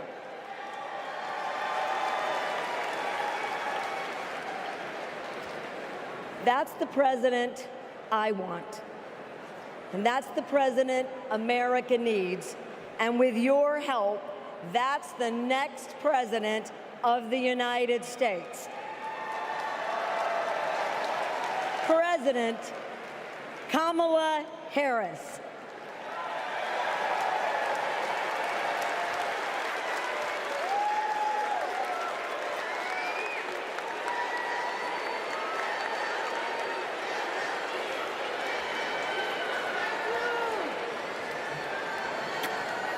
I love you too. Y en español, los quiero. So, my mom, like Kamala's mom, got sick. When my mom died in 2021, Kamala called me. She had lost her mother to cancer in 2009. Kamala helped me navigate my grief. She said that heartbreak and loss are the price for having loved and having been loved. How I wish our mothers could be here to see this moment.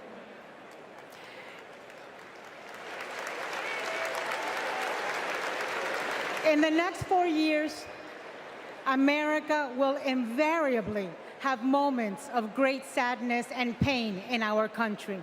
Some will be natural disasters. Some will be man-made disasters. We need a president who can not only be commander-in-chief, but also consoler-in-chief. We need a president with empathy, capable of lifting us up when we are down. We need a president who is capable of holding us in a big, great hug when we need it. That is Kamala Harris. Donald Trump is only capable of holding two things, a grudge and a golf club.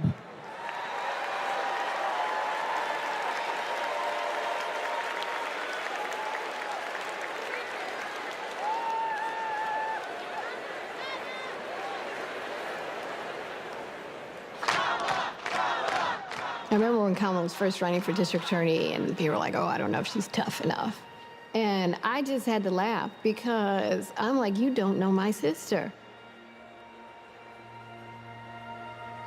Kamala had been a hard and tough prosecutor in Alameda County, prosecuting men who were pimping young girls and rapists. Kamala wanted to make sure that murderers and child abusers face meaningful accountability and consequences for those actions. One of the cases that she had early in her career was where a man had scalped his girlfriend. And she ended up getting a conviction, getting justice for that woman. She came to San Francisco to protect victims, and she was elected to be district attorney of San Francisco. Kamala knew that we needed to be smart on crime, and if hell, no one else was gonna do it, that she was gonna do it. If I'm gonna keep my promise to you to keep you safe, I better talk with you about what I'm doing in terms of crime prevention. Investing in people coming out of prisons is the smart thing to do for law enforcement. Forget that it's just the right thing to do. That was a young Kamala Harris. She's only gotten more fierce. I've never seen her back down from a fight, and when she fights, she wins. When Kamala became Attorney General, she wanted to protect people, but also to fundamentally pursue justice. Being smart on crime starts with being tough on violent crime. From a statewide perspective, I think we were concerned about the rise of gang violence. In San Joaquin County, we saw this tremendous change in our community, and it hit us like a wave. We saw an increase in human trafficking, narcotics, and guns. Let it be clear to anyone who would menace this state with violence, to those who prey on the weak and the vulnerable, justice will be swift and certain in the state of California. She was always hunting the kingpins, but we didn't have partnerships with DOJ or FBI or DEA or any of those law enforcement agencies. Now, we all work collaboratively to help all the counties in California. Because of her, we destabilized organized crime, disrupt these flows of guns, human beings, and narcotics. We are here this afternoon to announce the shutting down of one of the biggest and most organized threats to the safety of the Central Valley. I really think of her as fearless, as a fighter. Kamala just perseveres, and mommy would say it's too hard is never an excuse. Making excuses is a failure to not only take responsibility, but to take action. If you have the will, the desire, the passion, the commitment, there is no challenge that is insurmountable.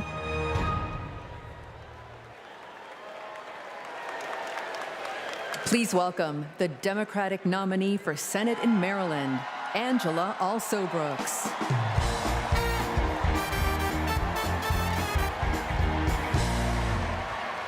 Good evening, America, and hello, Maryland. People like me, thank you. People like me, stories like mine don't usually make it to the United States Senate, but they should. I'm the proud granddaughter of a housekeeper, Sarah Daisy, who raised her 3 children in a 1-bedroom apartment. It was her dream to work in government to help people. That meant taking a typing test. But she didn't know how to type, and she couldn't afford a typewriter. So she put a white piece of paper on the refrigerator and drew a keyboard on it. And every night, she stood in front of that refrigerator and taught herself to type. She took the test, passed it, and got the job she dreamed of. I am her legacy. And tonight, I am a candidate for United States Senate from the great state of Maryland.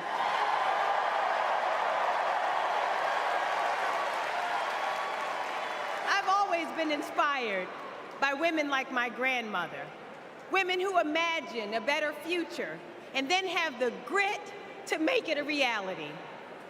One of those women is a friend, a mentor, and a role model. That woman is Kamala Harris.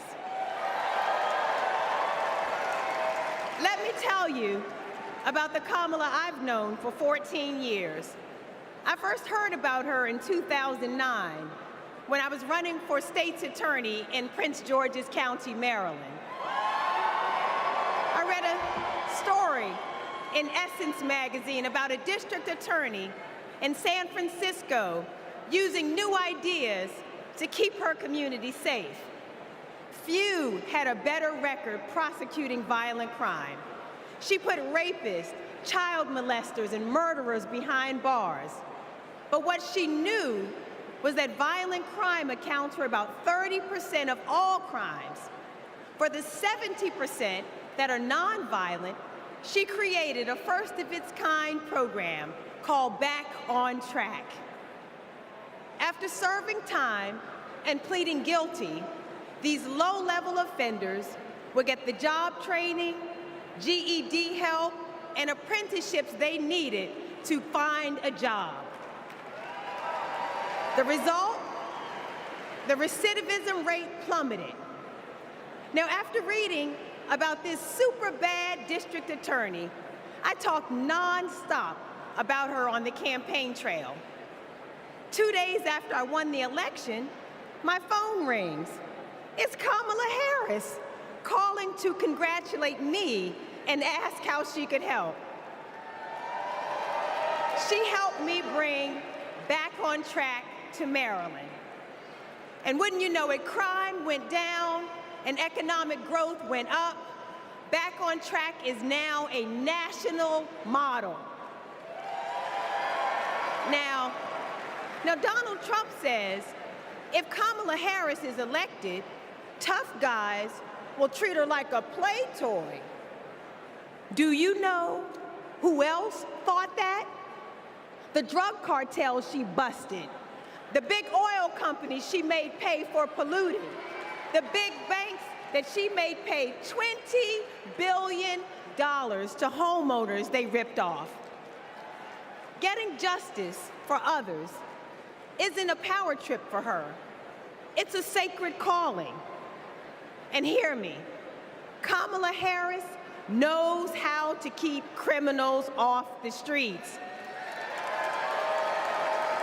And come November, with your help, she'll keep one out of the Oval Office.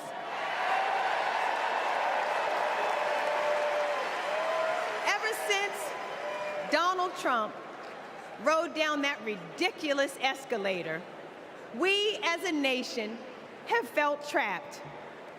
Every national decision has been made in reaction to this one man and his extremist MAGA movement.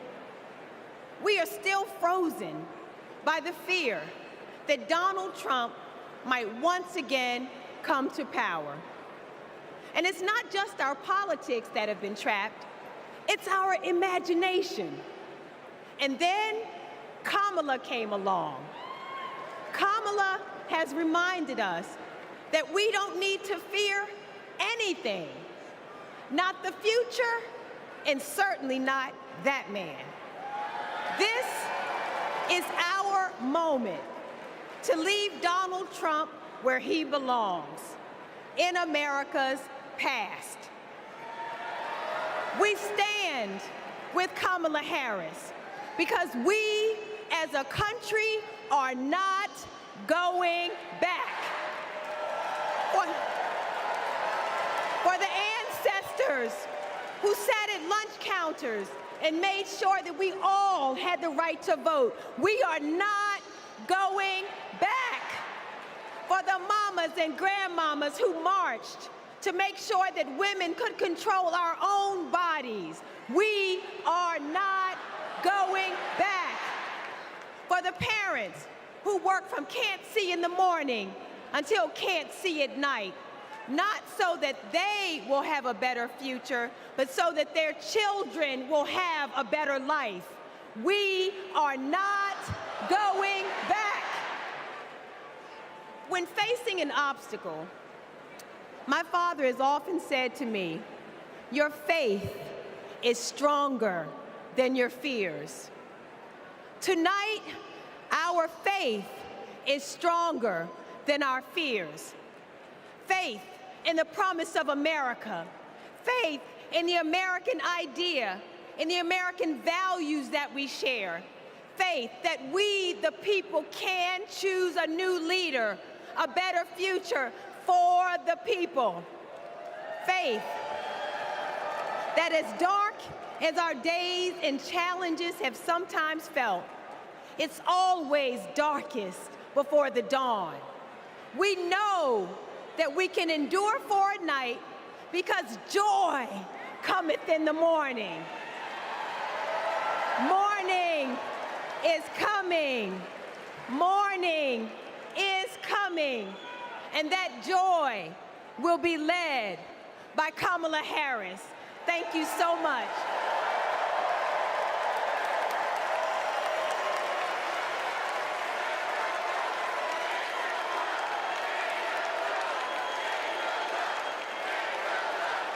Please welcome Mesa, Arizona Mayor John Giles.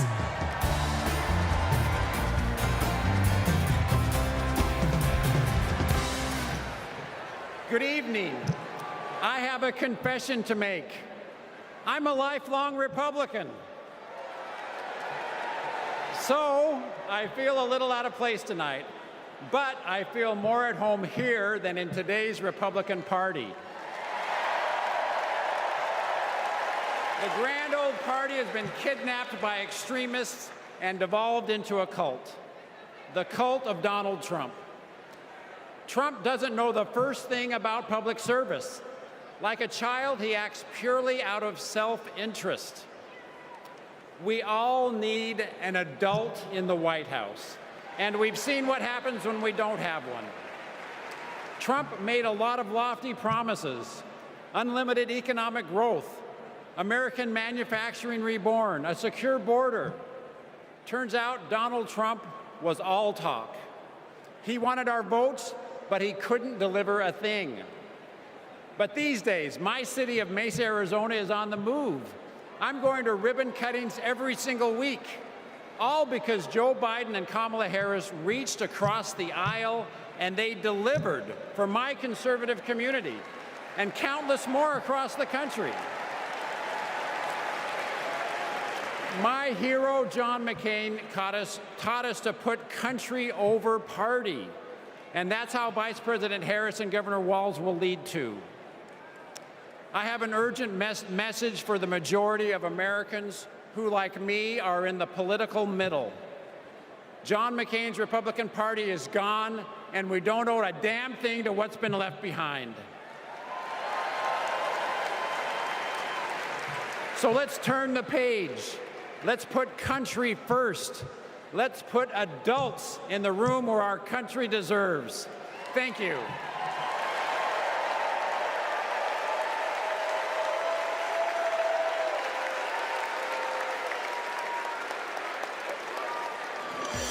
It's our dream to have a large family. Being a parent, it's the most important thing in my life. For decades, Americans have turned to the miracle of IVF treatments.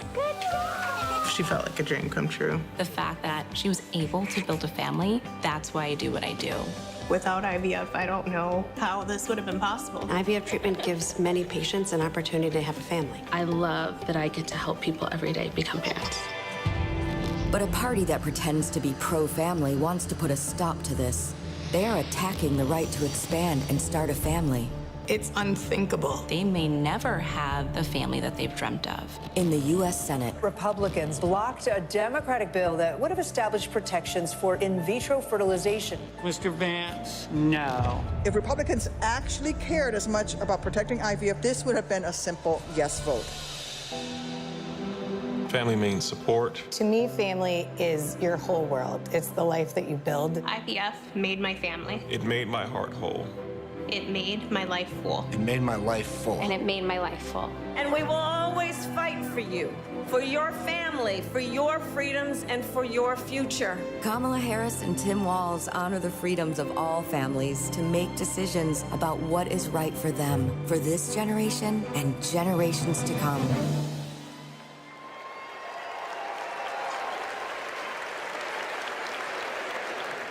Please welcome Illinois Senator Tammy Duckworth.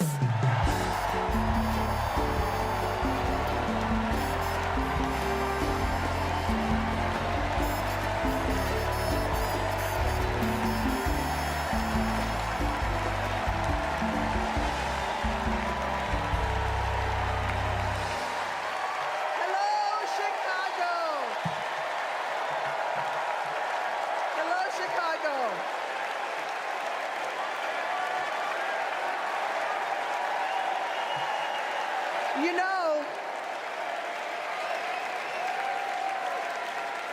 know, I went to war to protect America's rights and freedoms. So I take it personally when a 5-time draft-dodging coward like Donald Trump tries to take away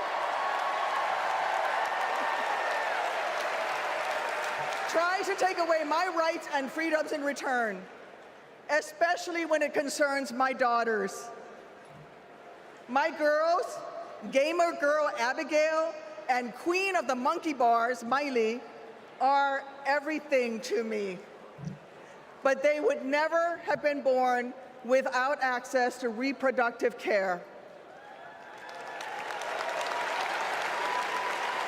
Because after 10 years of struggling with infertility, I was only able to have them through the miracle of IVF. But now, Trump's anti-woman crusade has put other Americans' right to have their own families at risk. Because if they win, Republicans will not stop at banning abortion. They will come for IVF next. They'll prosecute doctors. They will shame and spy on women. And if you think that's far-fetched, just look up what happened in Alabama last year. So let me say to every would-be parent, I see you, I'm with you. And together, in November, we'll send a message to old Cadet Bone Spurs.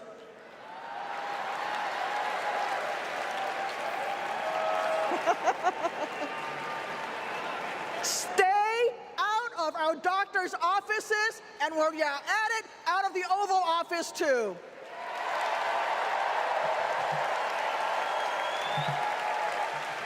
Look, my struggle with infertility was more painful than any wound I earned on the battlefield.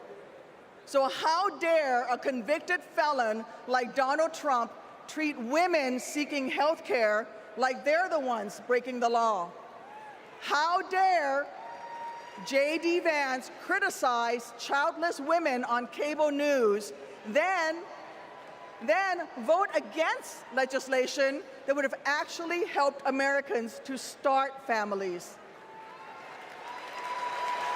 How dare the GOP endanger the dreams of countless veterans whose combat wounds prevent them from having kids without IVF, punishing our heroes for their willingness to serve? It's simple. Every American deserves the right to be called mommy or daddy without being treated like a criminal. Kamala Harris believes that. So let's make some history and elect her in November. God bless America.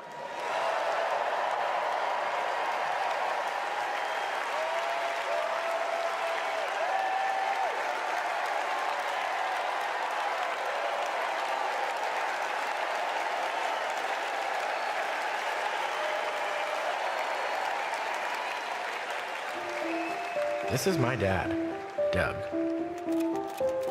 He was raised in Jersey and moved to LA when he was 16. These are his parents, Barb and Mike.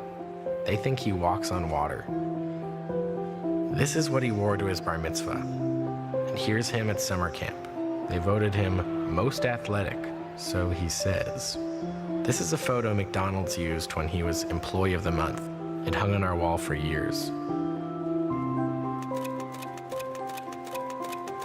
My dad is a lawyer, a really good one. My mom called him the crisis guy because he was everyone's first call. My parents split when I was in middle school, and that wasn't easy. That's not easy for any kid. But it helped that my parents stayed friends, and we all kept hanging together. We grew closer than ever. And then he met Kamala, The blind date that would dramatically change all of our lives forever. It was my senior year of high school.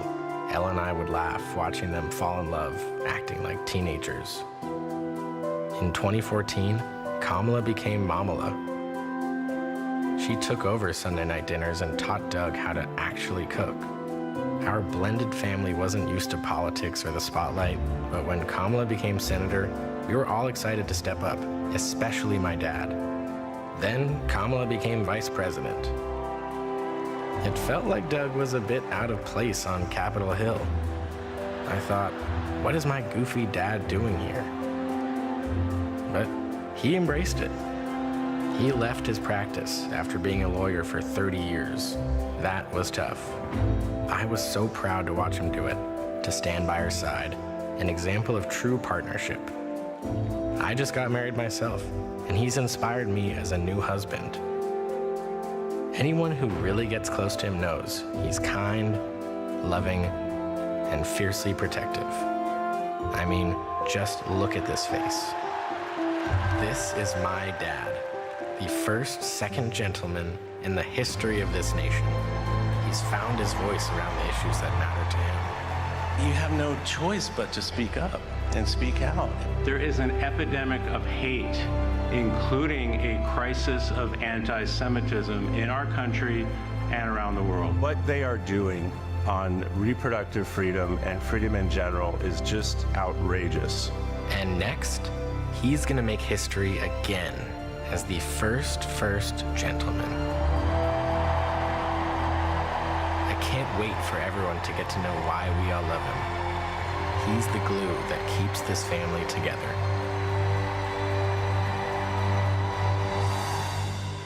We might not look like other families in the White House, but we are ready to represent all families in America.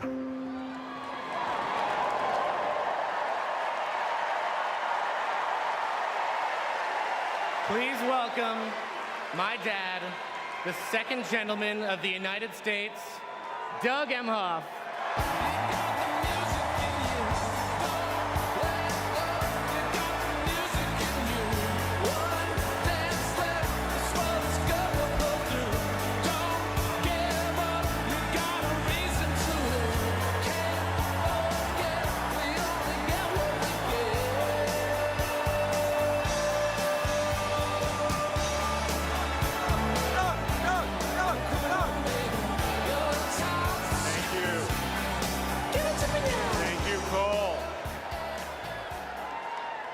I guess he didn't want me to give this speech. He just... Thank you so much. Hello. Thank you. Hello to my big, beautiful, blended family up there.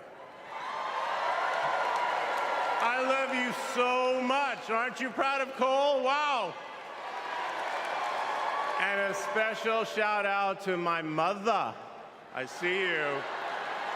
My mother is the only person in the whole world who thinks Kamala is the lucky one for marrying me. And to Kamala, who, well, we just saw where she is. She's out on the trail, listening to and talking with voters. Honey, I can't wait for you to come back to Chicago because we're having a great time here.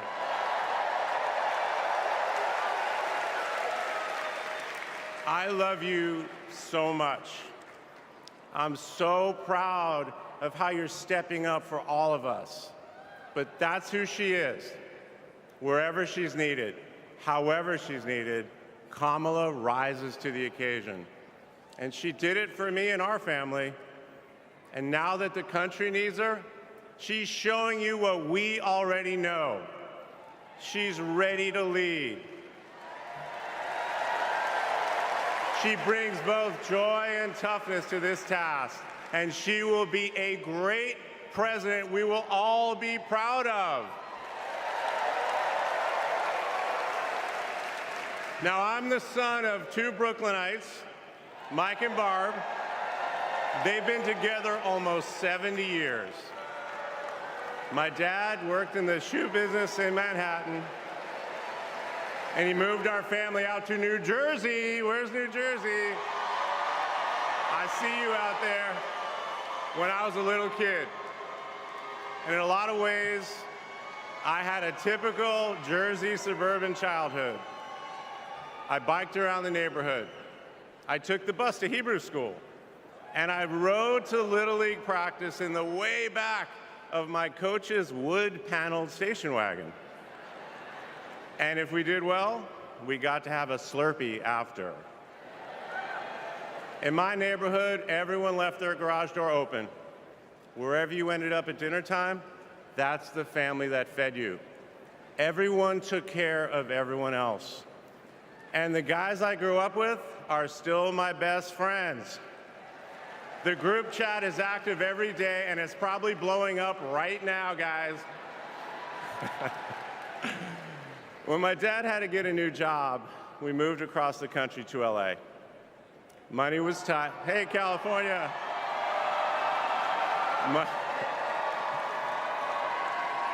Money was tight, so I worked at McDonald's in high school for some extra cash. Not only was I Employee of the Month, but I still have the framed picture, which you just saw, and there was a ring, golden arches and all. And then I waited tables, parked cars. I was working full-time so I could afford to go to college part-time. And thanks to partial scholarships, student loans, and a little help from my dad, I got myself through law school.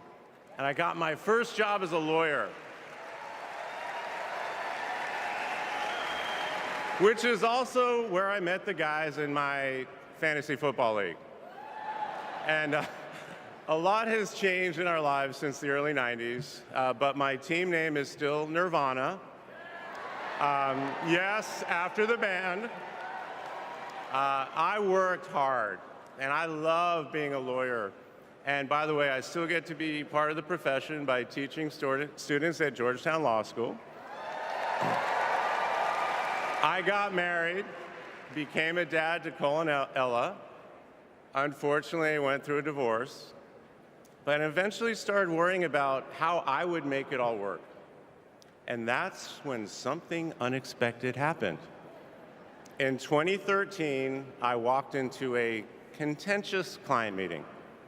We worked through the issue, and by the end of the meeting, the now happy client offered to set me up on a blind date, which is how I ended up with Kamala Harris's phone number.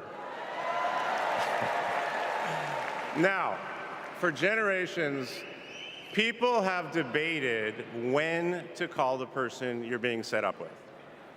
And never in history has anyone suggested 8:30 a.m.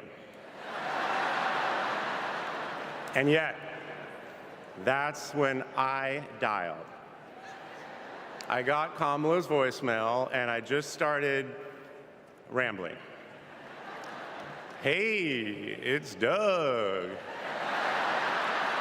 I'm on my way to an early meeting.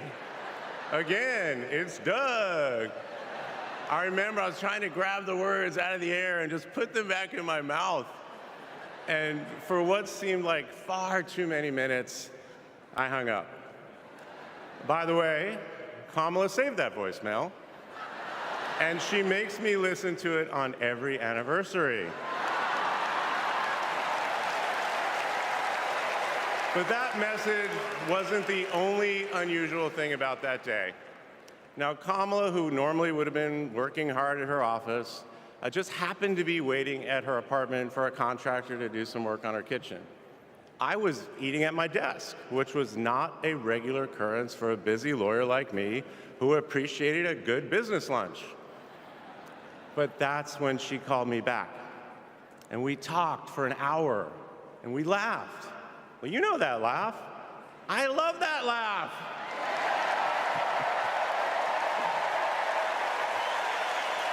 And maybe that counted as our first date. Or maybe it was that Saturday night when I picked her up and told her, buckle up, I'm a really bad driver.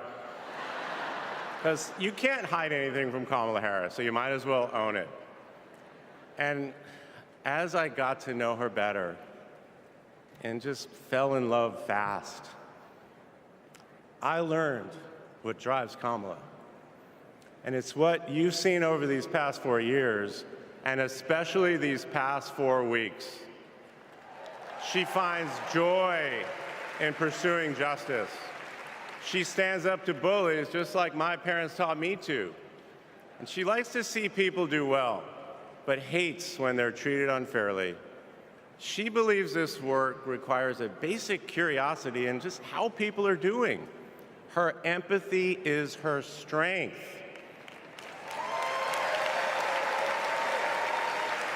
Over the past decade, Kamala has connected me more deeply to my faith, even though it's not the same as hers. She comes to synagogue with me for high holiday services, and I go to church with her for Easter. I get to enjoy her mom's chili relleno recipe every Christmas, and she makes a mean brisket for Passover. It brings me right back to my grandmother's apartment in Brooklyn, you know, the one with the plastic-covered couches. But Kamala has fought against anti-Semitism and all forms of hate her whole career. She's the one who encouraged me as second gentleman to take up that fight, which is so personal to me. And those of you who belong to blended families know that they can be a little complicated. But as soon as our kids started calling her Mamala, I knew we'd be okay. Ella calls us a three-headed parenting machine. Kamala and Kirsten, thank you both. Thank you both for always putting your family and the kids first. Now, Cole and Ella's friends knew that when they'd come over for Sunday dinner with Mamala, it was going to be real talk. In between taking cooking instructions, they'd have to answer questions about what problem they wanted to solve in the world. They learned that you've always got to be prepared because Kamala is going to prosecute the case. And in the same breath that Cole and Greenlee told us that they were engaged, they asked Kamala to officiate their wedding.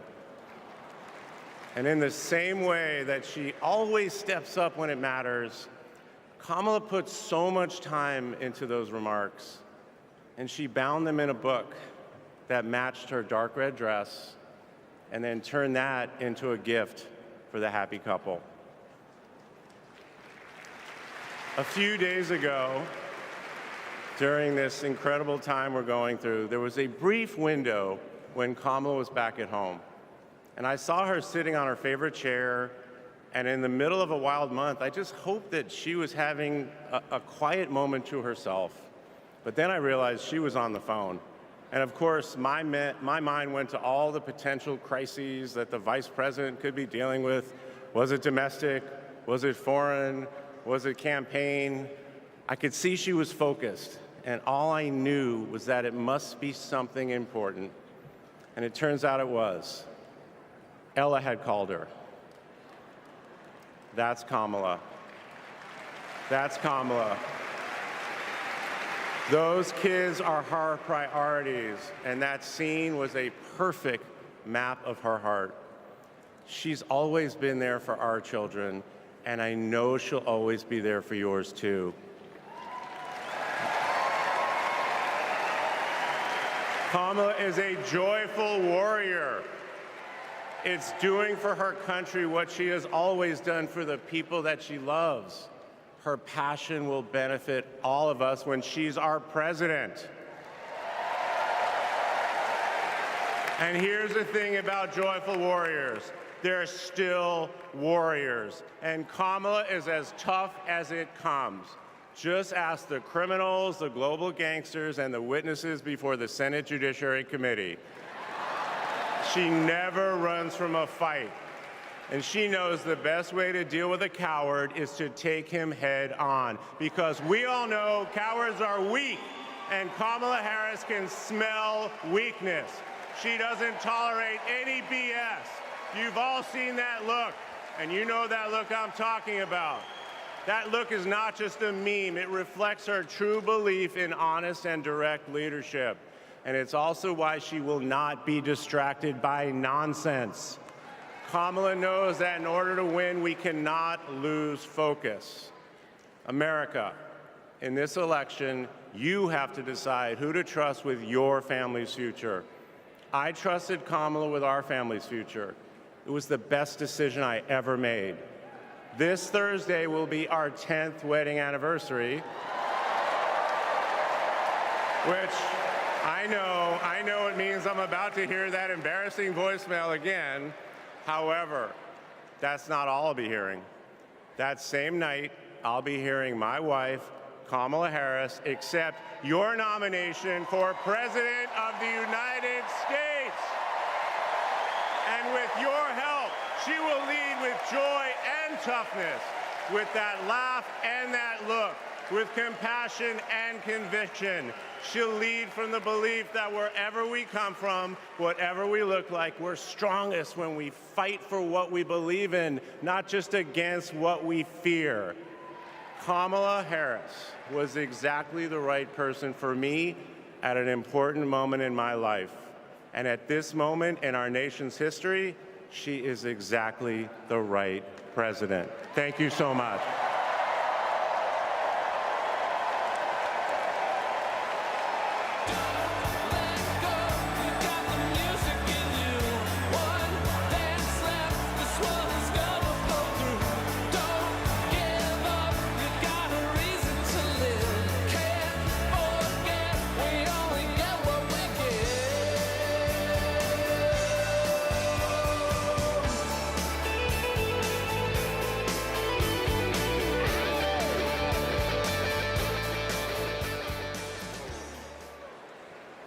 Please welcome former First Lady Michelle Obama.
Something wonderfully magical is in the air, isn't it? Yeah. You know, we're feeling it here in this arena, but it's spreading all across this country we love. A familiar feeling that's been buried too deep for far too long. You know what I'm talking about. It's the contagious power of hope. The anticipation, the energy, the exhilaration of once again being on the cusp of a brighter day. The chance to vanquish the demons of fear, division, and hate that have consumed us and continue pursuing the unfinished promise of this great nation, the dream that our parents and grandparents fought and died and sacrificed for. America, hope is making a comeback.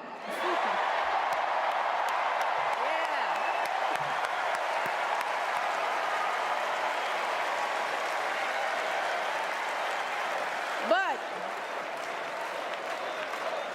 to be honest, I am realizing that until recently, I have mourned the dimming of that hope. And maybe you've experienced the same feelings. Is that deep pit in my stomach, a palpable sense of dread about the future. And for me, that mourning has also been mixed with my own personal grief. The last time I was here in my hometown was to memorialize my mother, the woman who showed me the meaning of hard work and humility and decency, the woman who set my moral compass high and showed me the power of my own voice. Folks,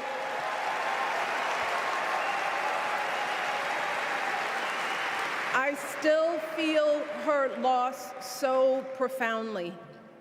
I wasn't even sure if I'd be steady enough to stand before you tonight, but my heart compelled me to be here because of the sense of duty that I feel to honor her memory and to remind us all not to squander the sacrifices our elders made to give us a better future.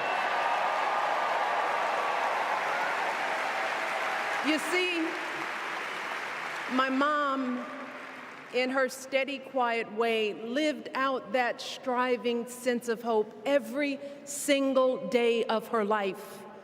She believed that all children, all people have value, that anyone can succeed if given the opportunity.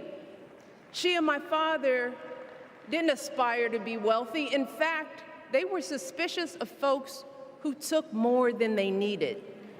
They understood that it wasn't enough for their kids to thrive if everyone else around us was drowning.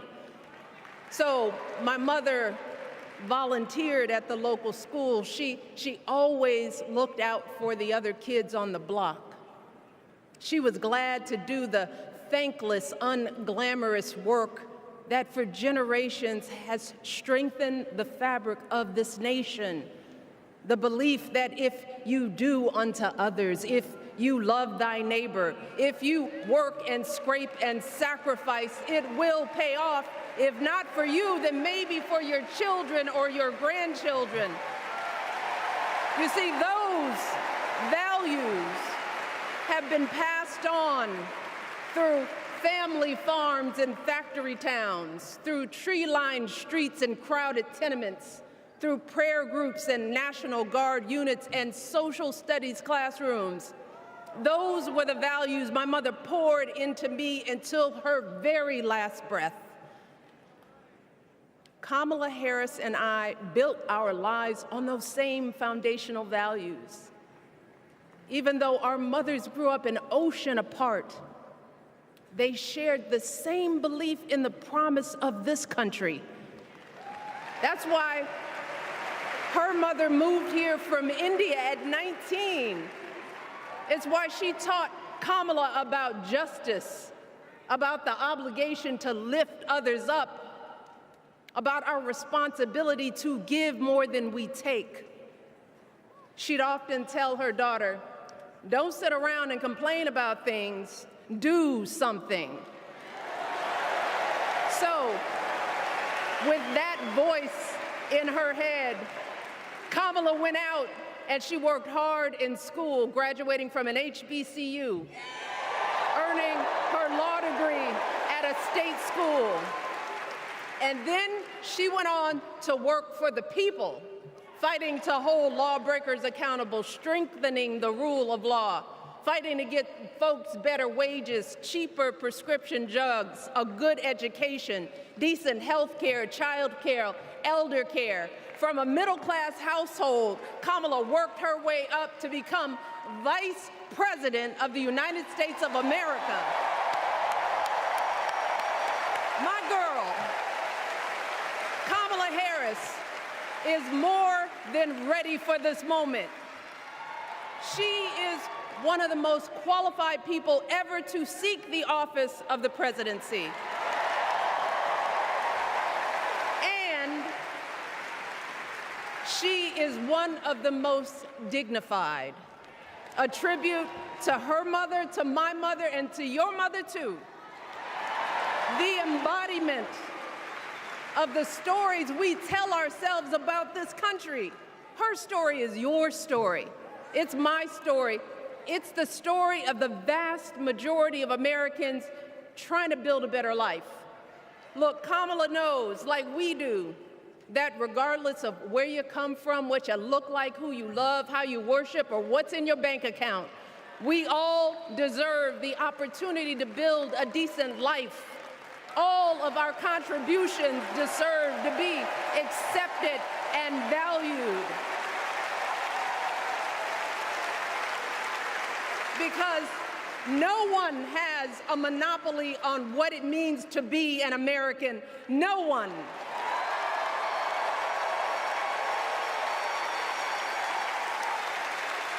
Kamala has shown her allegiance to this nation, not by spewing anger and bitterness, but by living a life of service and always pushing the doors of opportunity open to others. She understands that most of us will never be afforded the grace of failing forward. We will never benefit from the affirmative action of generational wealth.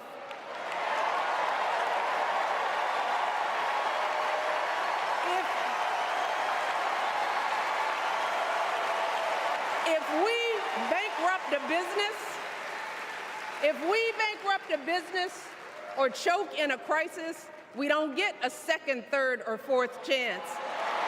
If things don't go our way, we don't have the luxury of whining or cheating others to get further ahead. No. We don't get to change the rules so we always win. If we see a mountain in front of us, we don't expect there to be an escalator waiting to take us to the top. No. We put our heads down. We get to work. In America, we do something. And throughout her entire life, that's what we've seen from Kamala Harris. The steel of her spine, the steadiness of her upbringing, the honesty of her example, and yes, the joy of her laughter and her light. It couldn't be more obvious. Of the two major candidates in this race, only Kamala Harris truly understands the unseen labor and unwavering commitment that has always made America great.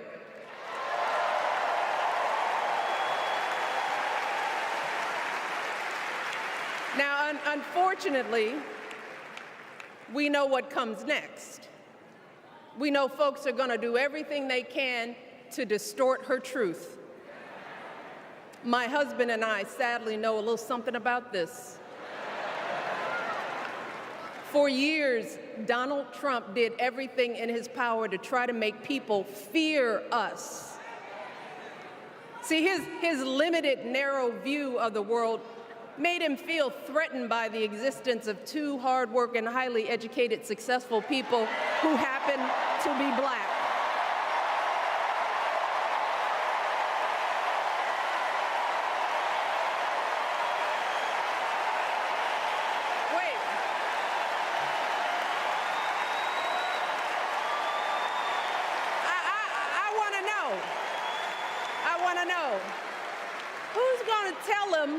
Who's going to tell him that the job he's currently seeking might just be one of those black jobs?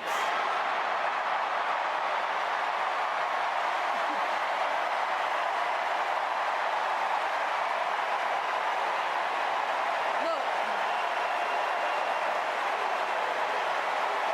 it's his same old con.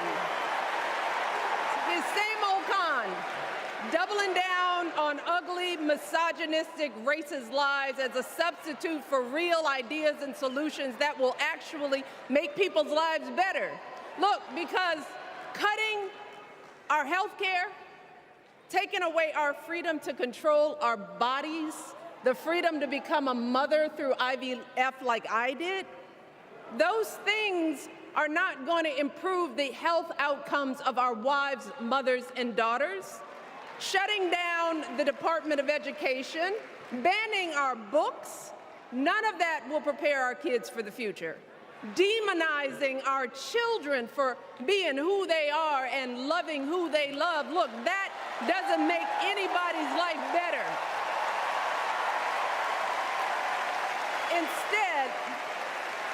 Instead, it only makes us small. And let me tell you this, going small is never the answer.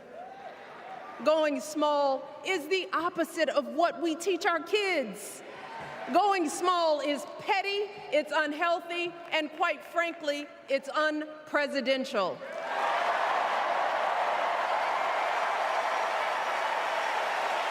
So, why would any of us accept this from anyone seeking our highest office? Why would we normalize that type of backward leadership? Doing so only demeans and cheapens our politics. It only serves to further discourage good, big-hearted people from wanting to get involved at all.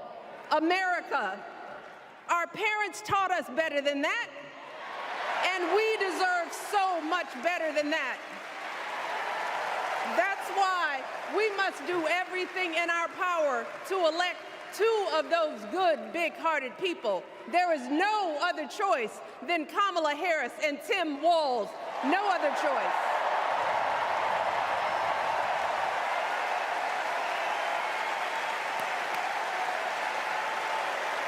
But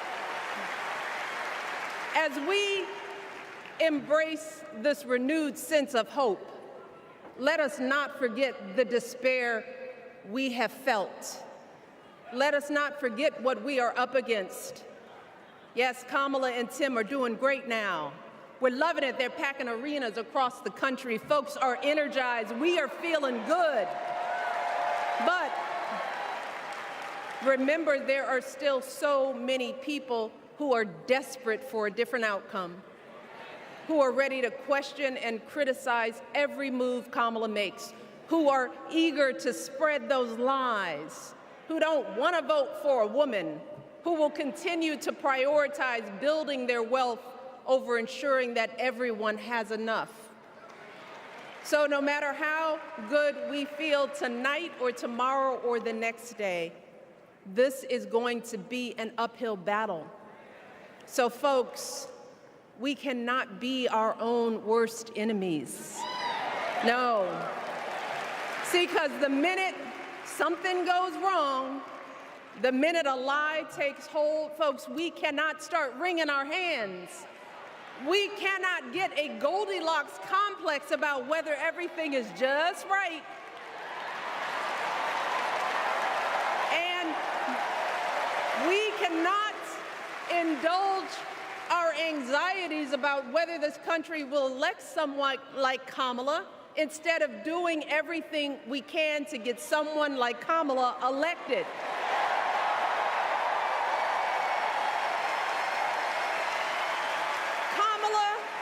And Tim, they have lived amazing lives. And I am confident that they will lead with compassion, inclusion, and grace. But they are still only human. They are not perfect. And like all of us, they will make mistakes. But luckily, y'all, this is not just on them. No, this is up to us, all of us, to be the solution that we seek. It's up to all of us to be the antidote to the darkness and division. Look, I don't care how you identify politically, whether you're Democrat, Republican, Independent, or none of the above. This is our time to stand up for what we know in our hearts is right.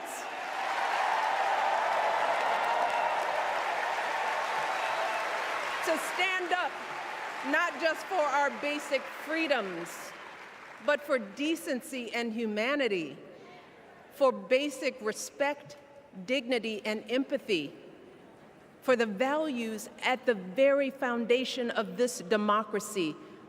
It's up to us to remember what Kamala's mother told her. Don't just sit around and complain, do something. So if they lie about her, and they will, we've got to do something. If we see a bad poll, and we will, we got to put down that phone and do something. If we start feeling tired, if we start feeling that dread creeping back in, we got to pick ourselves up, throw water on our face, and what? We only have 2.5 months, y'all, to get this done. Only 11 weeks to make sure every single person we know is registered and has a voting plan. So, we cannot afford for anyone America to sit on their hands and wait to be called. Don't complain if no one from the campaign has specifically reached out to you to ask you for your support.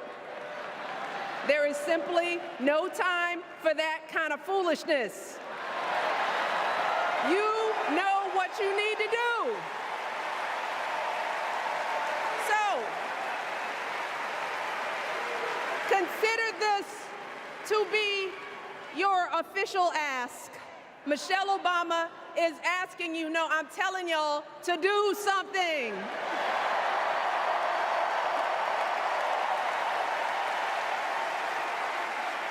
Because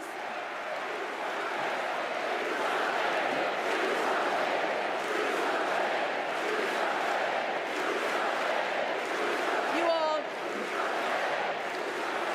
this election is going to be close.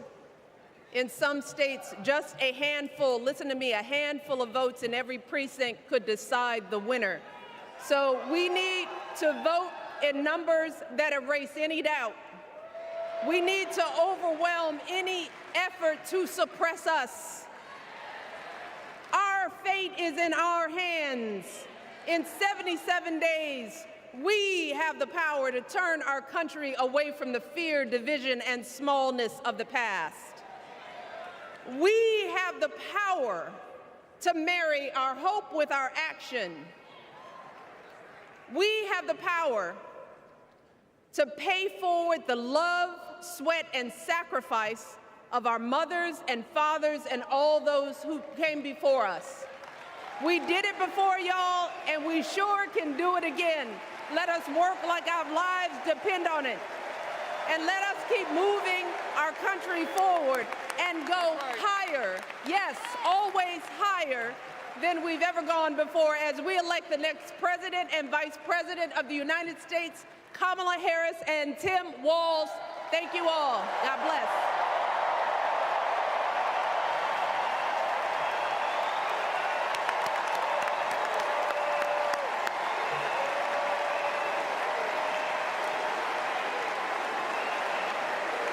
Now, before I go, I have one more job tonight.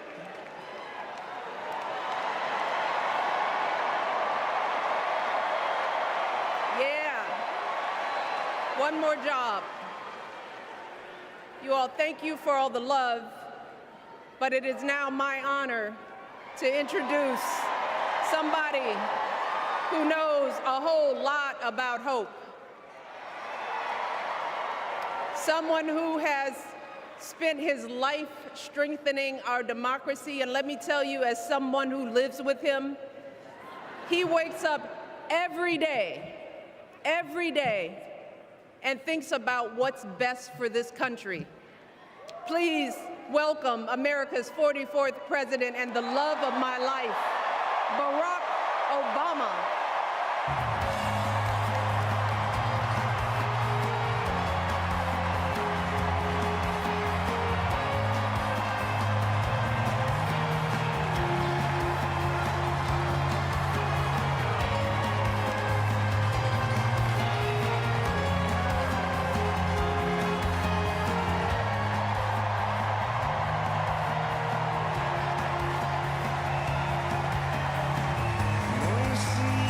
Mercy,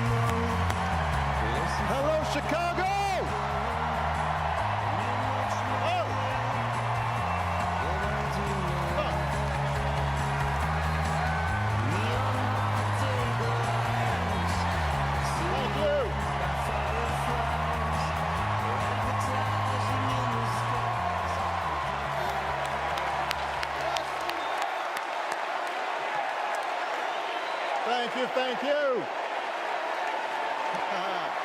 Thank you, everybody. Thank you.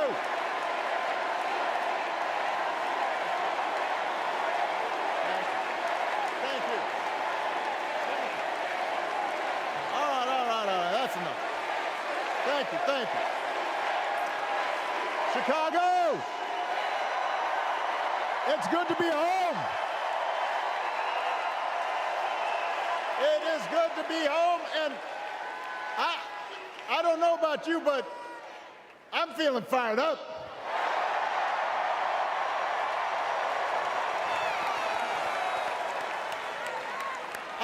I am feeling ready to go.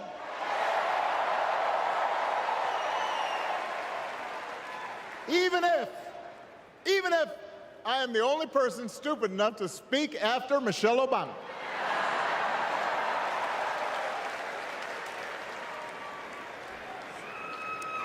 I am feeling hopeful because this convention has always been pretty good to kids with funny names who believe in a country where anything is possible. Because we have a chance to elect someone who has spent her entire life trying to give people the same chances America gave her. Someone who sees you and hears you and will get up every single day and fight for you. The next president of the United States of America, Kamala Harris.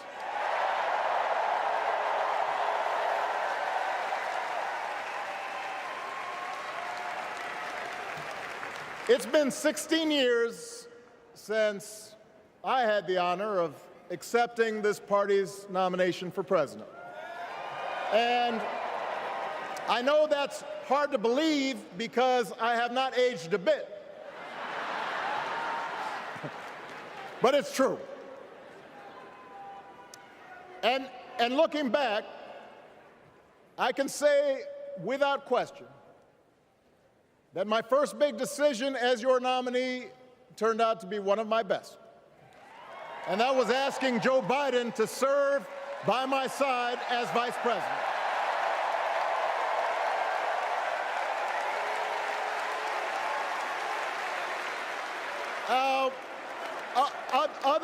Other than some common Irish blood,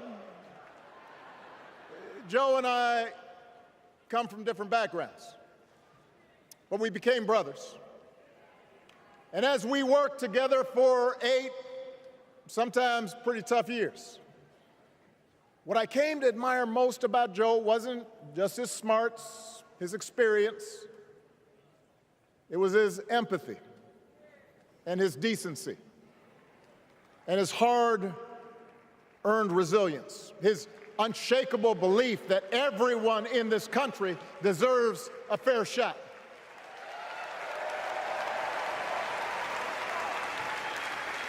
And over the last 4 years, those are the values America has needed most.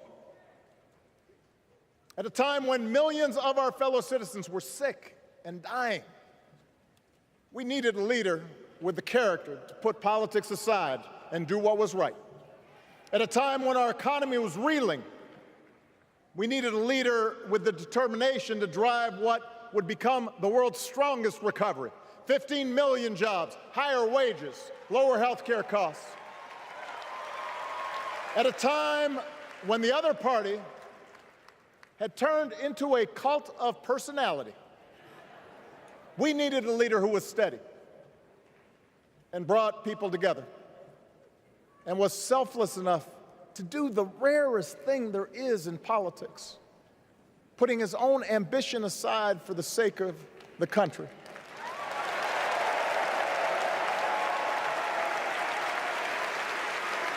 History will remember Joe Biden as an outstanding president who defended democracy at a moment of great danger. And I am proud to call him my president, but I am even prouder to call him my friend.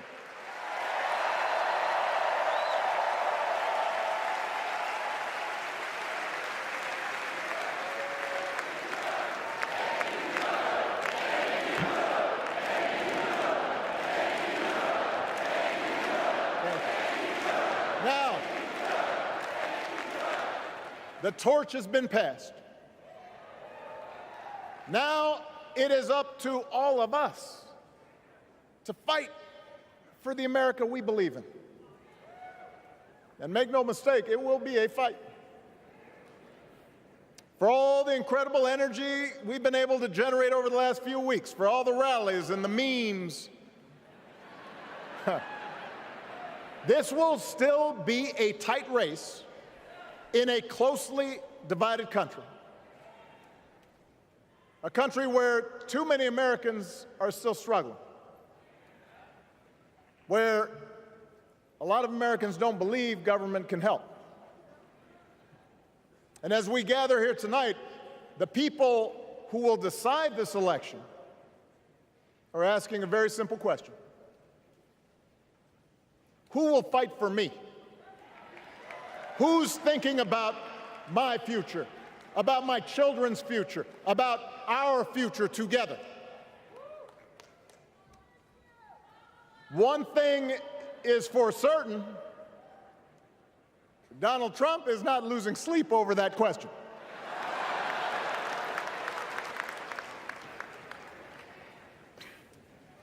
Here's a 78-year-old billionaire who has not stopped whining about his problems since he rode down his golden escalator 9 years ago. It has been a constant stream of gripes and grievances that's actually been getting worse now that he's afraid of losing to Kamala. There's the childish nicknames, the crazy conspiracy theories, this weird obsession with crowd sizes.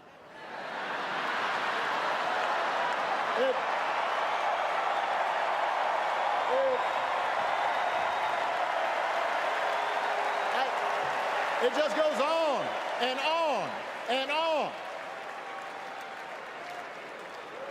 The other day I heard someone compare Trump to the neighbor who keeps running his leaf blower outside your window every minute of every day.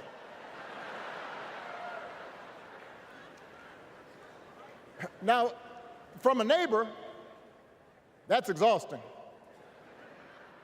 From a president, it's just dangerous. The truth is, Donald Trump sees power as nothing more than it means to his ends. He wants the middle class to pay the price for another huge tax cut that would mostly help him and his rich friends. He killed a bipartisan immigration deal written in part by one of the most conservative Republicans in Congress that would have helped secure our southern border because he thought trying to actually solve the problem would hurt his campaign. He doesn't. Do not boo. Vote.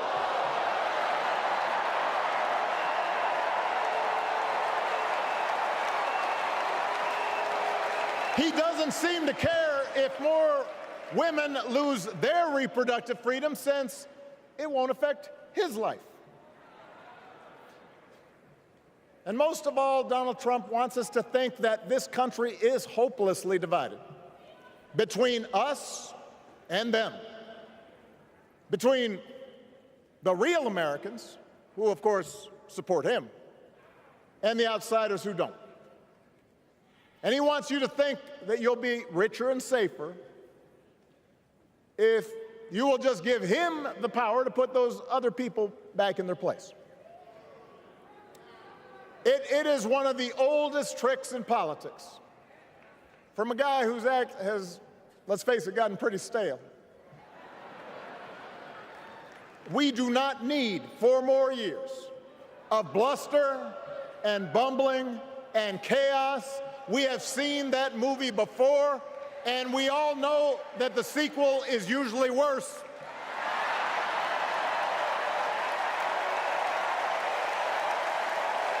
America's ready for a new chapter. America's ready for a better story. We are ready for a President Kamala Harris.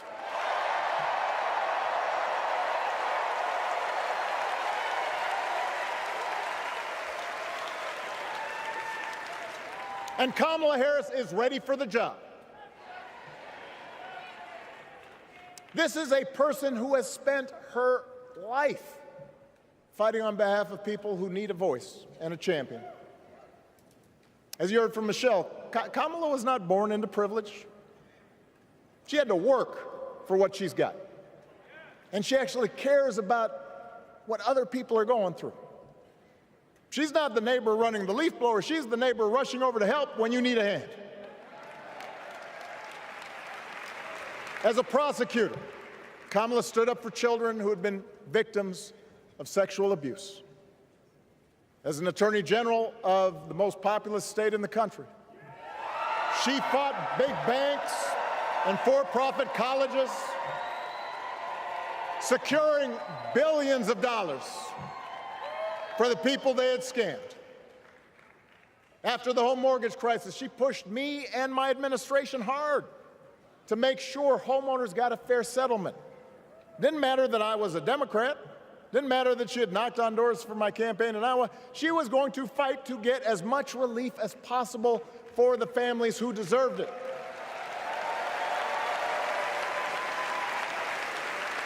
As vice president, she helped take on the drug companies to cap the cost of insulin, lower the cost of health care, give families with kids a tax cut.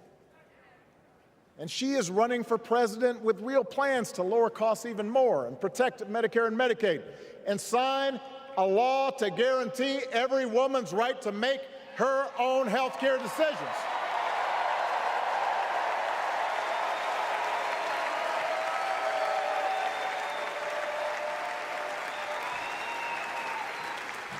In other words, Kamala Harris won't be focused on her problems.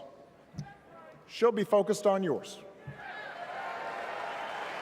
As president, she won't just cater to her own supporters and punish those who refuse to kiss the ring or bend the knee. She'll work on behalf of every American. That's who Kamala is. And in the White House, she will have an outstanding partner in Governor Tim Walz.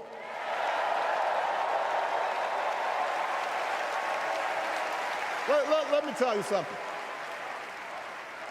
Let me tell you something. I love this guy. Tim is the kind of person who should be in politics. Born in a small town, served his country, taught kids, coached football, took care of his neighbors. He knows who he is, and he knows what's important. You can tell those flannel shirts he wears don't come from some political consultant. They come from his closet, and they have been through some stuff.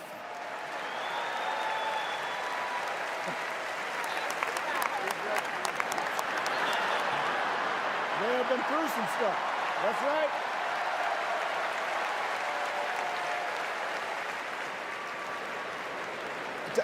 Together, Kamala and Tim have kept faith with America's central story.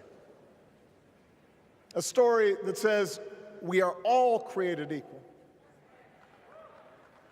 All of us endowed with certain inalienable rights, that everyone deserves a chance, that even when we don't agree with each other, we can find a way to live with each other.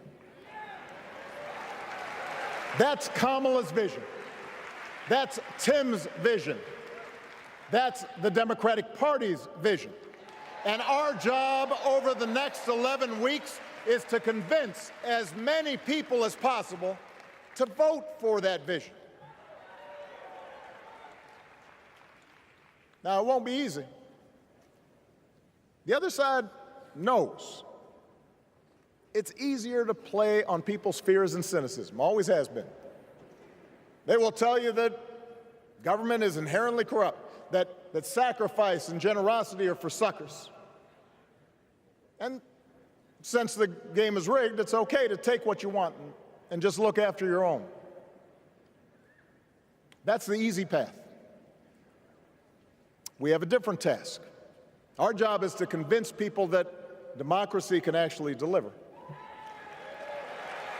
And in doing that, we can't just point to what we've already accomplished. We can't just rely on the ideas of the past. We need to chart a new way forward to meet the challenges of today. And Kamala understands this.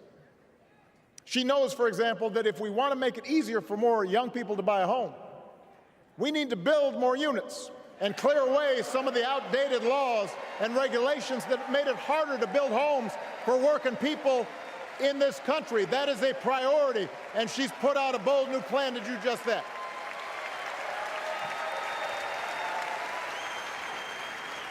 On health care, we should all be proud of the enormous progress that we've made through the Affordable Care Act, providing millions of people access to affordable coverage, protecting millions more from unscrupulous insurance practices. I noticed, by the way, that since it's become popular, they don't call it Obamacare no more.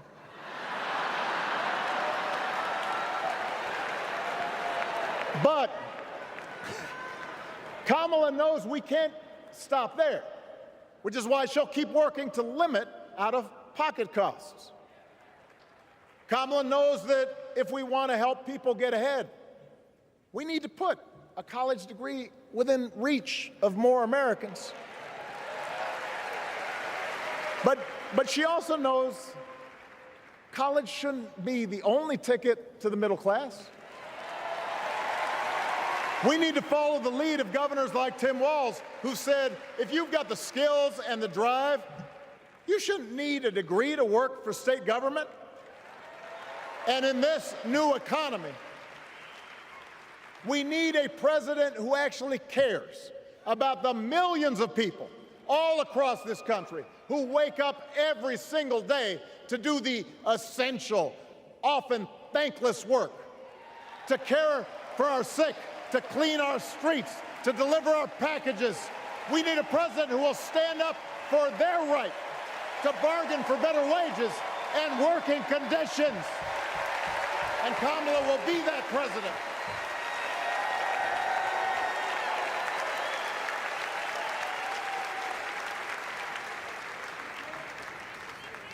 Yes, she can.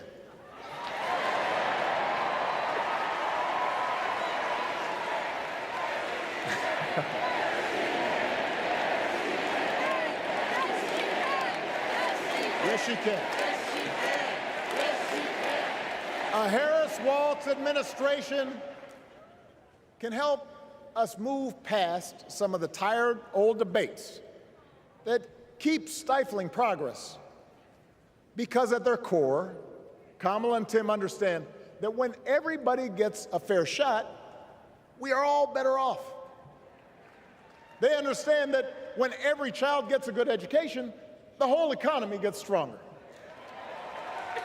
When women are paid the same as men for doing the same job, all families benefit.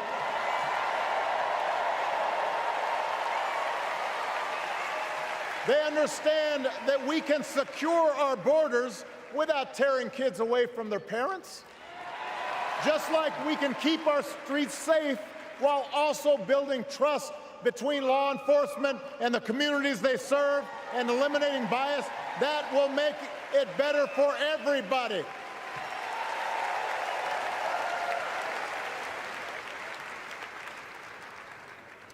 Donald Trump and his well-heeled donors, they don't see the world that way.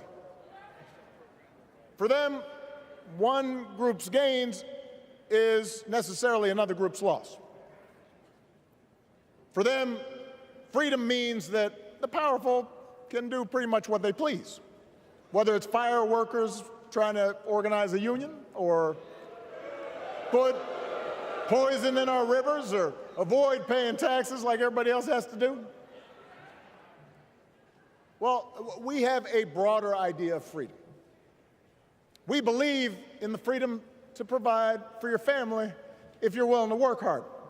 The freedom to breathe clean air and drink clean water and send your kids to school without worrying if they'll come home. We believe that true freedom gives each of us the right to make decisions about our own life how we worship, what our family looks like, how many kids we have, who we marry. And we believe that freedom requires us to recognize that other people have the freedom to make choices that are different than ours. That's okay.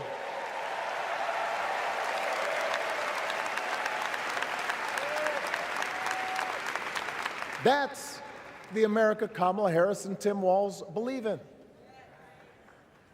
An America where we, the people, includes everyone. Because that's the only way this American experiment works. And despite what our politics might suggest, I think most Americans understand that. Democracy isn't just a bunch of abstract principles and dusty laws in some book somewhere. It's the values we live by. It's the way we treat each other, including those who don't look like us, or pray like us, or see the world exactly like we do.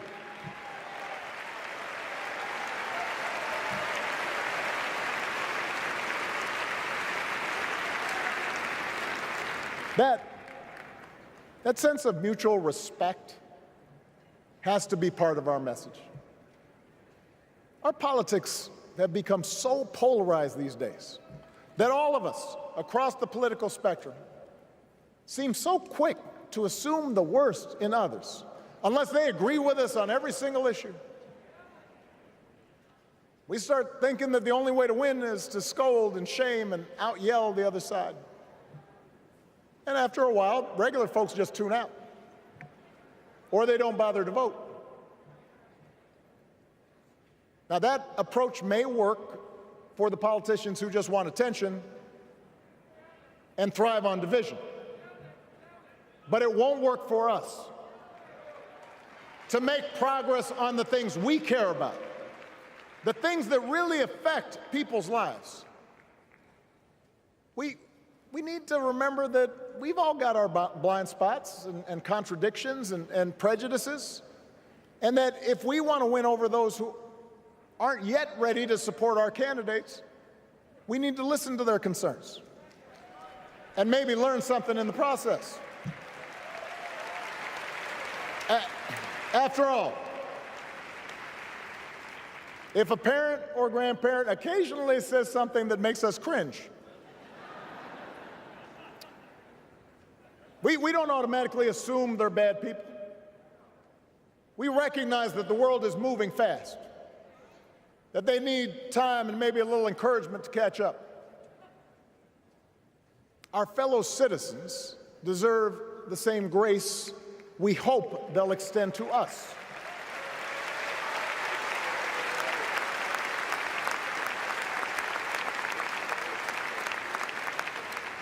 That's how we can build a true Democratic majority, one that can get things done. And by the way, that does not just matter to the people in this country. The rest of the world is watching to see if we can actually pull this off.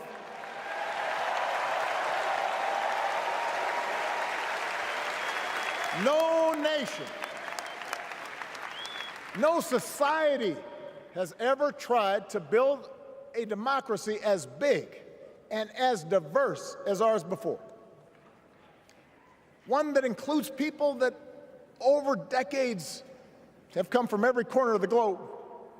One where our allegiances and our community are defined not by race or blood, but by a common creed. And that's why when we uphold our values, the world's a little brighter. When we don't, the world's a little dimmer, and dictators and autocrats feel emboldened. And over time, we become less safe. We shouldn't be the world's policemen, and we can't eradicate every cruelty and injustice in the world.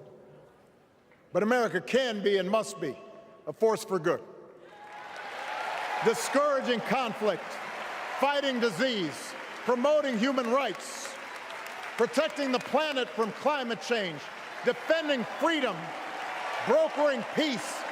That's what Kamala Harris believes, and so do most Americans.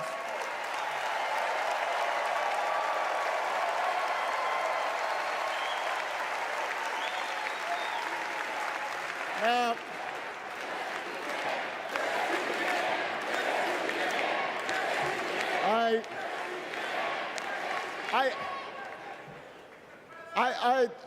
I know these ideas can feel pretty naive right now. We live in a time of such confusion and rancor, with a culture that puts a premium on things that don't last. Money, fame, status, likes. We chase the approval of strangers on our phones. We build all manner of walls and fences around ourselves, and then we wonder why we feel so alone. We don't trust each other as much because we don't take the time to know each other. And in that space between us, politicians and algorithms teach us to caricature each other and troll each other and fear each other. But here's the good news, Chicago. All across America, in big cities and small towns, away from all the noise, the ties that bind us together are still there. We still coach Little League and look out for our elderly neighbors. We still feed the hungry in churches and mosques and synagogues and temples. We share the same pride when our Olympic athletes compete for the gold. Because the vast majority of us do not want to live in a country that's bitter and divided. We want something better. We want to be better. And the joy and the excitement that we're seeing around this campaign tells us we're not alone. You know, I've spent a lot of time thinking about these past few months because, as Michelle mentioned, this summer we lost her mom, Ms. Marion Robinson. And I don't know that anybody has ever loved their mother-in-law any more than I love mine. Mostly it's because she was funny and wise and the least pretentious person I knew. That, and she always defended me with Michelle when I messed up. I'd hide behind her.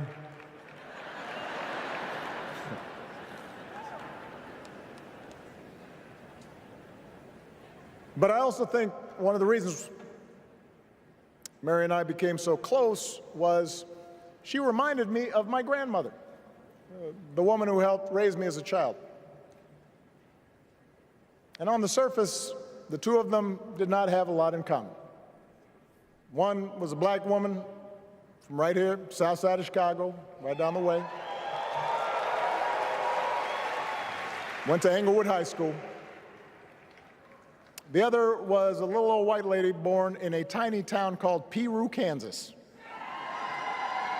Now, I know there aren't that many people from Peru.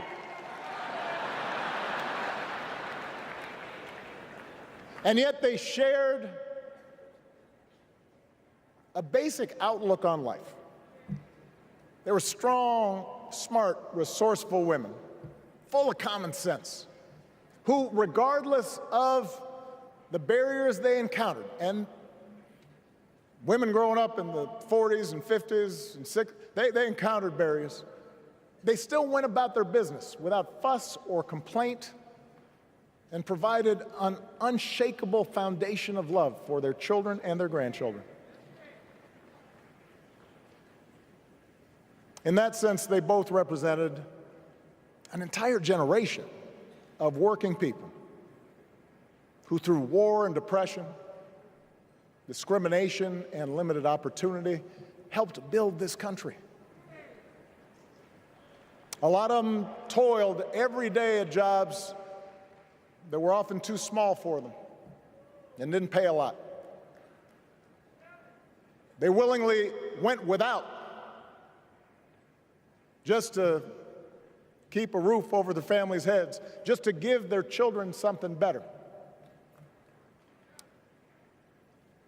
But they knew what was true. They knew what mattered. Things like honesty and integrity, kindness and hard work. They weren't impressed with braggarts or bullies. They didn't think putting other people down lifted you up or made you strong.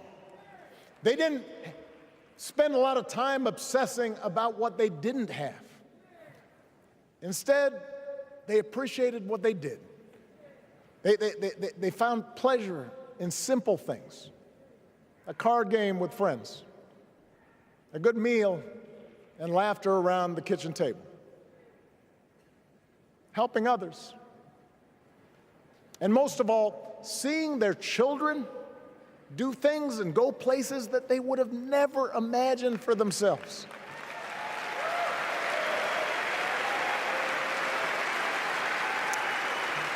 Whether you are a Democrat or a Republican or somewhere in between, we have all had people like that in our lives. People like Kamala's parents, who crossed oceans because they believed in the promise of America. People like Tim's parents, who taught him about the importance of service. Good, hard-working people who weren't famous or powerful, but who managed in countless ways to leave this country just a little bit better than they found it. As much as any policy or program, I believe that's what we yearn for. A return to an America where we work together and look out for each other. A restoration of what Lincoln called, on the eve of Civil War, our bonds of affection. An America that taps what he called the better angels of our nature. That is what this election is about. And I believe that's why, if we each do our part over the next 77 days, if we knock on doors, if we make phone calls, if we talk to our friends, if we listen to our neighbors,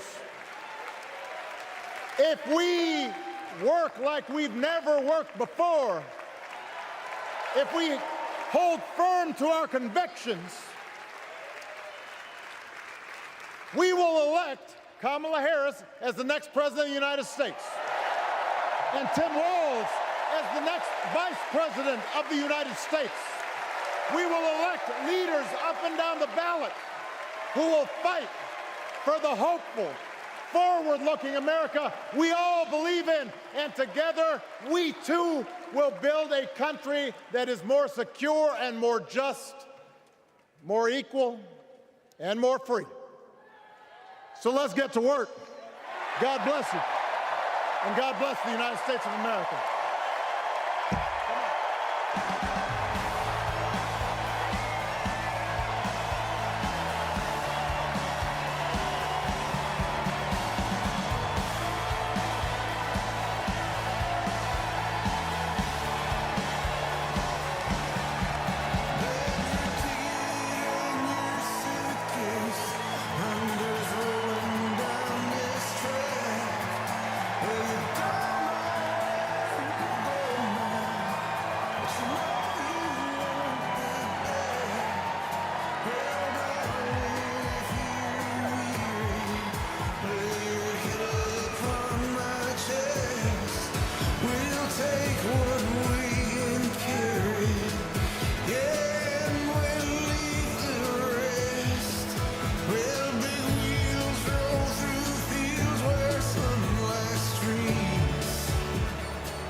Please stand if you are able for this evening's benediction, offered by Bishop Samuel L. Green Sr. and His Eminence Archbishop Alpidophoros of the Greek Orthodox Archdiocese of America.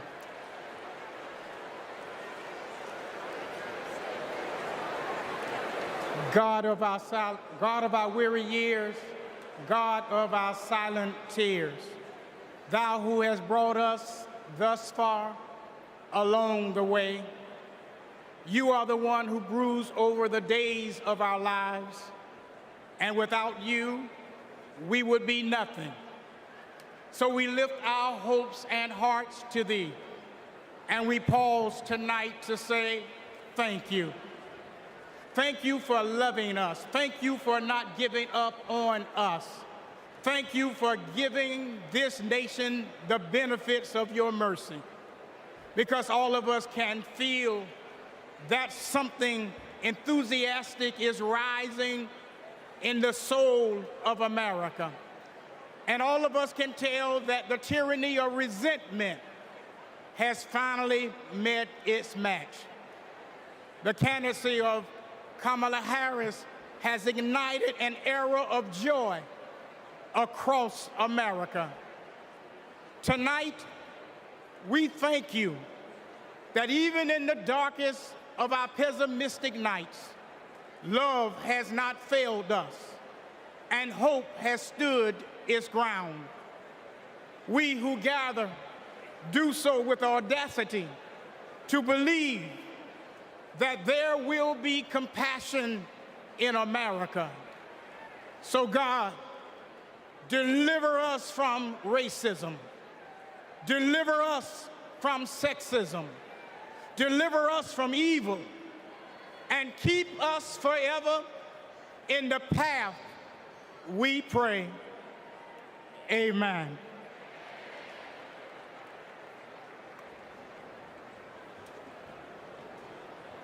It is now time to pray to the Lord. Let us pray to the Lord. Eternal and ever-living God, source of goodness and grace, we come before You, seeking Your heavenly benediction upon this democratic national convention. Grant unto the nominee for President of these United States, Vice President Kamala Harris, and her running mate, Governor Tim Walz, to pursue the highest offices in the land with love, with hope, and with faith in our nation. Grant unto the delegates to engage with their fellow citizens in a spirit of joy and duty, always seeking the best for our country. We also ask special blessings upon President Joseph Biden, First Lady Jill Biden, and their family, for he has given a lifetime of service and of sacrifice to the American people, and has stood with nobility and integrity upon the international stage to lead in the best traditions of the United States. Finally, we ask that You protect and defend the armed forces who protect and defend us, so that in peace and security we may offer to You, the one true God, the praise that is in Your due. Amen.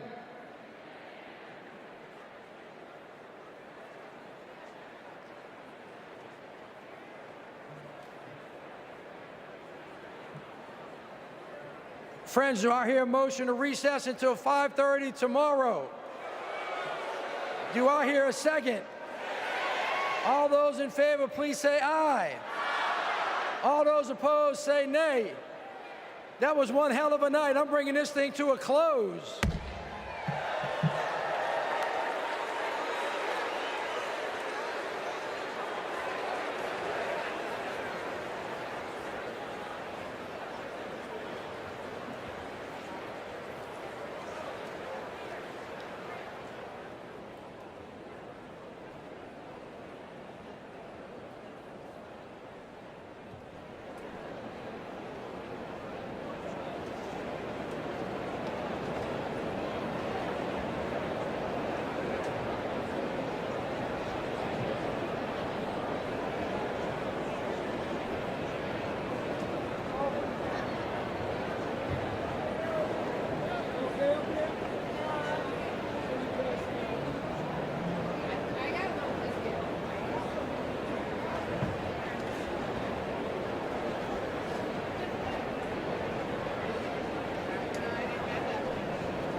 Well, good evening. Day 2 of the Democratic National Convention 2024 is now in the history books.